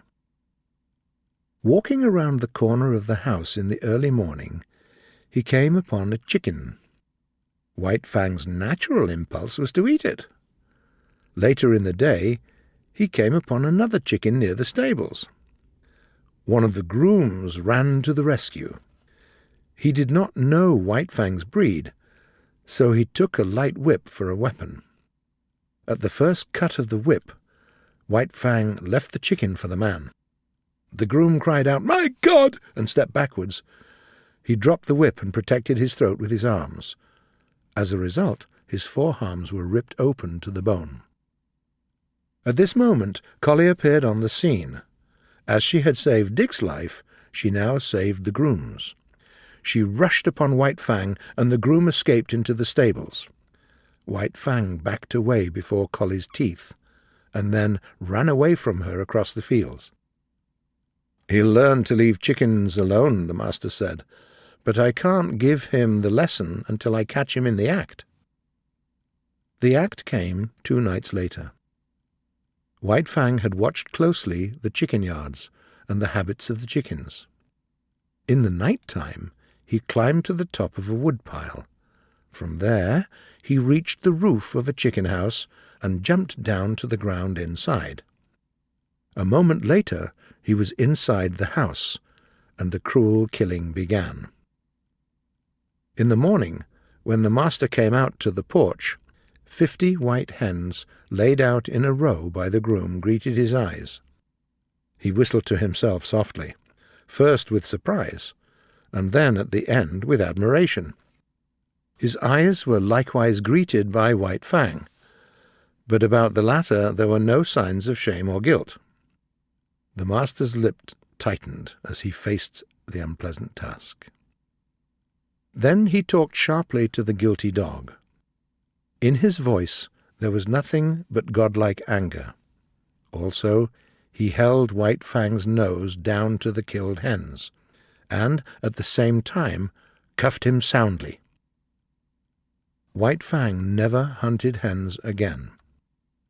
It was against the law, and he had learned it. But numerous laws confused White Fang and often brought him into disgrace. He had to learn that he must not touch the chickens that belonged to other gods. Then there were cats and rabbits and turkeys. All these he must let alone. In fact, when he had only partly learned the law, his impression was that he must leave all live things alone. And then one day, out in the back pasture, he saw Dick start a jackrabbit and run it. The master himself was looking on and did not interfere. Quite the contrary. He encouraged White Fang to join in the chase, and thus he learned that there was no taboo on jackrabbits. In the end, he worked out the complete law. Between him and all the domestic animals there must be no hostilities, but other animals, the squirrels, cottontails, were creatures of the wild and the lawful prey of any dog.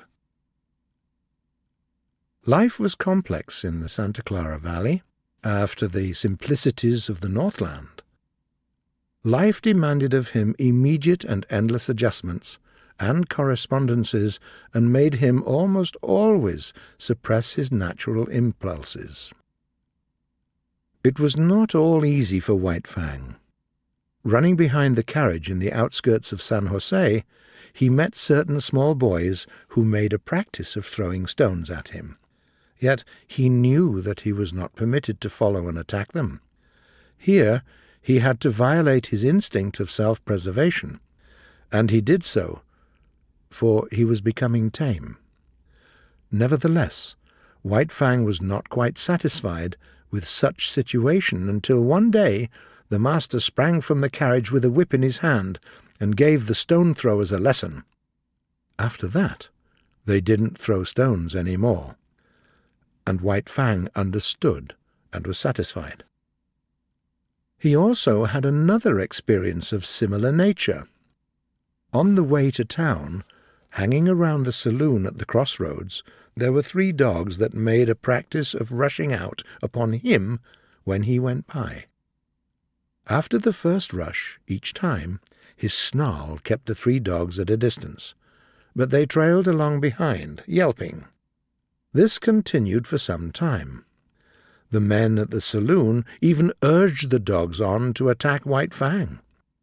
One day they openly set the dogs on him. The master stopped the carriage. "Go to it," he said to White Fang. But White Fang could not believe. He looked at the master, and he looked at the dogs. Then he looked back eagerly and questioningly at the master. The master nodded his head. "Go to them, old fellow. Eat 'em up." White Fang hesitated no longer. He turned and leaped silently among his enemies. All 3 faced him. There was a great snarling and growling, but at the end of several minutes 2 dogs were struggling in the dirt, and the 3rd was running away. White Fang followed with wolf speed and without noise, and in the centre of the field he caught and killed the dog. With this killing, his main troubles with dogs stopped. The word went up and down the valley, and men made sure that their dogs did not bother the fighting wolf. Chapter 4. The Call of Kind. Some months came and went. There was plenty of food and no work in the Southland, and White Fang lived fat and happy. Human kindness was like a sun shining upon him, and he flourished like a flower planted in good soil. And yet he remained somehow different from other dogs. He was never friendly with them. He had lived lonely, so far as his kind was concerned, and he would continue to live lonely. Besides, all Southland dogs looked upon him with suspicion. He aroused in them their instinctive fear of the wild, and they greeted him always with snarl and growl. But there was one unpleasant thing in White Fang's life: Collie. She never gave him a moment's peace. She resisted all efforts of the master to make her become friends with White Fang. She became a pest to him. His favourite way of ignoring her was to lie down, with his head on his forepaws, and pretend sleep. This always confused and silenced her. With the exception of Collie, all things went well with White Fang. He became calm and tolerant in a philosophical way. He no longer lived in a hostile environment. Life was soft and easy. White Fang had never been very demonstrative. Beyond his snuggling and a soft note into his love growl, he had no way of expressing his love. Yet he had to discover a third way. He had always hated the laughter of the gods. Laughter made him wild with rage.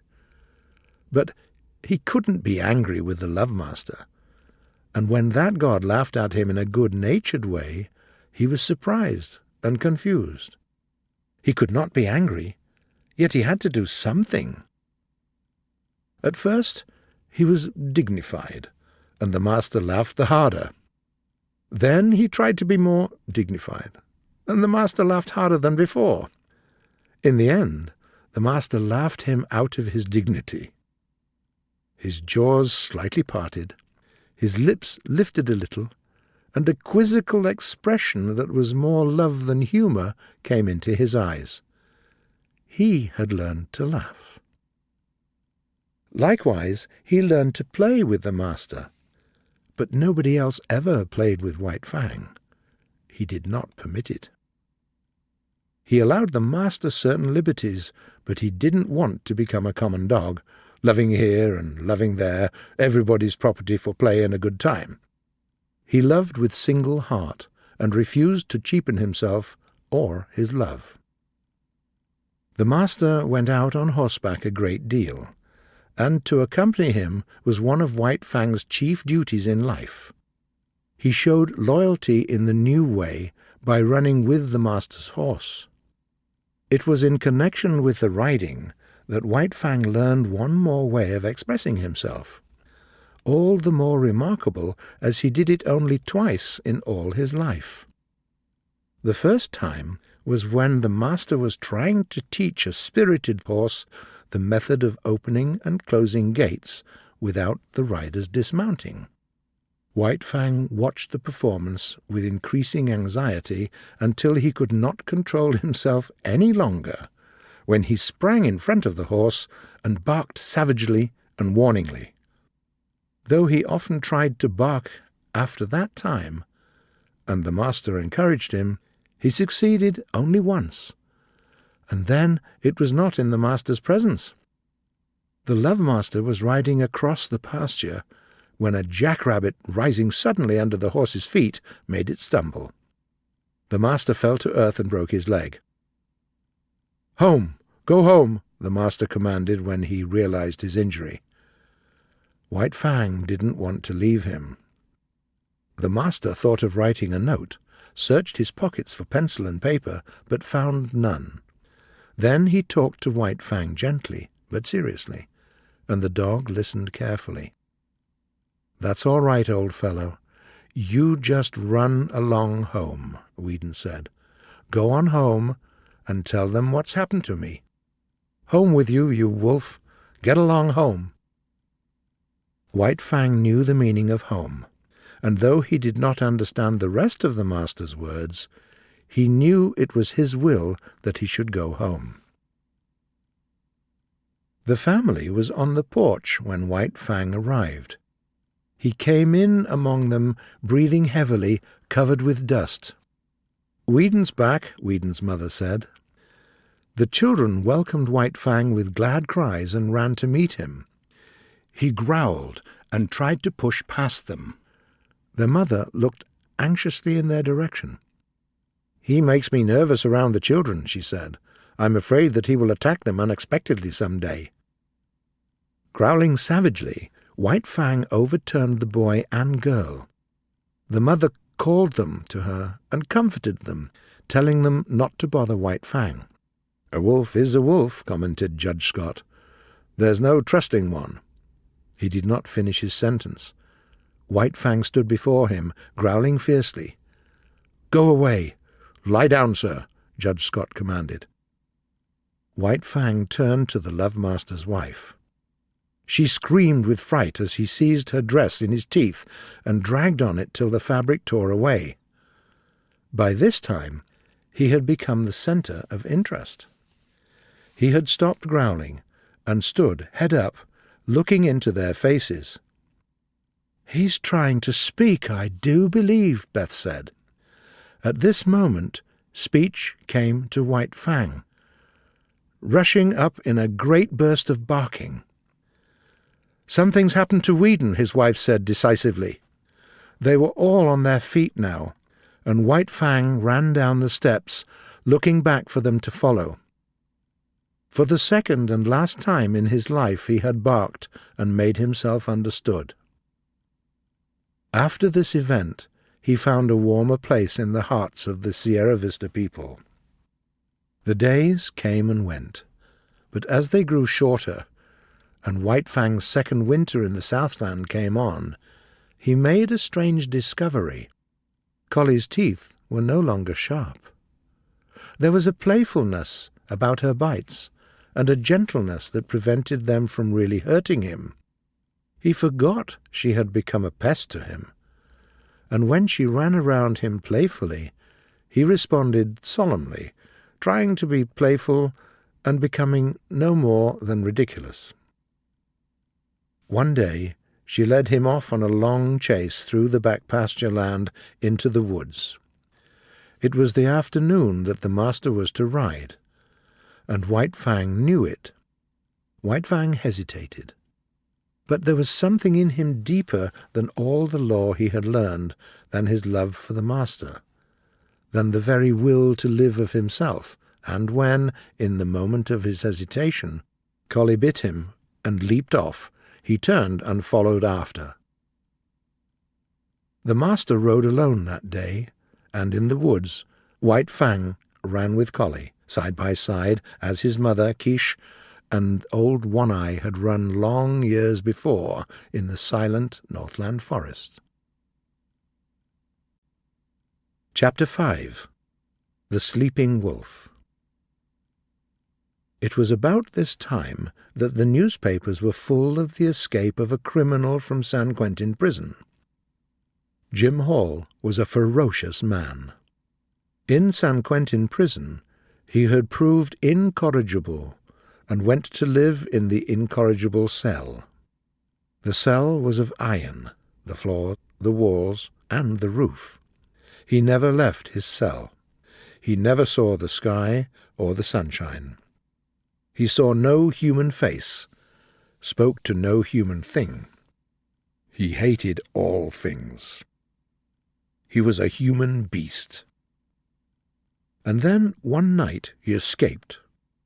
The jailer said it was impossible, but nevertheless the cell was empty, and half in, half out of it lay the body of a dead guard. 2 other dead guards marked his trail through the prison to the outer walls, and he had killed with his hands to avoid noise. He was armed with the weapons of the killed guards. A big sum in gold was offered for his head. Sometimes police or public-spirited citizens came upon him, and the men faced him like heroes. After such campaigns, the dead and wounded were taken back to the towns, and their places were filled by men eager for the manhunt. And then Jim Hall disappeared. In the meantime, the newspapers were read at Sierra Vista, not so much with interest as with anxiety. The women were afraid. Judge Scott laughed, but not with reason, for it was during his last days on the bench that Jim Hall had stood before him and received sentence. And in open courtroom Jim Hall had sworn that the day would come when he would take vengeance on the judge that sentenced him, and sent to prison for a crime he had not committed. Judge Scott did not know that he'd got mixed up in a police conspiracy, that the evidence was false, that Jim Hall was innocent of the crime for which he was sentenced. And Jim Hall, on the other hand, believed that the judge knew all about it and was part of the conspiracy. White Fang knew nothing of all this, but between him and Alice, the master's wife, there existed a secret. White Fang was not a house dog, but each night, after Sierra Vista had gone to bed, she rose and let in White Fang to sleep in the big hall, and each morning, early, she quietly went down and let him out before the family was awake. On one such night, White Fang awoke and lay very quietly. And very quietly he smelled the air and felt a strange god's presence. Then sounds of the strange god's movements came to his ears. White Fang didn't burst in a furious outcry. The strange god walked softly, but White Fang walked more softly. He followed silently. The strange god paused at the foot of the staircase and listened. White Fang paused too, and watched and waited without movement. The way up that staircase led to the Love Master, and to the Love Master's dearest possessions. The strange god's foot lifted. At that moment, White Fang struck. He lifted his body into the air in the spring that landed him on the strange god's back, and buried his fangs into the back of the man's neck. Together they fell to the floor. White Fang leaped clear, and, as the man struggled to rise, was in again with the slashing fangs. Sierra Vista awoke in alarm. There were revolver shots. A man's voice screamed once in horror.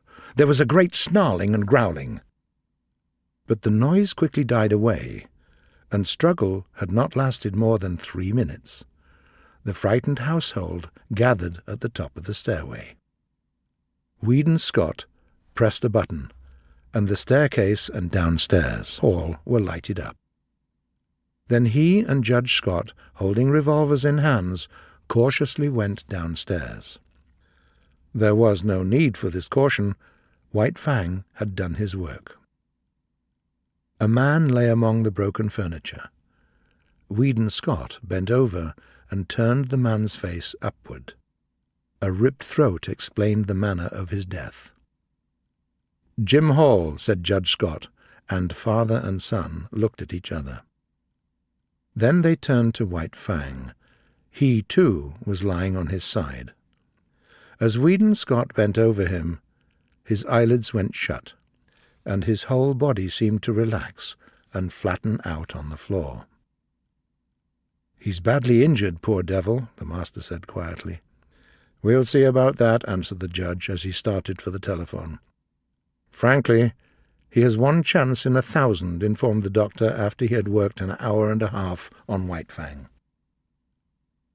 At dawn, the whole family, with the exception of the children, was gathered about the doctor to hear his verdict. 1 chance in 1,000 is really optimistic, the doctor said. He hasn't a chance in 10,000. "But he mustn't lose any chance that might be of help to him," Judge Scott exclaimed. "Never mind expense, he must have the advantage of every chance." The doctor smiled indulgently.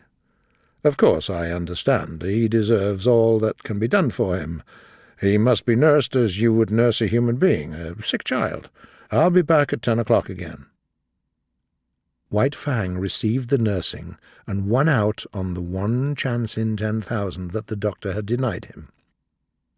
A constitution of iron and the vitality of the wild were White Fang's heritage, and he clung to life, the whole of him and every part of him, in spirit and in flesh, with the tenacity that of old belonged to all creatures. For weeks, White Fang was covered in plaster casts and bandages. Then the day came when the last bandage and the last plaster cast were taken off. It was a great day. All Sierra Vista was gathered around. The master rubbed his ears, and the master's wife called him Blessed Wolf. He tried to rise to his feet, and after several attempts fell down from weakness. He felt a little shame because of his weakness, as though he were failing the gods in the service he owed them. Because of this, he made heroic efforts to arise, and at last he stood on his 4 legs. "He'll have to learn to walk again," said the doctor, "so he might as well start in right now. It won't hurt him. Take him outside." And he went outside, like a king, with all Sierra Vista about him. He was very weak, and when he reached the lawn, he lay down and rested for a while. Then the procession started on.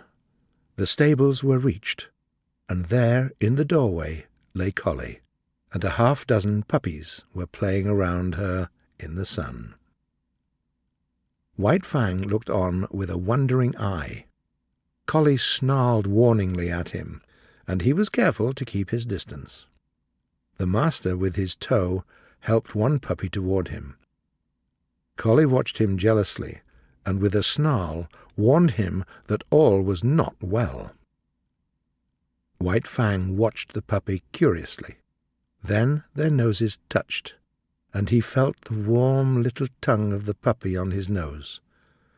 White Fang's tongue went out, he knew not why, and he licked the puppy's face. Applauses and pleased cries from the gods greeted the performance. He was surprised, and looked at them in a puzzled way. Then he was weak again, and lay down, his head on one side as he watched the puppy. The other puppies came toward him, to Collie's great displeasure, and he permitted them to play with him. And there he lay, with half-shut eyes, dozing in the sun.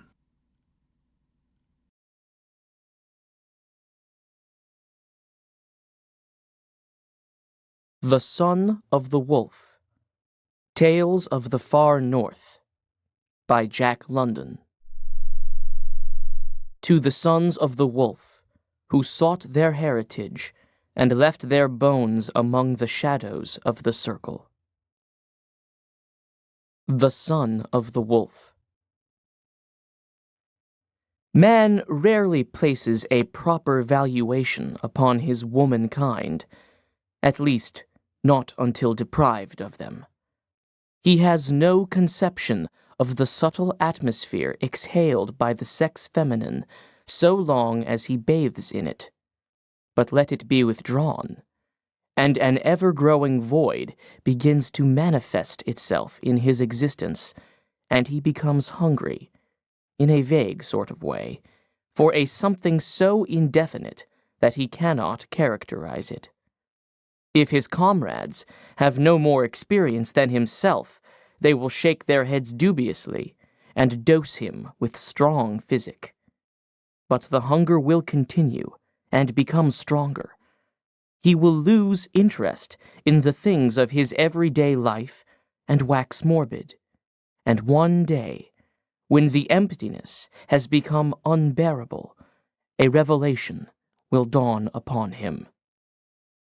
In the Yukon country, when this comes to pass, the man usually provisions a poling boat, if it be summer, and if winter, harnesses his dogs and heads for the Southland.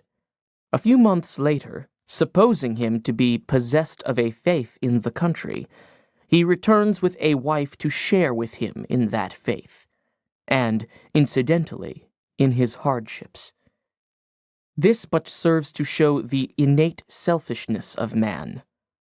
It also brings us to the trouble of Scruff Mackenzie, which occurred in the old days, before the country was stampeded and staked by a tidal wave of Chichaquas, and when the Klondike's only claim to notice was its salmon fisheries. Scruff Mackenzie bore the earmarks of a frontier birth and a frontier life. His face was stamped with 25 years of incessant struggle with nature in her wildest moods, the last two, the wildest and hardest of all, having been spent in groping for the gold which lies in the shadow of the Arctic Circle. When the yearning sickness came upon him, he was not surprised, for he was a practical man, and had seen other men thus stricken. But he showed no sign of his malady, save that he worked harder. All summer he fought mosquitoes, and washed the sure-thing bars of the Stewart River for a double-grub steak. Then he floated a raft of house logs down the Yukon to 40 Mile, and put together as comfortable a cabin as any the camp could boast of. In fact, it showed such cozy promise that many men elected to be his partner and to come and live with him. But he crushed their aspirations with rough speech, peculiar for its strength and brevity, and bought a double supply of grub from the trading post. As has been noted, Scruff Mackenzie was a practical man. If he wanted a thing, he usually got it, but in doing so, went no farther out of his way than was necessary. Though a son of toil and hardship, he was averse to a journey of 600 miles on the ice, a second of 2,000 miles on the ocean, and still a third 1,000 miles or so to his last stamping grounds, all in the mere quest of a wife. Life was too short. So he rounded up his dogs, lashed a curious freight to his sled, and faced across the divide whose westward slopes were drained by the head reaches of the Tanana. He was a sturdy traveler, and his wolf dogs could work harder and travel faster on less grub than any other team in the Yukon. 3 weeks later, he strode into a hunting camp of the Upper Tanana Sticks. They marveled at his temerity, for they had a bad name and had been known to kill white men for as trifling a thing as a sharp axe or a broken rifle. But he went among them single-handed, his bearing being a delicious composite of humility, familiarity, sang-froid, and insolence.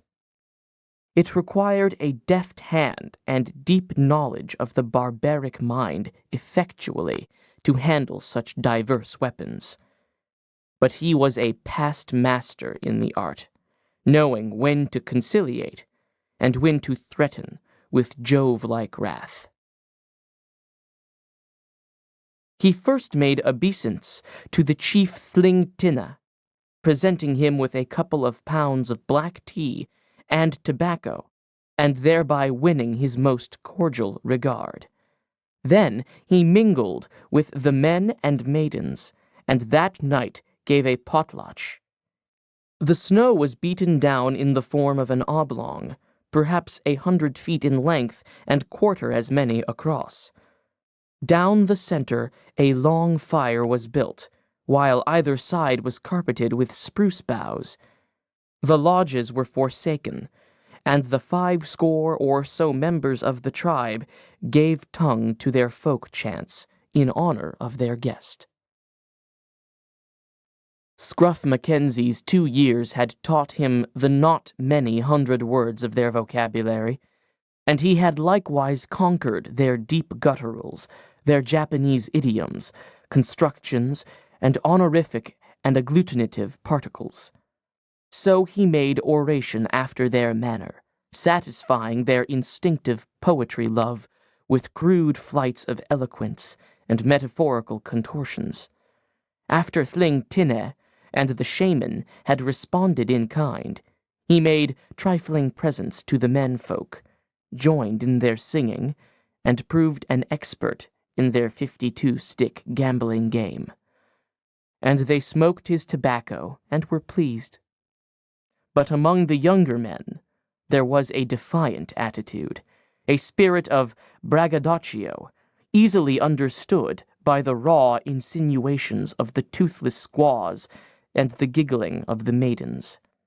They had known few white men, sons of the wolf, but from those few they had learned strange lessons.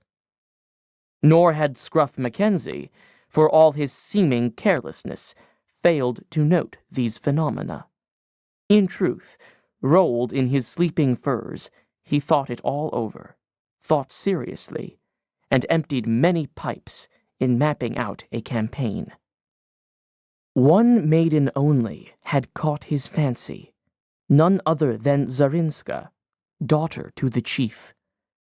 In features, form, and poise, answering more nearly to the white man's type of beauty, she was almost an anomaly among her tribal sisters. He would possess her make her his wife, and name her, he would name her Gertrude.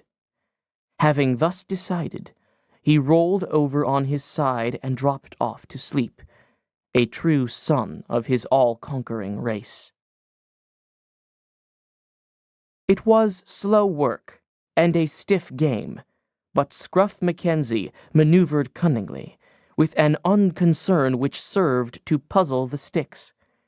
He took great care to impress the men that he was a sure shot and a mighty hunter, and the camp rang with his plaudits when he brought down a moose at 600 yards. Of a night he visited in Chief Thling Tinez's lodge of moose and caribou skins, talking big and dispensing tobacco with a lavish hand. Nor did he fail to likewise honor the shaman, for he realized the medicine man's influence with his people, and was anxious to make of him an ally. But that worthy was high and mighty, refused to be propitiated, and was unerringly marked down as a prospective enemy. Though no opening presented for an interview with Zarinska, Mackenzie stole many a glance to her, giving fair warning of his intent. And well she knew, yet coquettishly surrounded herself with a ring of women whenever the men were away, and he had a chance. But he was in no hurry. Besides, he knew she could not help but think of him, and a few days of such thought would only better his suit. At last, one night, when he deemed the time to be ripe, he abruptly left the chief's smoky dwelling and hastened to a neighboring lodge. As usual, she sat with squaws and maidens about her, all engaged in sewing moccasins and beadwork. They laughed at his entrance, and badinage, which linked Zarinska to him, ran high.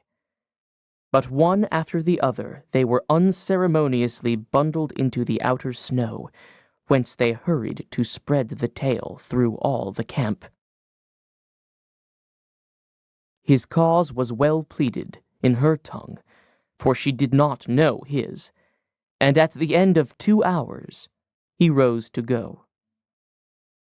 So Zarinska will come to the white man's lodge? Good.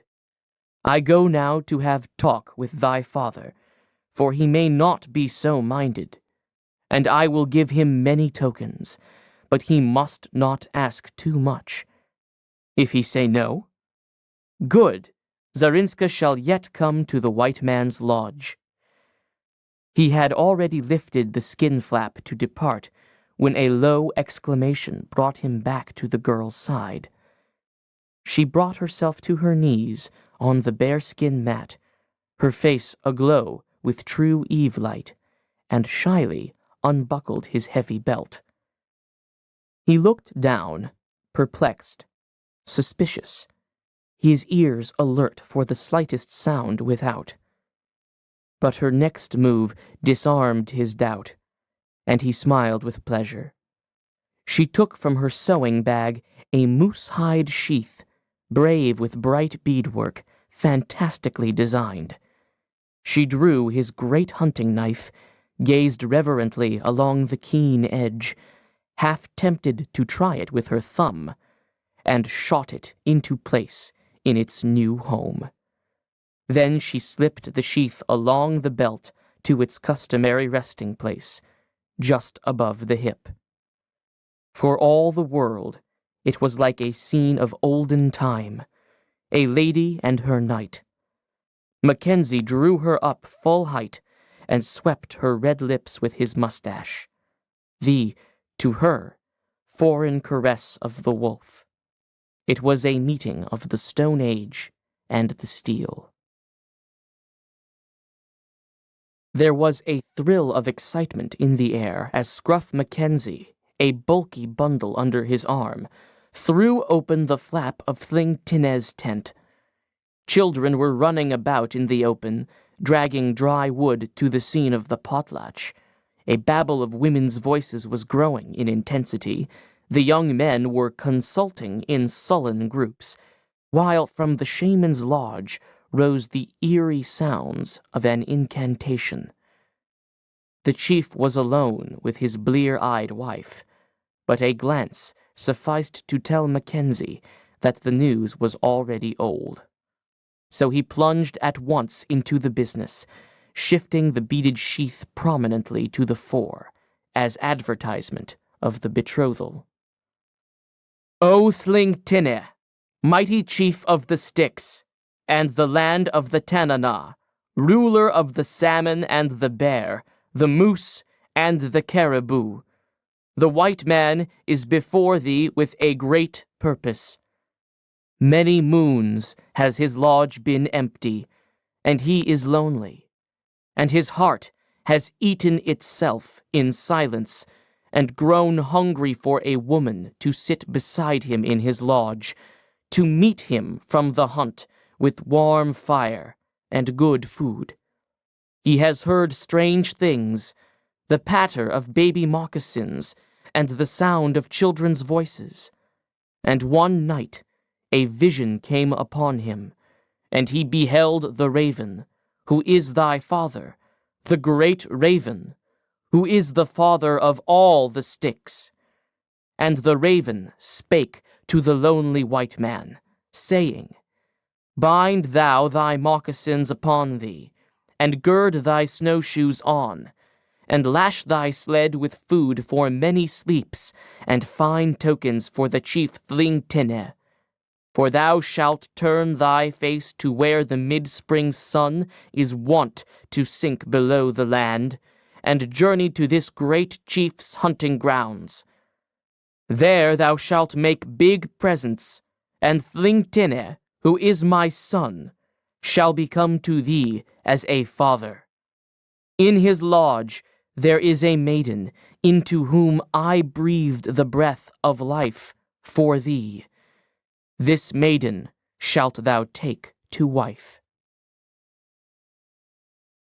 O chief, thus spake the great raven, thus do I lay many presents at thy feet, thus am I come to take thy daughter. The old man drew his furs about him with crude consciousness of royalty, but delayed reply while a youngster crept in, delivered a quick message to appear before the council, and was gone. O white man, whom we have named Moose Killer, also known as the Wolf, and the son of the Wolf. We know thou comest of a mighty race. We are proud to have thee our potlatch guest, but the king salmon does not mate with the dog salmon, nor the raven with the wolf. Not so, cried Mackenzie. The daughters of the raven have I met in the camps of the wolf, the squaw of Mortimer, the squaw of Mortimer, the squaw of Tregidgo, the squaw of Barnaby, who came 2 ice runs back, and I have heard of other squaws, though my eyes beheld them not. Son, your words are true, but it were evil mating. Like the water with the sand, like the snowflake with the sun. But met you one mason and his squaw? No. He came 10 ice runs ago, the first of all the wolves, and with him there was a mighty man, straight as a willow shoot, and tall, strong as the bald-faced grizzly, with a heart like the full summer moon. His... Oh! Interrupted Mackenzie, recognizing the well-known Northland figure. Malamut Kid. The same. A mighty man. But saw you aught of the squaw? She was full sister to Zarinska. Nay, chief, but I have heard. Mason, far, far to the north, a spruce tree, heavy with years, crushed out his life beneath. But his love was great, and he had much gold. With this, and her boy, she journeyed countless sleeps toward the winter's noonday sun, and there she yet lives. No biting frost, no snow, no summer's midnight sun, no winter's noonday night. A second messenger interrupted with imperative summons from the council. As Mackenzie threw him into the snow, he caught a glimpse of the swaying forms before the council fire, heard the deep basses of the men in rhythmic chant, and knew the shaman was fanning the anger of his people. Time pressed. He turned upon the chief. "Come, I wish thy child, and now. See, here are tobacco, tea, many cups of sugar, warm blankets, handkerchiefs, both good and large, and here, a true rifle with many bullets and much powder."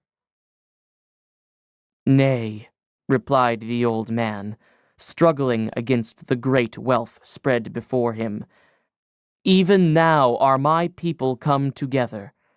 They will not have this marriage. But thou art chief. Yet do my young men rage because the wolves have taken their maidens, so that they may not marry. Listen, O Thlingtine, ere the night has passed into the day, the wolf shall face his dogs to the mountains of the east, and fare forth to the country of the Yukon, and Zarinska shall break trail for his dogs. And ere the night has gained its middle, my young men may fling to the dogs the flesh of the wolf, and his bones be scattered in the snow till the springtime lay them bare." It was threat and counter-threat. Mackenzie's bronzed face flushed darkly. He raised his voice. The old squaw, who till now had sat an impassive spectator, made to creep by him for the door. The song of the men broke suddenly, and there was a hubbub of many voices as he whirled the old woman roughly to her couch of skins. "Again I cry, listen, O Thlingtine! The wolf dies with teeth fast locked, and with him there shall sleep 10 of thy strongest men, men who are needed, for the hunting is but begun, and the fishing is not many moons away. And again, of what profit should I die? I know the custom of thy people. Thy share of my wealth shall be very small. Grant me thy child, and it shall all be thine. And yet again, my brothers will come, and there are many, and their maws are never filled, and the daughters of the raven shall bear children in the lodges of the wolf. My people are greater than thy people. It is destiny. Grant, and all this wealth is thine." Moccasins were crunching the snow without. Mackenzie threw his rifle to cock and loosened the twin Colts in his belt. "Grant, O chief." "And yet, my people will say no." "Grant, and the wealth is thine. Then shall I deal with thy people after." "The wolf will have it so. I will take his tokens, but I would warn him." Mackenzie passed over the goods, taking care to clog the rifle's ejector, and capping the bargain with a kaleidoscopic silk kerchief. The shaman and half a dozen young braves entered, but he shouldered boldly among them and passed out. "Pack," was his laconic greeting to Zarinska, as he passed her lodge and hurried to harness his dogs. A few minutes later, he swept into the council at the head of the team, the woman by his side. He took his place at the upper end of the oblong, by the side of the chief. To his left, a step to the rear, he stationed Zarinska, her proper place. Besides, the time was ripe for mischief, and there was need to guard his back. On either side, the men crouched to the fire, their voices lifted in a folk chant out of the forgotten past, full of strange, halting cadences and haunting recurrences. It was not beautiful. Fearful may inadequately express it. At the lower end, under the eye of the shaman, danced half a score of women. Stern were his reproofs to those who did not wholly abandon themselves to the ecstasy of the rite. Half hidden in their waists, they slowly swayed to and fro, their forms rippling to an ever-changing rhythm. It was a weird scene, an anachronism. To the south, the 19th century was reeling off the few years of its last decade. Here flourished man primeval, a shade removed from the prehistoric cave dweller, a forgotten fragment of the elder world. The tawny wolf dogs sat between their skin-clad masters or fought for room. The firelight cast backward from their red eyes and slavered fangs. The woods, in ghostly shroud, slept on unheeding. The white silence, for the moment driven to the rimming forest, seemed ever crushing inward. The stars danced with great leaps, as is their wont in the time of the great cold, while the spirits of the pole trailed their robes of glory athwart the heavens. Scruff Mackenzie dimly realized the wild grandeur of the setting as his eyes ranged down the fur-fringed sides in quest of missing faces. They rested for a moment on a newborn babe, suckling at its mother's naked breast. It was 40 below, 70 and odd degrees of frost. He thought of the tender women of his own race, and smiled grimly. Yet from the loins of some such tender woman had he sprung with a kingly inheritance, an inheritance which gave to him and his dominance over the land and sea, over the animals and the peoples of all the zones. Single-handed against 50, girt by the Arctic winter, far from his own, he felt the prompting of his heritage, the desire to possess, the wild danger-love, the thrill of battle, the power to conquer or to die. The singing and the dancing ceased, and the shaman flared up in rude eloquence. Through the sinuosities of their vast mythology, he worked cunningly upon the credulity of his people. The case was strong. Opposing the creative principles as embodied in the crow and the raven, he stigmatized Mackenzie as the wolf, the fighting and the destructive principle. Not only was the combat of these forces spiritual, but men fought, each to his totem. They were the children of Jelks, the raven, the Promethean firebringer. Mackenzie was the child of the wolf, or, in other words, the devil. For them to bring a truce to this perpetual warfare, to marry their daughters to the arch-enemy, were treason and blasphemy of the highest order. No phrase was harsh, nor figure vile enough in branding Mackenzie as a sneaking interloper and emissary of Satan. There was a subdued, savage roar in the deep chests of his listeners as he took the swing of his peroration. "Aye, my brothers, Jelks is all-powerful. Did he not bring heaven-born fire that we might be warm?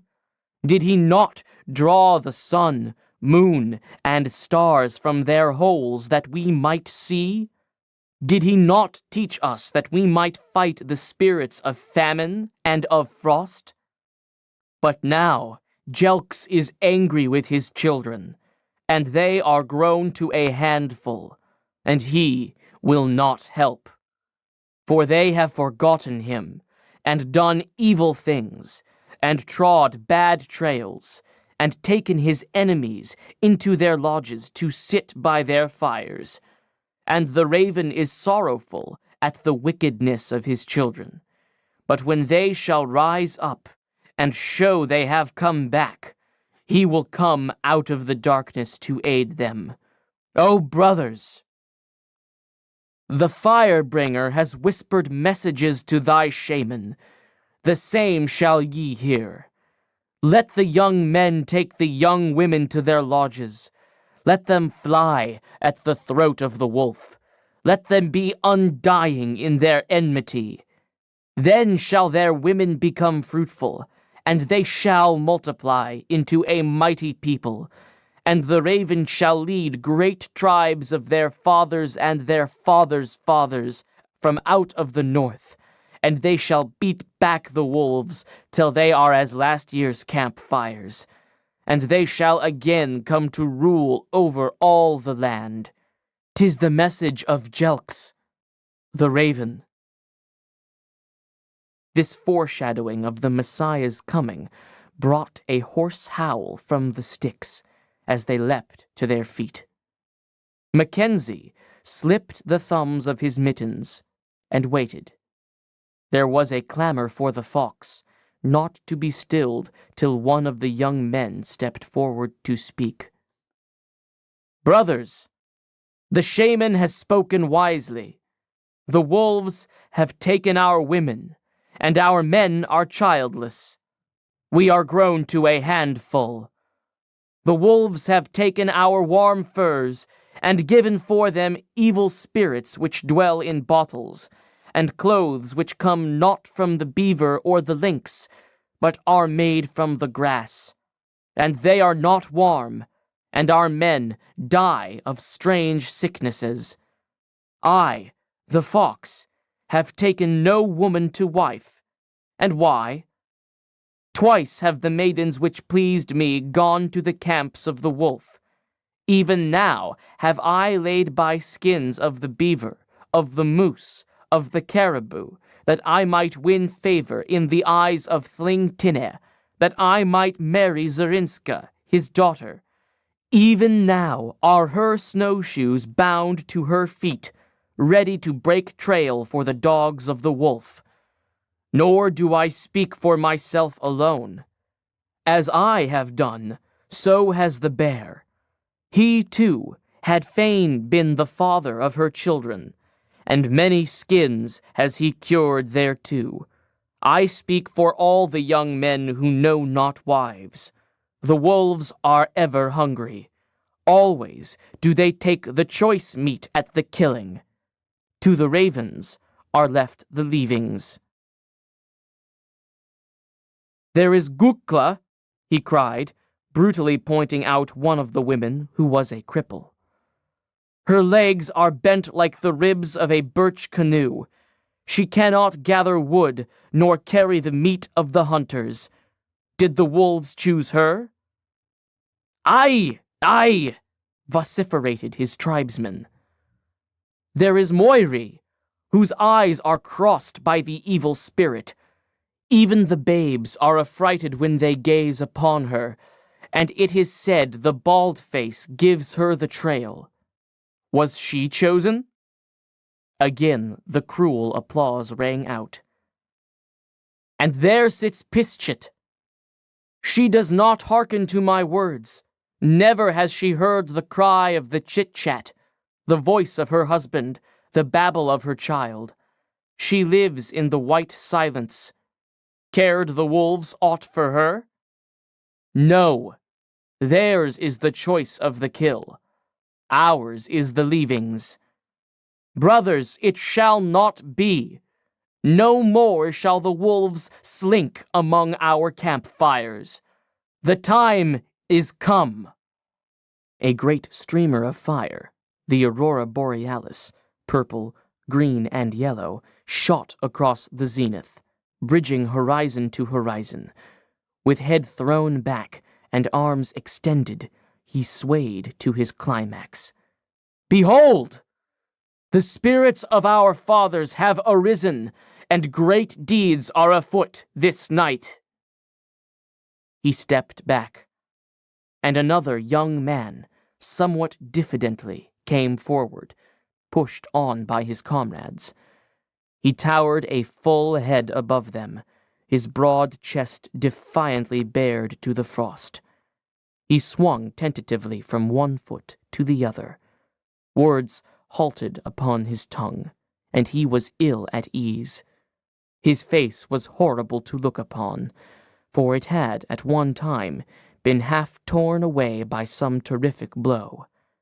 At last he struck his breast with his clenched fist, drawing sound as from a drum, and his voice rumbled forth as the surf from an ocean cavern. I am the bear, the silver tip, and the son of the silver tip. When my voice was yet as a girl's, I slew the lynx, the moose, and the caribou. When it whistled like the wolverines from under a cache, I crossed the mountains of the south and slew 3 of the white rivers. When it became as the roar of the Chinook, I met the bald-faced grizzly, but gave no trail. At this he paused, his hand significantly sweeping across his hideous scars. I am not as the fox. My tongue is frozen like the river. I cannot make great talk. My words are few. The fox says great deeds are afoot this night. Good. Talk flows from his tongue like the freshets of the spring. But he is chary of deeds. This night shall I do battle with the wolf. I shall slay him, and Zarinska shall sit by my fire. The bear has spoken. Though pandemonium raged about him, Scruff Mackenzie held his ground. Aware how useless was the rifle at close quarters, he slipped both holsters to the fore, ready for action, and drew his mittens till his hands were barely shielded by the elbow gauntlets. He knew there was no hope in attack en masse, but, true to his boast, he was prepared to die with teeth fast locked. But the bear restrained his comrades, beating back the more impetuous with his terrible fist. As the tumult began to die away, Mackenzie shot a glance in the direction of Zarinska. It was a superb picture. She was leaning forward on her snowshoes, lips apart, and nostrils quivering, like a tigress about to spring. Her great black eyes were fixed upon her tribesmen, in fear and in defiance. So extreme the tension, she had forgotten to breathe. With one hand pressed spasmodically against her breast, and the other as tightly gripped about the dog whip, she was as turned to stone. Even as he looked, relief came to her. Her muscles loosened. With a heavy sigh, she settled back, giving him a look of more than love. Thling Tinne was trying to speak, but his people drowned his voice. Then Mackenzie strode forward. The fox opened mouth to a piercing yell, but so savagely did Mackenzie whirl upon him that he shrank back, his larynx all a-gurgle with suppressed sound. His discomfiture was greeted with roars of laughter, and served to soothe his fellows to a listening mood. Brothers, the white man, whom ye have chosen to call the wolf, came among you with fair words. He was not like the Inuit. He spoke not lies. He came as a friend, as one who would be a brother. But your men have had their say, and the time for soft words is past. First, I will tell you that the shaman has an evil tongue, and is a false prophet, that the messages he spake are not those of the fire-bringer. His ears are locked to the voice of the raven, and out of his own head he weaves cunning fancies, and he has made fools of you. He has no power. When the dogs were killed and eaten, and your stomachs were heavy with untanned hide and strips of moccasins, when the old men died, and the old women died, and the babes at the dry dugs of their mothers died, when the land was dark, and ye perished as do the salmon in the fall, when the famine was upon you, did the shaman bring reward to your hunters? Did the shaman put meat in your bellies? Again I say, the shaman is without power. Thus I spit upon his face. Though taken aback by the sacrilege, there was no uproar. Some of the women were even frightened, but among the men there was an uplifting, as though in preparation or anticipation of the miracle. All eyes were turned upon the two central figures.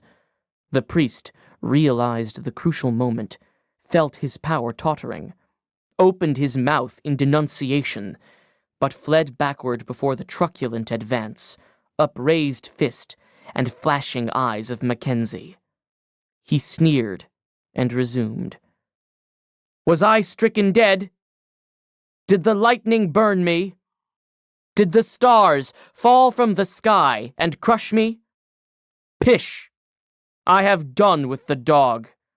Now I will tell you of my people, who are the mightiest of all the peoples, who rule in all the lands. At first, we hunt as I hunt, alone. After that, we hunt in packs, and at last, like the caribou run, we sweep across all the land. Those whom we take into our lodges live. Those who will not come, die. Zarinska is a comely maiden, full and strong, fit to become the mother of wolves. Though I die, such shall she become, for my brothers are many, and they will follow the scent of my dogs. Listen to the law of the wolf. Whoso taketh the life of one wolf, the forfeit shall 10 of his people pay.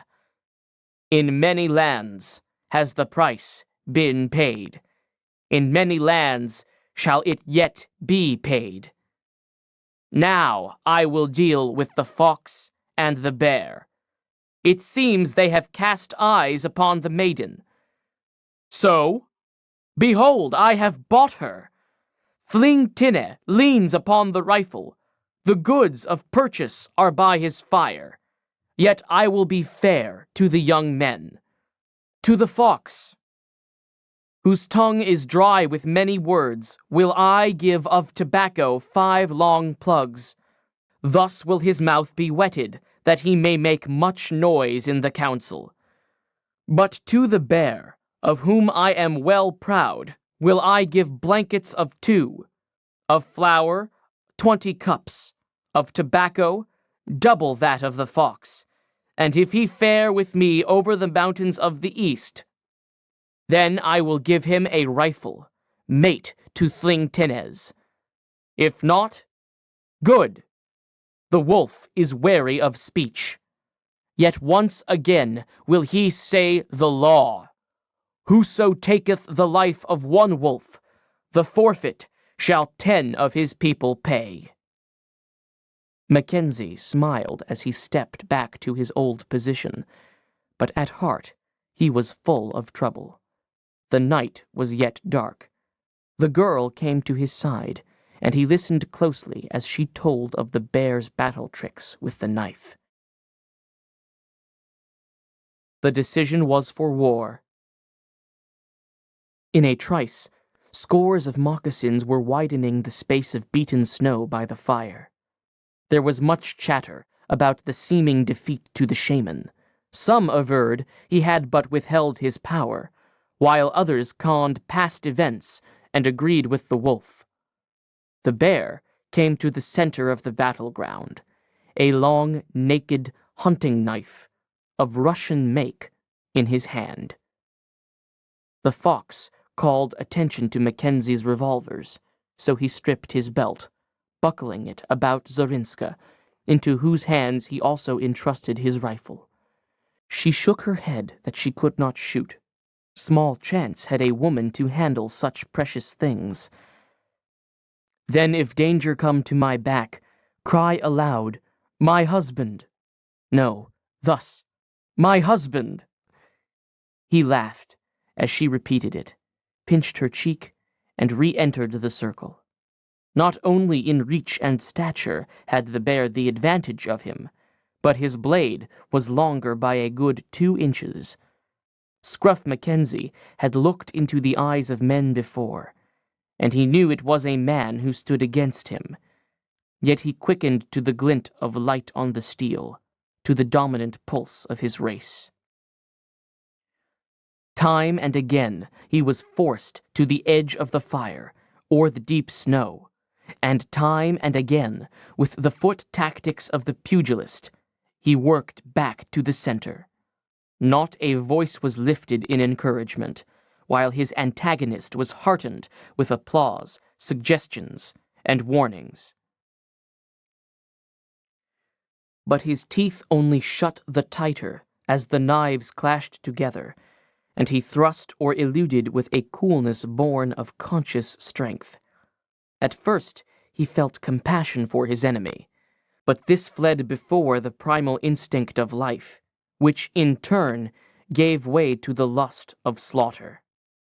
The 10,000 years of culture fell from him, and he was a cave dweller, doing battle for his female. Twice he pricked the bear, getting away unscathed, but the third time caught, and to save himself, free hands closed on fighting hands, and they came together. Then did he realize the tremendous strength of his opponent. His muscles were knotted in painful lumps, and cords and tendons threatened to snap with the strain. Yet nearer and nearer came the Russian steel.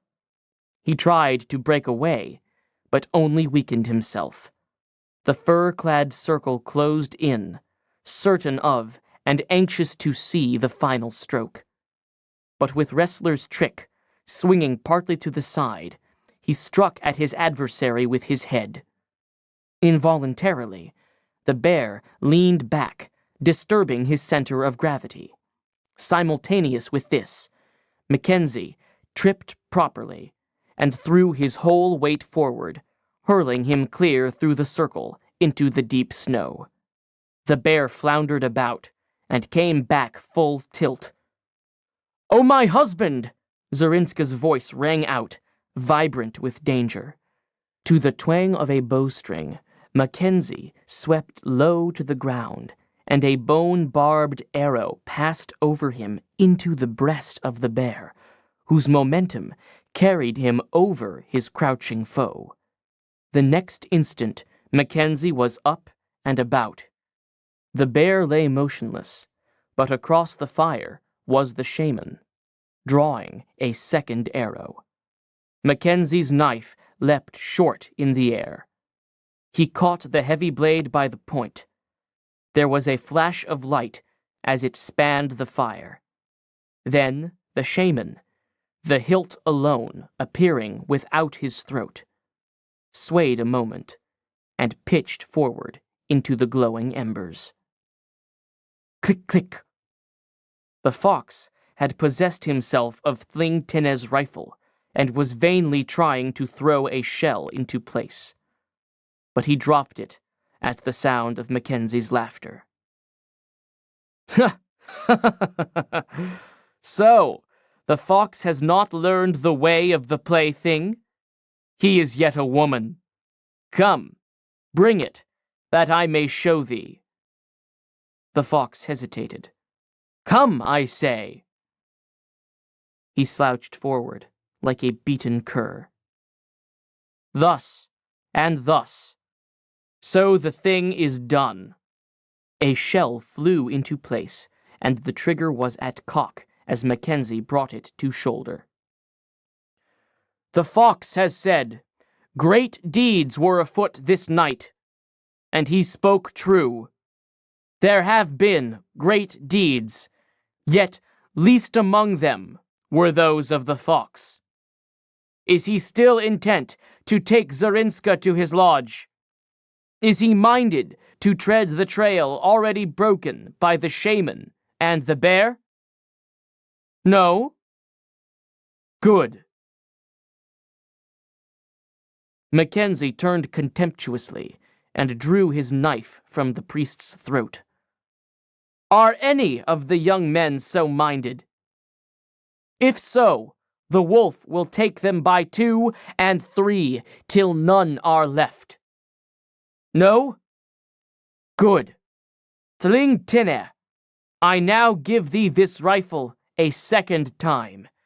If, in the days to come, thou shouldst journey to the country of the Yukon, know thou that there shall always be a place and much food by the fire of the wolf. The night is now passing into the day. I go, but I may come again, and for the last time, remember the law of the wolf. He was supernatural in their sight as he rejoined Zarinska. She took her place at the head of the team, and the dogs swung into motion. A few moments later, they were swallowed up by the ghostly forest. Till now, Mackenzie had waited. He slipped into his snowshoes to follow.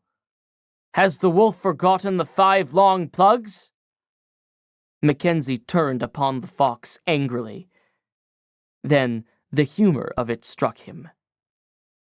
I will give thee 1 short plug. As the wolf sees fit, meekly responded the fox, stretching out his hand.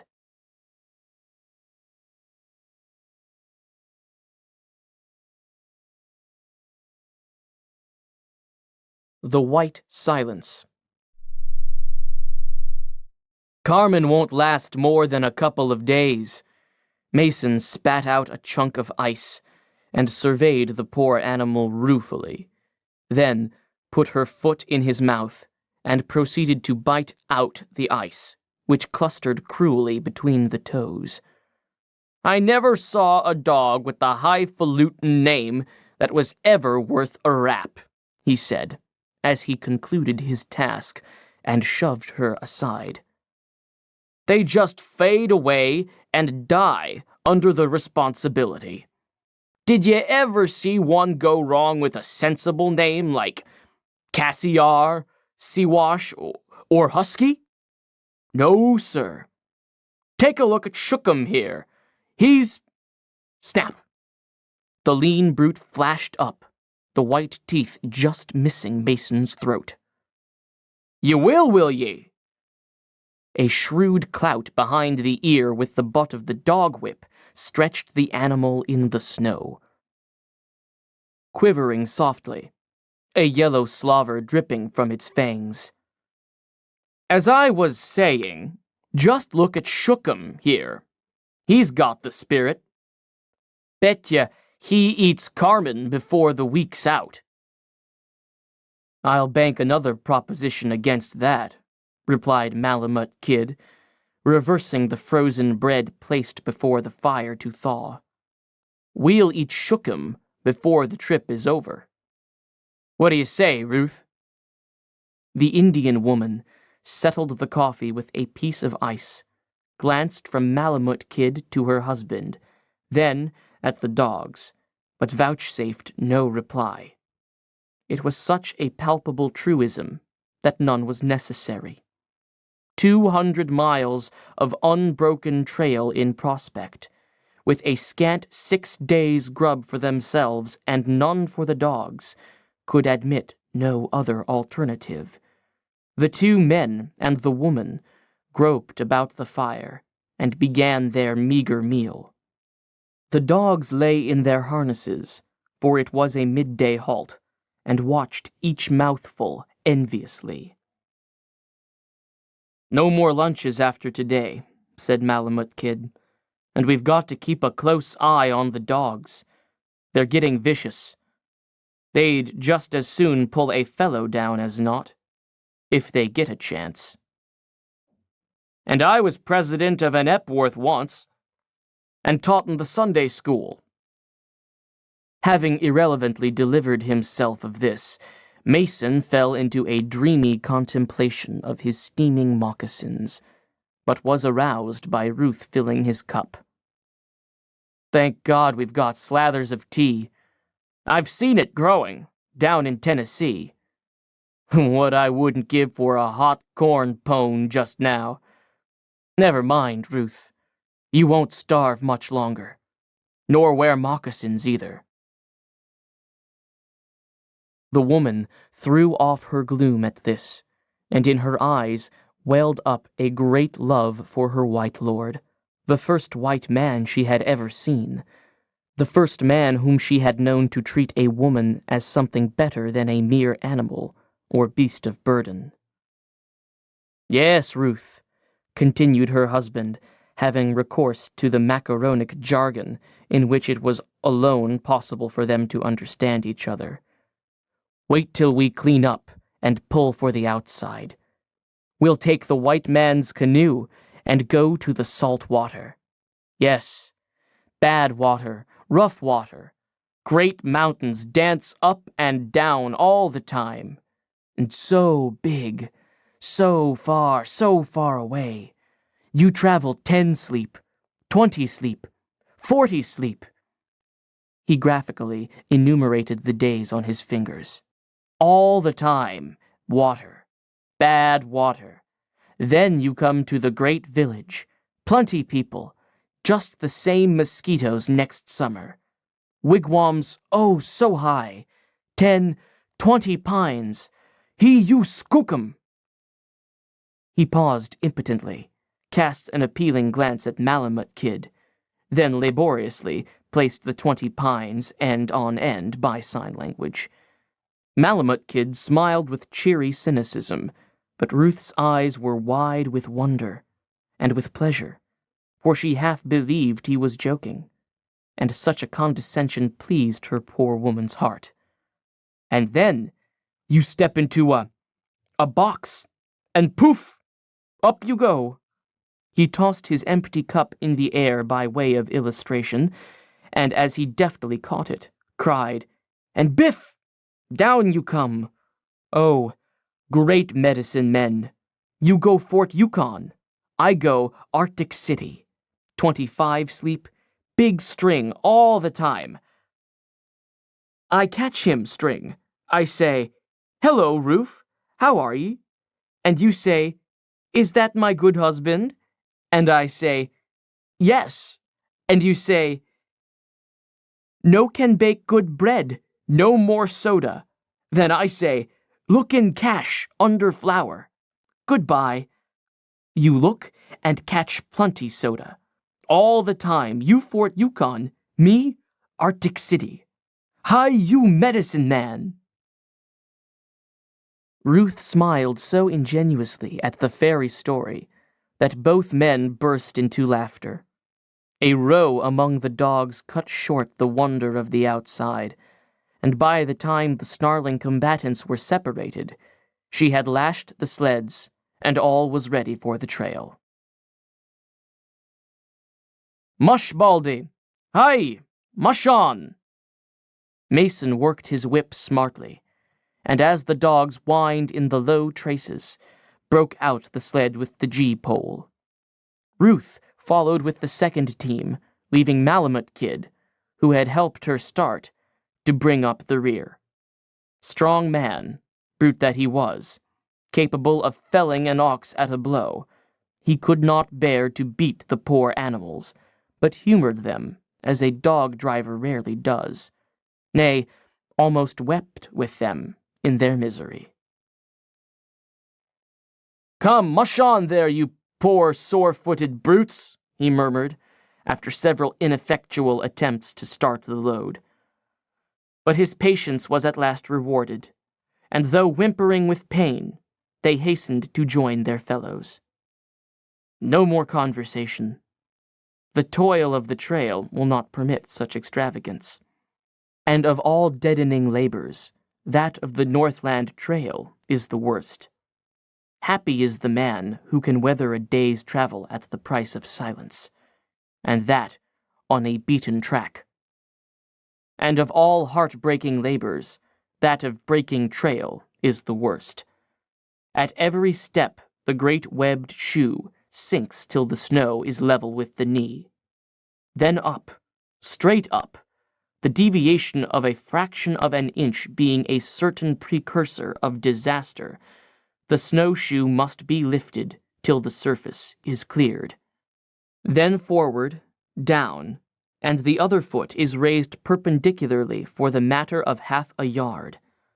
He who tries this for the first time, if haply he avoids bringing his shoes in dangerous propinquity, and measures not his length on the treacherous footing, will give up exhausted at the end of 100 yards.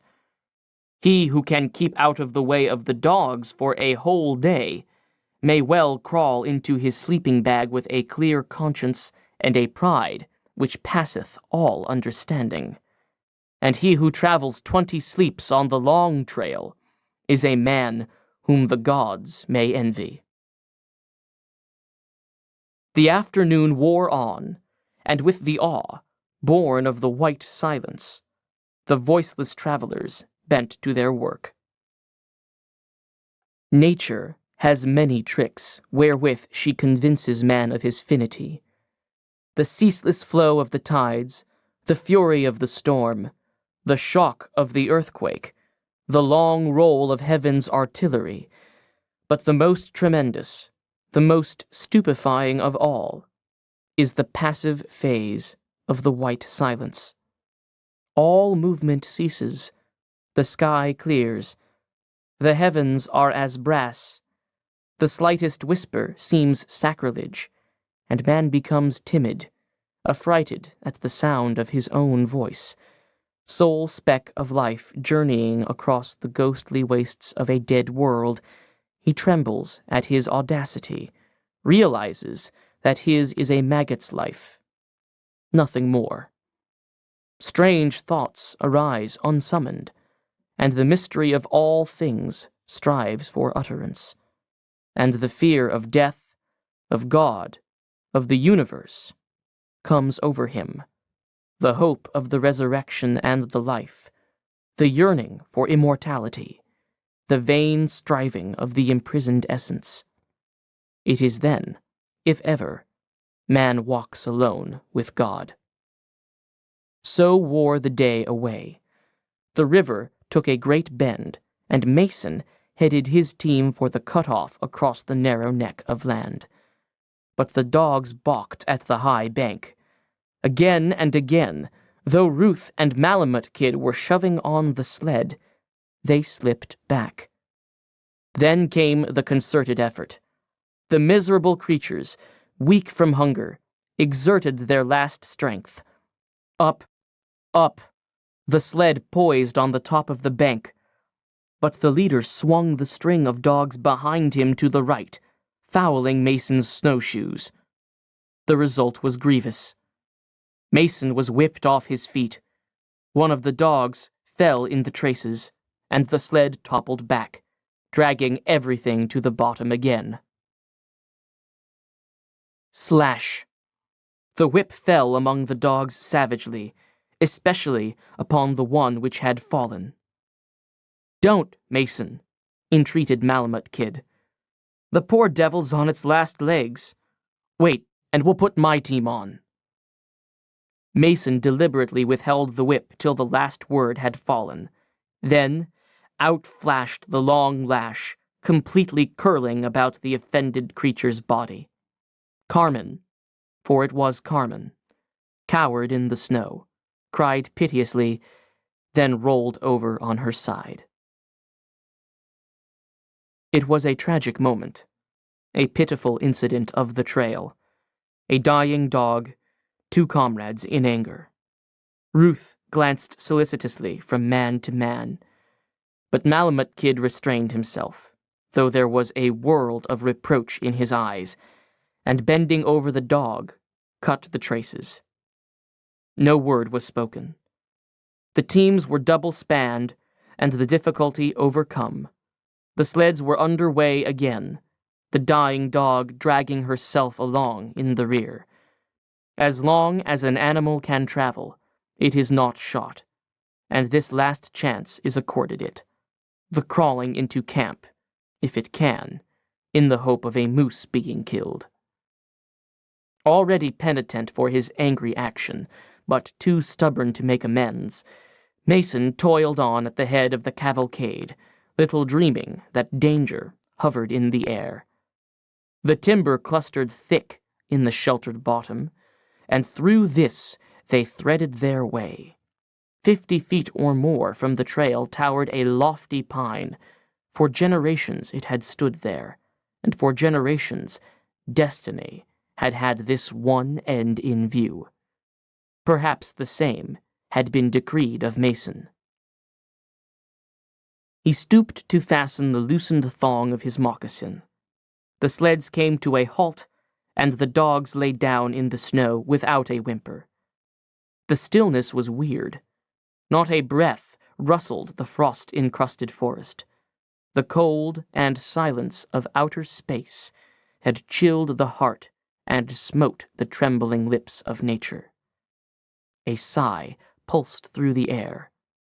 They did not seem to actually hear it, but rather felt it, like the premonition of movement in a motionless void. Then the great tree, burdened with its weight of years and snow, played its last part in the tragedy of life. He heard the warning crash, and attempted to spring up, but almost erect, caught the blow squarely on the shoulder. The sudden danger, the quick death, how often had Malamut Kid faced it? The pine needles were still quivering as he gave his commands and sprang into action.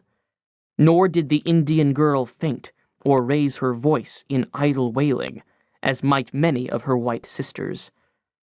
At his order, she threw her weight on the end of a quickly extemporized handspike, easing the pressure and listening to her husband's groans, while Malamut Kid attacked the tree with his axe.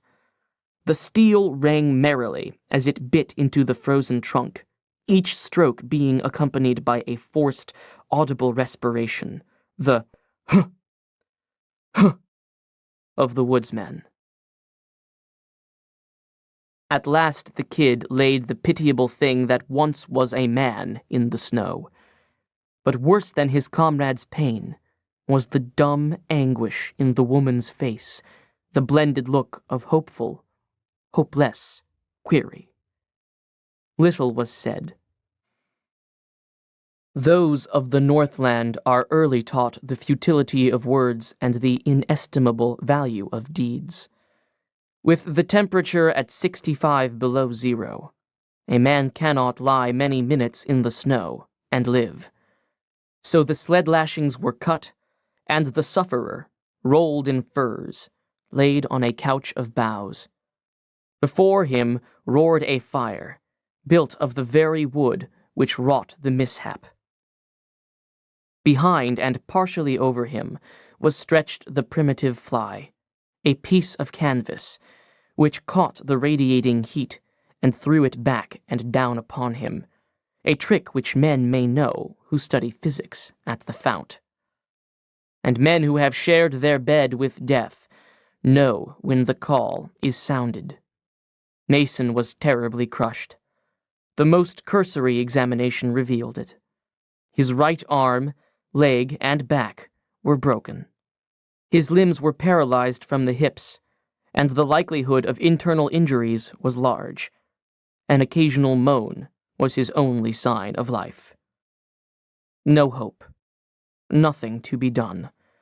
The pitiless night crept slowly by, Ruth's portion, the despairing stoicism of her race, and Malamut Kid adding new lines to his face of bronze.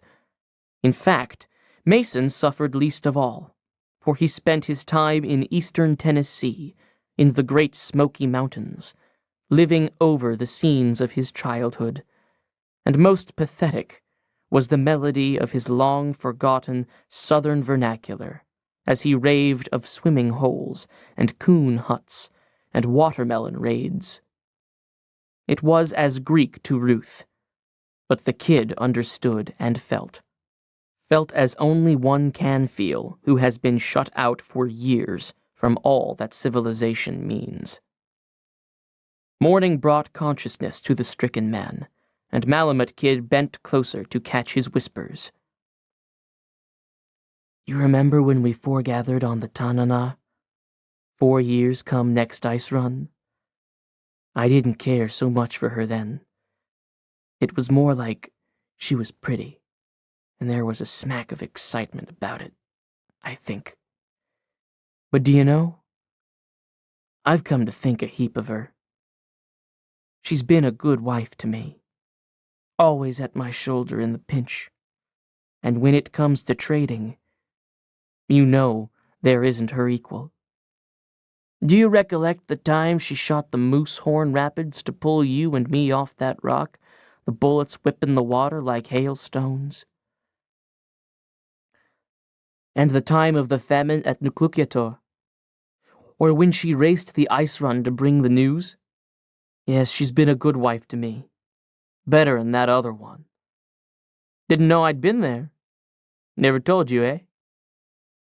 Well, I tried it once, down in the States. That's why I'm here.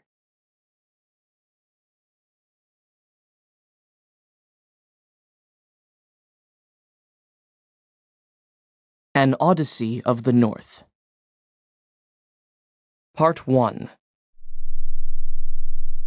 The sleds were singing their eternal lament to the creaking of the harnesses and the tinkling bells of the leaders. But the men and dogs were tired and made no sound. The trail was heavy with new-fallen snow, and they had come far, and the runners, burdened with flint-like quarters of frozen moose, clung tenaciously to the unpacked surface and held back with a stubbornness almost human. Darkness was coming on, but there was no camp to pitch that night. The snow fell gently through the pulseless air, not in flakes, but in tiny frost crystals of delicate design. It was very warm, barely 10 below zero, and the men did not mind. Myers and Bettles had raised their ear-flaps, while Malamut Kid had even taken off his mittens. The dogs had been fagged out early in the afternoon, but they now began to show new vigor. Among the more astute, there was a certain restlessness, an impatience at the restraint of the traces, an indecisive quickness of movement, a sniffing of snouts, and pricking of ears. These became incensed at their more phlegmatic brothers, urging them on with numerous sly nips on their hindquarters. Those thus chidden also contracted and helped spread the contagion. At last, the leader of the foremost sled uttered a sharp whine of satisfaction, crouching lower in the snow and throwing himself against the collar. The rest followed suit. There was an ingathering of backbands, a tightening of traces. The sleds leapt forward, and the men clung to the G-poles, violently accelerating the uplift of their feet that they might escape going under the runners. The weariness of the day fell from them, and they whooped encouragement to the dogs. The animals responded with joyous yelps. They were swinging through the gathering darkness at a rattling gallop. "Gee! Gee!" the men cried, each in turn, as their sleds abruptly left the main trail, heeling over on single runners like luggers on the wind. Then came 100 yards' dash to the lighted parchment window, which told its own story of the home cabin, the roaring Yukon stove, and the steaming pots of tea. But the home cabin had been invaded. 70 huskies chorused defiance, and as many furry forms precipitated themselves upon the dogs, which drew the first sled. The door was flung open, and a man, clad in the scarlet tunic of the Northwest Police, waded knee-deep among the furious brutes, calmly and impartially dispensing soothing justice with the butt end of a dog whip. After that, the men shook hands. And in this wise was Malamut Kid welcomed to his own cabin by a stranger. Stanley Prince, who should have welcomed him, and who was responsible for the Yukon stove and hot tea aforementioned, was busy with his guests. There were a dozen or so of them, as nondescript a crowd as ever served the Queen in the enforcement of her laws or the delivery of her mails. They were of many breeds, but their common life had formed of them a certain type, a lean and wiry type, with trail-hardened muscles and sun-browned faces and untroubled souls which gazed frankly forth, clear-eyed and steady. They drove the dogs of the Queen, wrought fear in the hearts of her enemies, ate of her meager fare, and were happy. They had seen life, and done deeds, and lived romances, but they did not know it. And they were very much at home. 2 of them were sprawled upon Malamut Kid's bunk, singing chansons, which their French forebears sang in the days when first they entered the Northwest land and mated with its Indian women. Bettel's bunk had suffered a similar invasion, and 3 or 4 lusty voyageurs worked their toes among its blankets as they listened to the tale of one who had served on the boat brigade with Wolseley when he fought his way to Khartoum. And when he tired, a cowboy told of courts and kings and lords and ladies he had seen when Buffalo Bill toured the capitals of Europe. In a corner, 2 half-breeds, ancient comrades in a lost campaign, mended harnesses and talked of the days when the Northwest flamed with insurrection and Louis Rail was king. Rough jests and rougher jokes went up and down, and great hazards by trail and river were spoken of in the light of commonplaces, only to be recalled by virtue of some grain of humor or ludicrous happening. Prince was led away by these uncrowned heroes who had seen history made, who regarded the great and the romantic as but the ordinary and the incidental in the routine of life. He passed his precious tobacco among them with lavish disregard, and rusty chains of reminiscence were loosened, and forgotten Odysseys resurrected for his especial benefit. When conversation dropped, and the travelers filled the last pipes and unlashed their tight-rolled sleeping furs, Prince fell back upon his comrade for further information. "Well, you know what the cowboy is," Malamut Kid answered, beginning to unlace his moccasins. "And it's not hard to guess the British blood in his bed partner. As for the rest, they're all children of the coureur de bois, mingled with God knows how many other bloods. The two turning in by the door are the regulation breeds, or bois brules. That lad with the worsted breech scarf. Notice his eyebrows and the turn of his jaw. Shows a Scotchman wept in his mother's smoky teepee. And that handsome-looking fellow putting the capote under his head is a French half-breed. You heard him talking. He doesn't like the two Indians turning in next to him. You see, when the breeds rose under rail, the full-bloods kept the peace. And they've not lost much love for one another since. But I say, what's that glum-looking fellow over by the stove? I'll swear he can't talk English. He hasn't opened his mouth all night." "You're wrong. He knows English well enough. Did you follow his eyes when he listened?" "I did. But he's neither kith nor kin to the others. When they talked about their own patois, you could see he didn't understand. I've been wondering myself what he is. Let's find out." "Fire a couple of sticks into the stove," Malamut Kid commanded, raising his voice and looking squarely at the man in question. He obeyed at once. "Had discipline knocked into him somewhere," Prince commented in a low tone. Malamut Kid nodded, took off his socks, and picked his way among the recumbent men to the stove. There he hung his damp footgear among a score or so of mates. "When do you expect to get to Dawson?" he asked tentatively. The man studied him a moment before replying. "They say 75 mile. So, maybe 2 days." The very slightest accent was perceptible, while there was no awkward hesitancy or groping for words. "Been in the country before?" "No." "Northwest Territory?" "Yes." "Born there?" "No." "Well, where the devil were you born? You're none of these."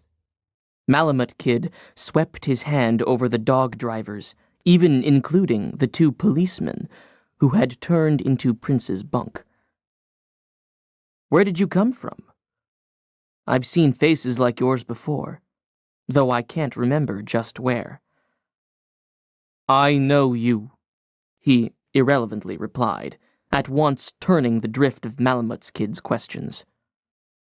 "Where? Ever see me?" "No." "Your partner?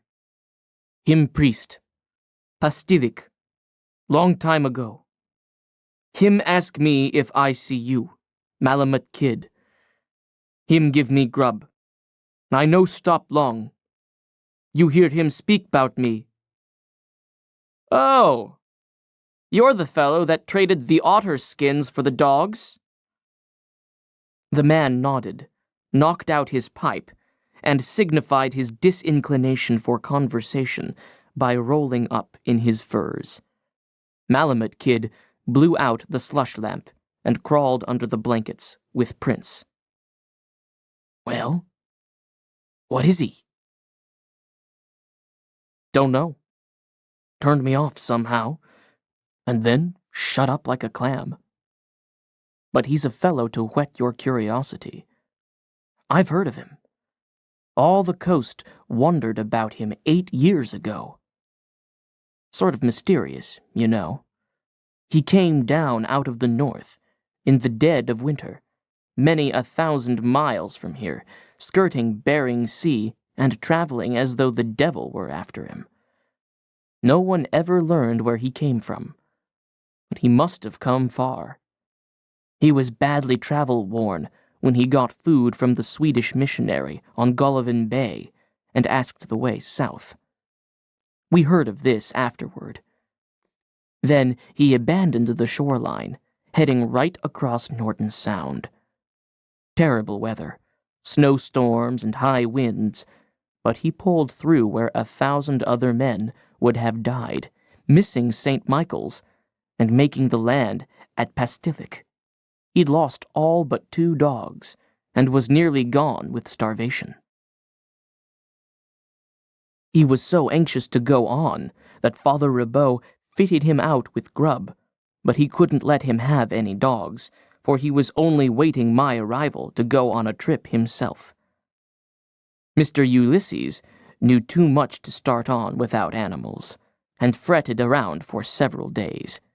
He had on his sled a bunch of beautifully cured otter skins. Sea otters, you know, worth their weight in gold. There was also, at Pastilik, an old Shylock of a Russian trader, who had dogs to kill. Well, they didn't dicker very long, but when the strange one headed south again, it was in the rear of a spanking dog team. Mr. Shylock, by the way, had the otter skins. I saw them, and they were magnificent. We figured it up and found the dogs brought him at least 500 apiece. And it wasn't as if the strange one didn't know the value of the sea otter. He was an Indian of some sort, and what little he talked showed he'd been among white men. After the ice passed out of the sea, word came up from Nunavak Island that he'd gone in there for grub. Then he dropped from sight, and this is the first heard of him in 8 years. Now where did he come from? And what was he doing there? And why did he come from there? He's Indian. He's been nobody knows where, and he's had discipline, which is unusual for an Indian. Another mystery of the North for you to solve, Prince. Thanks, awfully, but I've got too many on hand as it is, he replied.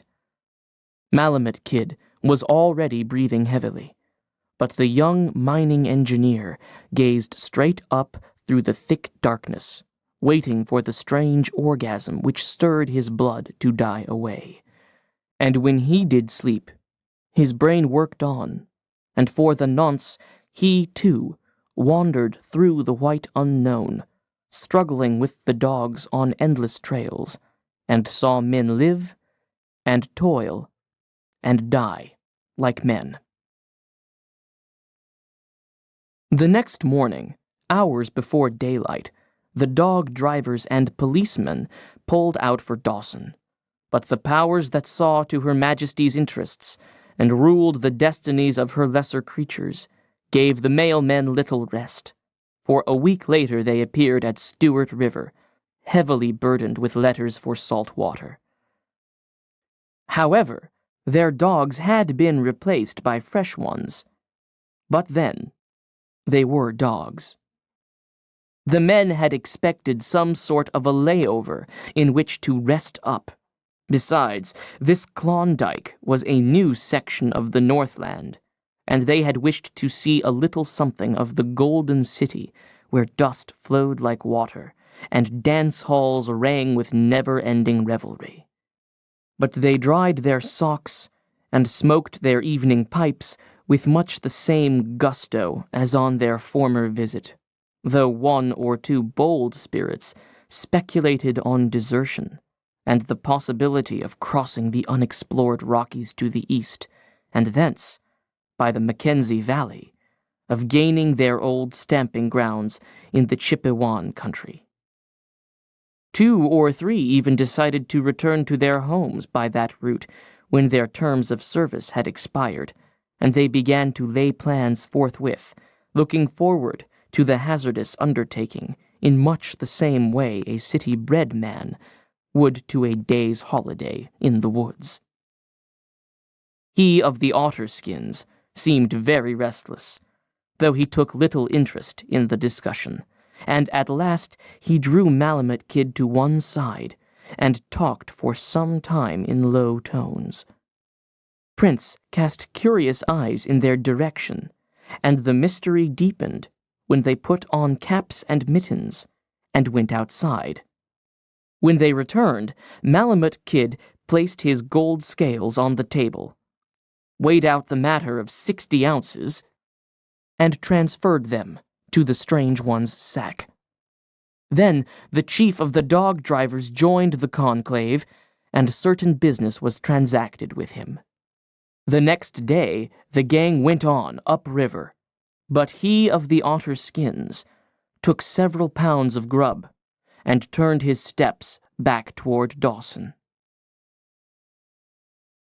"Didn't know what to make of it," said Malamute Kid in response to Prince's queries. But the poor beggar wanted to be quit of the service for some reason or other. At least, it seemed a most important one to him, though he wouldn't let on what. You see, it's just like the army. He signed on for 2 years, and the only way to get free was to buy himself out. He couldn't desert and then stay here, and he was just wild to remain in the country. Made up his mind when he got to Dawson, he said. But no one knew him, hadn't a cent, and I was the only one he'd spoken 2 words with. So he talked it over with the lieutenant governor and made arrangements in case he could get the money from me. Loan, you know. Said he'd pay back in the year, and if I wanted, would put me on to something rich. Never'd seen it, but knew it was rich. And talk. Why, when he got me outside, he was ready to weep. Begged and pleaded. Got down in the snow to me till I hauled him out of it. Palavered around like a crazy man. Swore he's worked to this very end for years and years, and couldn't bear to be disappointed now. Asked him what end, but he wouldn't say. Said they might keep him on the other half of the trail, and he wouldn't get to Dawson in 2 years, and then it would be too late. Never saw a man take on so in my life, and when I said I'd let him have it, had to yank him out of the snow again. Told him to consider it in the light of a grub stake. Think he'd have it? No, sir. Swore he'd give me all he found, make me rich beyond the dreams of avarice, and all such stuff. Now, a man who puts his life and time against a grub stake ordinarily finds it hard enough to turn over half of what he finds. Something behind all this, Prince. Just you make a note of it. We'll hear of him if he stays in the country. And if he doesn't? Then my good nature gets a shock, and I'm 60-some-odd ounces out. The cold weather had come on with the long nights, and the sun had begun to play his ancient game of peekaboo along the southern snow line, ere aught was heard of Malamute Kid's grub stake. And then, one bleak morning in early January, a heavily laden dog train pulled into his cabin below Stewart River. He of the otter skins was there, and with him walked a man such as the gods have almost forgotten how to fashion. Men never talked of luck and pluck and $500 dirt without bringing in the name of Axel Gunderson, nor could tales of nerve or strength or daring pass up and down the campfire without the summoning of his presence. And when the conversation flagged, it blazed anew at mention of the woman who shared his fortunes. As has been noted, in the making of Axel Gunderson, the gods had remembered their old-time cunning, and cast him after the manner of men who were born when the world was young. Full 7 feet he towered in his picturesque costume, which marked a king of El Dorado. His chest, neck, and limbs were those of a giant. To bear his 300 pounds of bone and muscle, his snowshoes were greater by a generous yard than those of other men. Rough-hewn, with rugged brow and massive jaw and unflinching eyes of palest blue, his face told the tale of one who knew but the law of might. Of the yellow of ripe corn silk, his frost-encrusted hair swept like day across the night, and fell far down his coat of bearskin.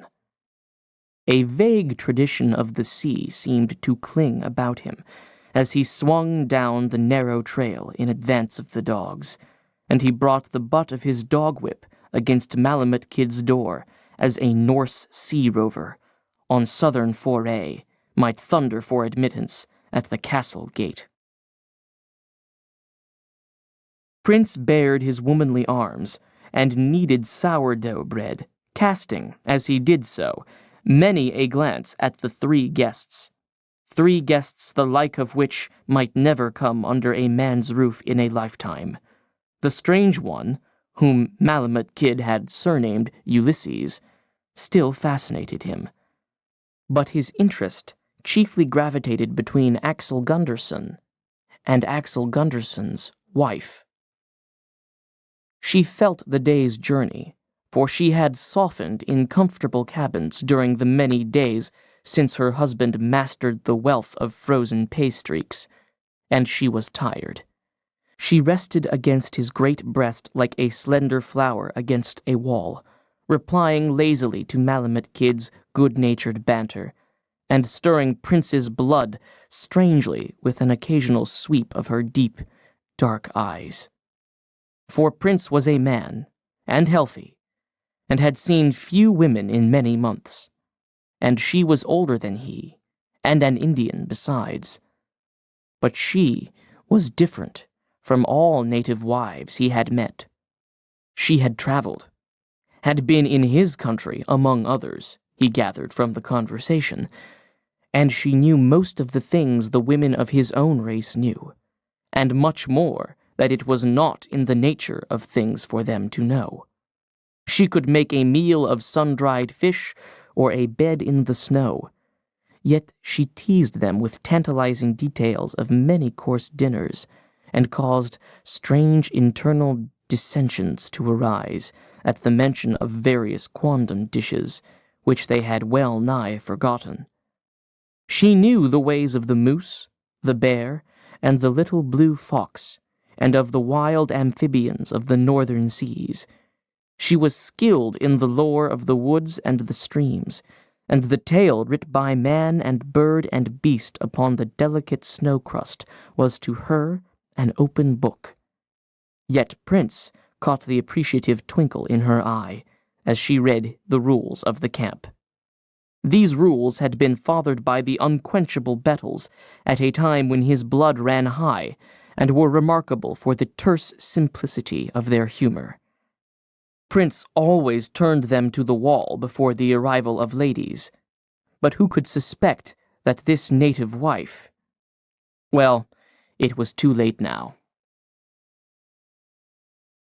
The men by Yedo Bay had met from the ends of the earth, and had neither gods nor homes, sailing under the flag of the Japanese. And with them I went to the rich beaches of Copper Island, where our salt piles became high with skins, and in that silent sea we saw no man till we were ready to come away. Then, one day, the fog lifted on the edge of a heavy wind, and there jammed down upon us a schooner, with close in her wake the cloudy funnels of a Russian man-of-war. We fled away on the beam of the wind, with the schooner jamming still closer, and plunging ahead 3 feet to our 2. And upon her poop was the man with the mane of the sea lion, pressing the rails under with the canvas, and laughing in his strength of life. And Ungo was there. I knew her on the moment. But he sent her below when the cannons began to talk across the sea. As I say, with 3 feet to our 2, till we saw the rudder lift green at every jump, and I swinging on to the wheel and cursing, with my back to the Russian shot. For we knew he had it in mind to run before us, that he might get away while we were caught. And they knocked our masts out of us till we dragged into the wind like a wounded gull. But he went over on the edge of the skyline. He and Unga. What could we? The fresh hides spoke for themselves. So they took us to a Russian port, and after that, to a lone country, where they set us to work in the mines to dig salt. And some died, and some did not die. Nas swept the blanket from his shoulders, disclosing the gnarled and twisted flesh, marked with the unmistakable striations of the knout. Prince hastily covered him, for it was not nice to look upon. We were there a weary time, and sometimes men got away to the south, but they always came back. So, when we who hailed from Yedo Bay rose in the night and took the guns from the guards, we went to the north, and the land was very large, with plains, soggy with water, and great forests. And the cold came, with much snow on the ground, and no man knew the way. Weary months we journeyed through the endless forest. I do not remember now, for there was little food, and often we lay down to die. But at last we came to the cold sea, and but 3 were left to look upon it. One had shipped from Yedo as captain, and he knew in his head the lay of the great lands, and of the place where men may cross from one to the other on the ice, and he led us. I do not know, it was so long, till there were but 2. When we came to that place we found 5 of the strange people which live in that country, and they had dogs and skins, and were very poor. We fought in the snow till they died, and the captain died, and the dogs and skins were mine.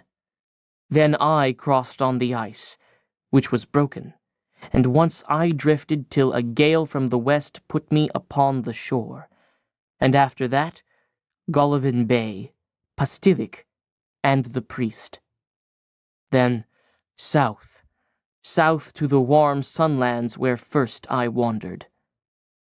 But the sea was no longer fruitful, and those who went upon it after the seal went to little profit and great risk. The fleets scattered, and the captains and the men had no word of those I sought. So I turned away from the ocean, which never rests, and went among the lands, where the trees, the houses, and the mountains sit always in one place, and do not move.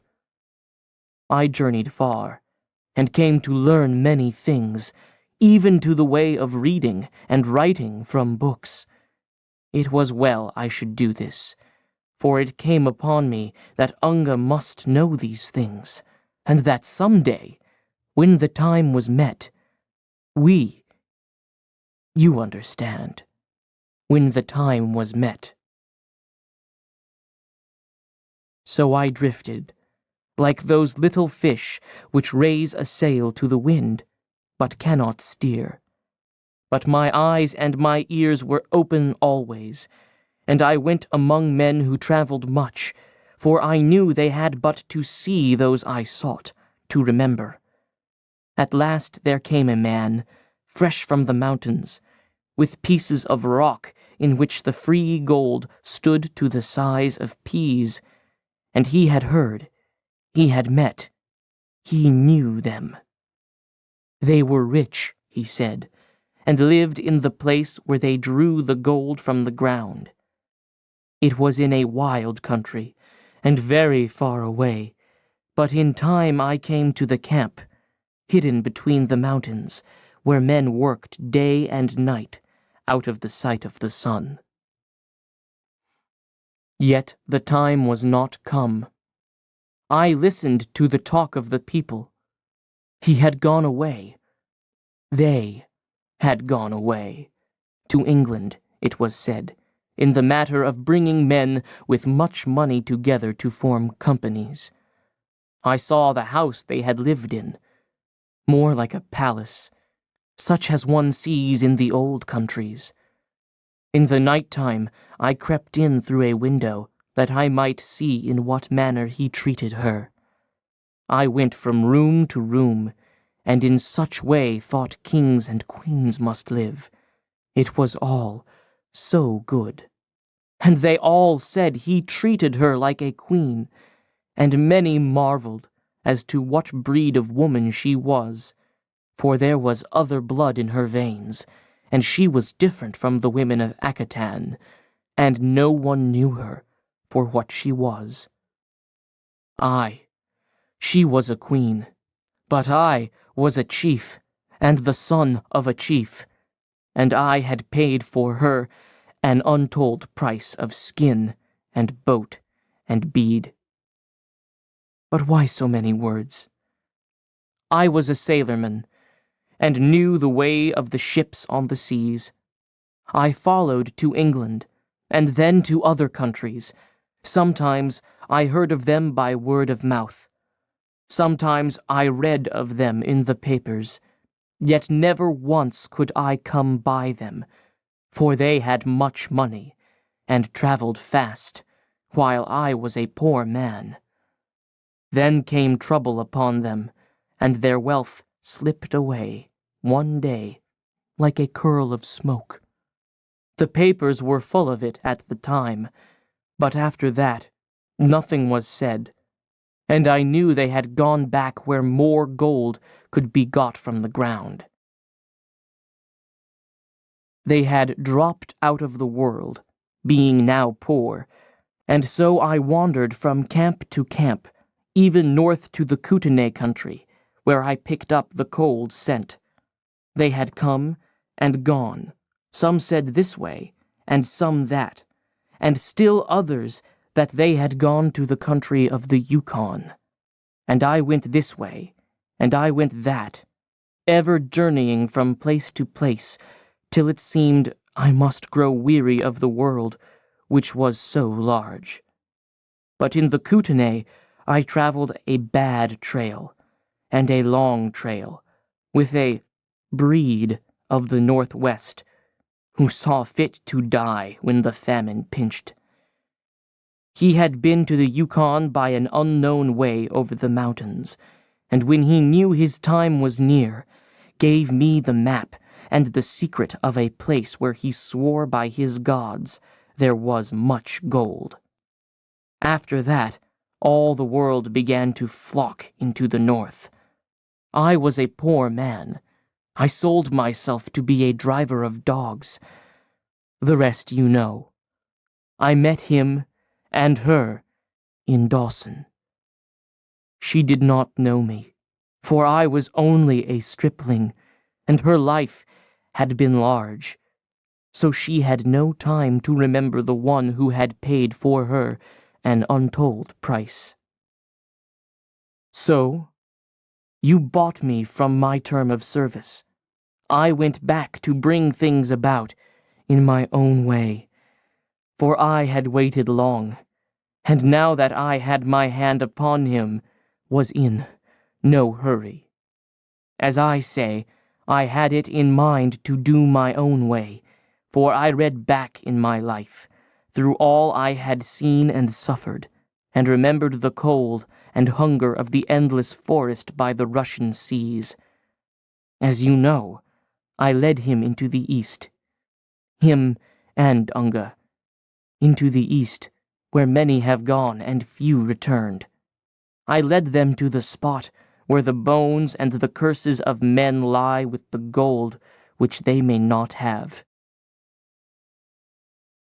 The way was long, and the trail unpacked. Our dogs were many and ate much, nor could our sleds carry till the break of spring. We must come back before the river ran free, so here and there we cached grub, that our sleds might be lightened, and there be no chance of famine on the back trip. At the McQuestion, there were 3 men, and near them we built a cache, as also did we at the Mayo, where was a hunting camp of a dozen pellies, which had crossed the divide from the south. After that, as we went on into the east, we saw no men, only the sleeping river, the moveless forest, and the white silence of the north. As I say, the way was long, and the trail unpacked.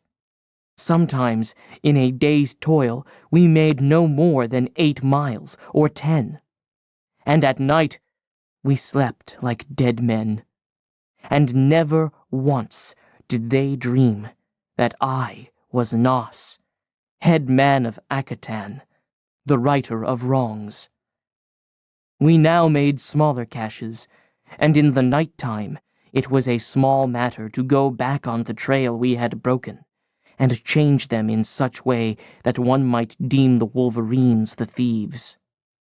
Again, there be places where there is a fall to the river, and the water is unruly, and the ice makes above, and is eaten away beneath. In such a spot, the sled I drove broke through, and the dogs, and to him and Unga it was ill luck, but no more. And there was much grub on that sled, and the dogs the strongest. But we laughed, for he was strong of life, and gave the dogs that were left little grub till we cut them from the harnesses, one by one, and fed them to their mates. We would go home light, he said, traveling and eating from cache to cache, with neither dogs nor sleds, which was true, for our grub was very short, and the last dog died in the traces the night we came to the gold, and the bones, and the curses of men. To reach that place, and the map spoke true, in the heart of the great mountains we cut ice steps against the wall of a divide. One looked for a valley beyond, but there was no valley. The snow spread away, level as the great harvest plains, and here and there about us mighty mountains shoved their white heads among the stars. And midway on that strange plain, which should have been a valley, the earth and the snow fell away, straight down toward the heart of the world. Had we not been sailormen, our heads would have swung round with the sight. But we stood on the dizzy edge that we might see a way to get down. And on one side, and one side only, the wall had fallen away till it was like the slope of the decks in a topsail breeze. I do not know why this thing should be so, but it was so. It is the mouth of hell, he said. Let us go down. And we went down. And on the bottom there was a cabin, built by some man of logs, which he had cast down from above. It was a very old cabin, for men had died there alone at different times, and on pieces of birch bark, which were there, we read their last words, and their curses. One had died of scurvy, another's partner had robbed him of his last grub and powder, and stolen away. A third had been mauled by a bald-faced grizzly, a fourth had hunted for game and starved, and so it went.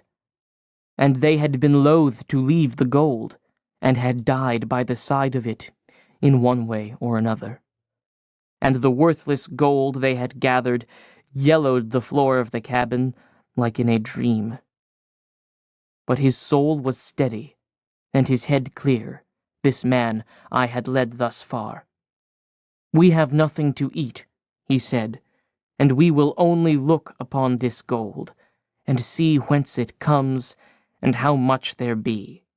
Then we will go away quick, before it gets into our eyes, and steals away our judgment. And in this way we may return in the end, with more grub, and possess it all. So we looked upon the great vein, which cut the wall of the pit as a true vein should, and we measured it, and traced it from above and below, and drove the stakes of the claims and blazed the trees in token of our rights. Then, our knees, shaking with lack of food, and a sickness in our bellies, and our hearts chugging close to our mouths, we climbed the mighty wall for the last time, and turned our faces to the back trip. The last stretch we dragged Unga between us, and we fell often, but in the end we made the cache, and lo, there was no grub. It was well done, for he thought it the Wolverines, and damned them and his gods in one breath. But Unga was brave, and smiled, and put her hand in his, till I turned away, that I might hold myself. "We will rest by the fire," she said, "till morning, and we will gather strength from our moccasins." So we cut the tops of our moccasins in strips, and boiled them half of the night, that we might chew them and swallow them. And in the morning we talked of our chance. The next cache was 5 days' journey. We could not make it. We must find game. "We will go forth and hunt," he said. "Yes," said I, "we will go forth and hunt." And he ruled that Unga stay by the fire and save her strength. And we went forth, he in quest of the moose, and I to the cache I had changed. But I ate little, so they might not see in me much strength, and in the night he fell many times as he drew into camp. And I too made to suffer great weakness, stumbling over my snowshoes, as though each step might be my last. And we gathered strength from our moccasins. He was a great man. His soul lifted his body to the last, nor did he cry aloud, save for the sake of Unga. On the second day I followed him, that I might not miss the end, and he lay down to rest, often. That night he was near gone, but in the morning he swore weakly, and went forth again. He was like a drunken man, and I looked many times for him to give up. But his was the strength of the strong, and his soul the soul of a giant. For he lifted his body all through the weary day. And he shot 2 ptarmigan, but would not eat them.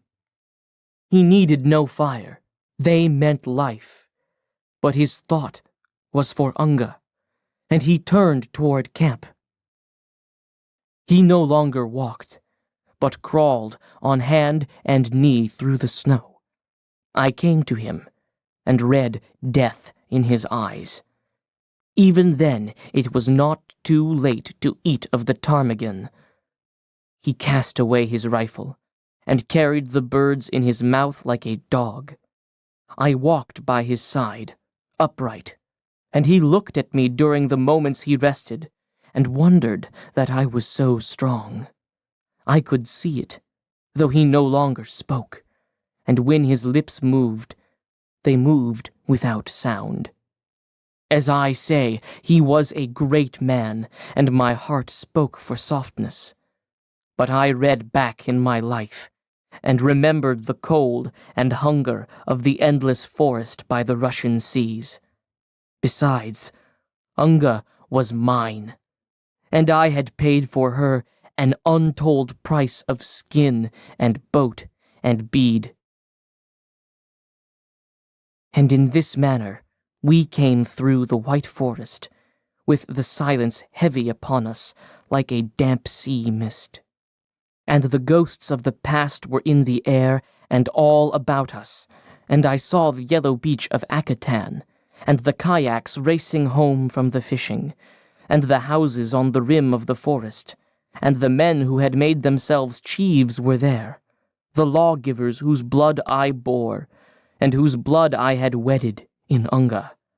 Aye, and Yashnush walked with me, the wet sand in his hair, and his war spear, broken as he fell upon it, still in his hand.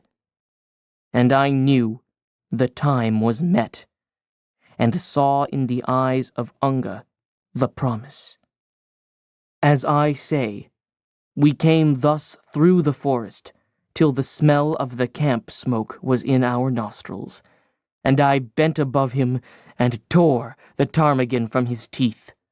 He turned on his side and rested, the wonder mounting in his eyes, and the hand which was under slipping slow toward the knife at his hip.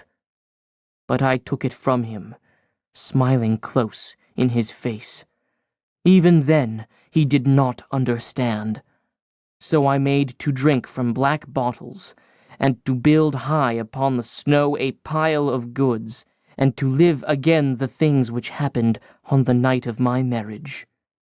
I spoke no word, but he understood. Yet was he unafraid. There was a sneer to his lips, and cold anger, and he gathered new strength with the knowledge. It was not far, but the snow was deep, and he dragged himself very slow. Once he lay so long, I turned him over and gazed into his eyes, and sometimes he looked forth, and sometimes death. And when I loosed him, he struggled on again. In this way, we came to the fire. Unga was at his side on the instant. His lips moved without sound. Then he pointed at me, that Unga might understand. And after that, he lay in the snow, very still, for a long while. Even now is he there in the snow. I said no word till I had cooked the ptarmigan. Then I spoke to her in her own tongue, which she had not heard in many years. She straightened herself, so, and her eyes were wonder-wide, and she asked who I was and where I had learned that speech. I am Nas, I said. You, she said. You? And she crept close, that she might look upon me.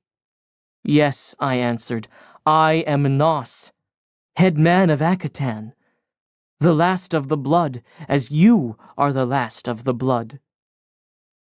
And she laughed. By all the things I have seen and the deeds I have done, may I never hear such a laugh again. It put the chill to my soul, sitting there in the white silence, alone with death and this woman who laughed. Come, I said, for I thought she wandered. Eat of the food, and let us be gone. It is a far fetch from here to Akatan.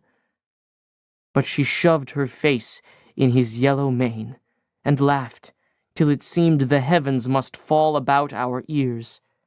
I had thought she would be overjoyed at the sight of me, and eager to go back to the memory of old times. But this seemed a strange form to take. Come, I cried, taking her strong by the hand. The way is long and dark. Let us hurry. Where? She asked, sitting up and ceasing from her strange mirth. To Akatan, I answered, intent on the light to grow on her face at the thought. But it became like his, with a sneer to the lips and cold anger. Yes, she said, we will go, hand in hand, to Akatan, you and I, and we will live in the dirty huts, and eat of the fish and oil, and bring forth a spawn, a spawn to be proud of all the days of our life. We will forget the world and be happy, very happy. It is good, most good. Come, let us hurry. Let us go back to Akatan. And she ran her hand through his yellow hair and smiled in a way which was not good, and there was no promise in her eyes. I sat silent and marveled at the strangeness of woman. I went back to the night when he dragged her from me, and she screamed and tore at his hair, which now she played with and would not leave. Then I remembered the price and the long years of waiting, and I gripped her close and dragged her away as he had done. And she held back, even as on that night, and fought like a she-cat for its whelp. And when the fire was between us and the man, I loosed her, and she sat and listened. And I told her of all that lay between, of all that had happened me on strange seas, of all that I had done in strange lands, of my weary quest, and the hungry years, and the promise which had been mine from the first. I told all, even to what had passed that day between the man and me, and in the days yet young. And as I spoke, I saw the promise grow in her eyes, full and large like the break of dawn. And I read pity there, the tenderness of woman, the love, the heart, and the soul of Unga. And I was a stripling again, for the look was the look of Unga as she ran up the beach, laughing, to the home of her mother. The stern unrest was gone, and the hunger, and the weary waiting. The time was met.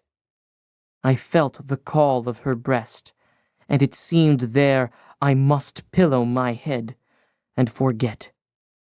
She opened her arms to me, and I came against her. Then, sudden, the hate flamed in her eye. Her hand was at my hip, and once, twice, she passed the knife. "Dog!" she sneered as she flung me into the snow. "Swine!" And then she laughed till the silence cracked, and went back to her dead. As I say, once she passed the knife, and twice, but she was weak with hunger, and it was not meant that I should die. Yet I was minded to stay in that place, and to close my eyes in the last long sleep with those whose lives had crossed with mine, and led my feet on unknown trails. But there lay a debt upon me which would not let me rest.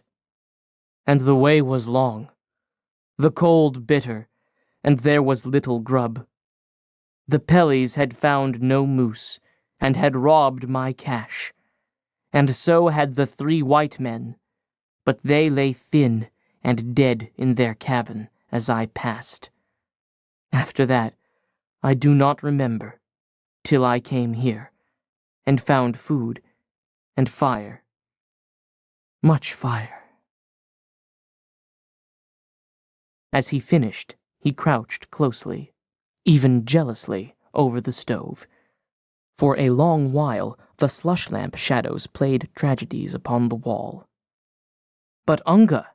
cried Prince, the vision still strong upon him. "Unga!" She would not eat of the ptarmigan. She lay with her arms about his neck, her face deep in his yellow hair. I drew the fire close, that she might not feel the frost, but she crept to the other side, and I built a fire there, yet it was little good, for she would not eat. And in this manner they still lie up there in the snow. And you? Asked Malamut Kid. I do not know, but Akatan is small, and I have little wish to go back and live on the edge of the world. Yet there is small use in life.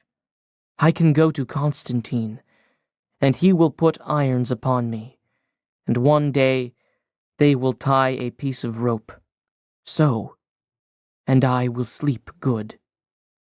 Yet, no, I do not know. But, Kid, protested Prince, this is murder. Hush, commanded Malamut Kid. There be things greater than our wisdom, beyond our justice. The right and the wrong of this we cannot say, and it is not for us to judge. Nas drew yet closer to the fire. There was a great silence, and in each man's eyes many pictures came and went. Audiobook, recorded at Artist Studios 2006. Read by Adam Muskin.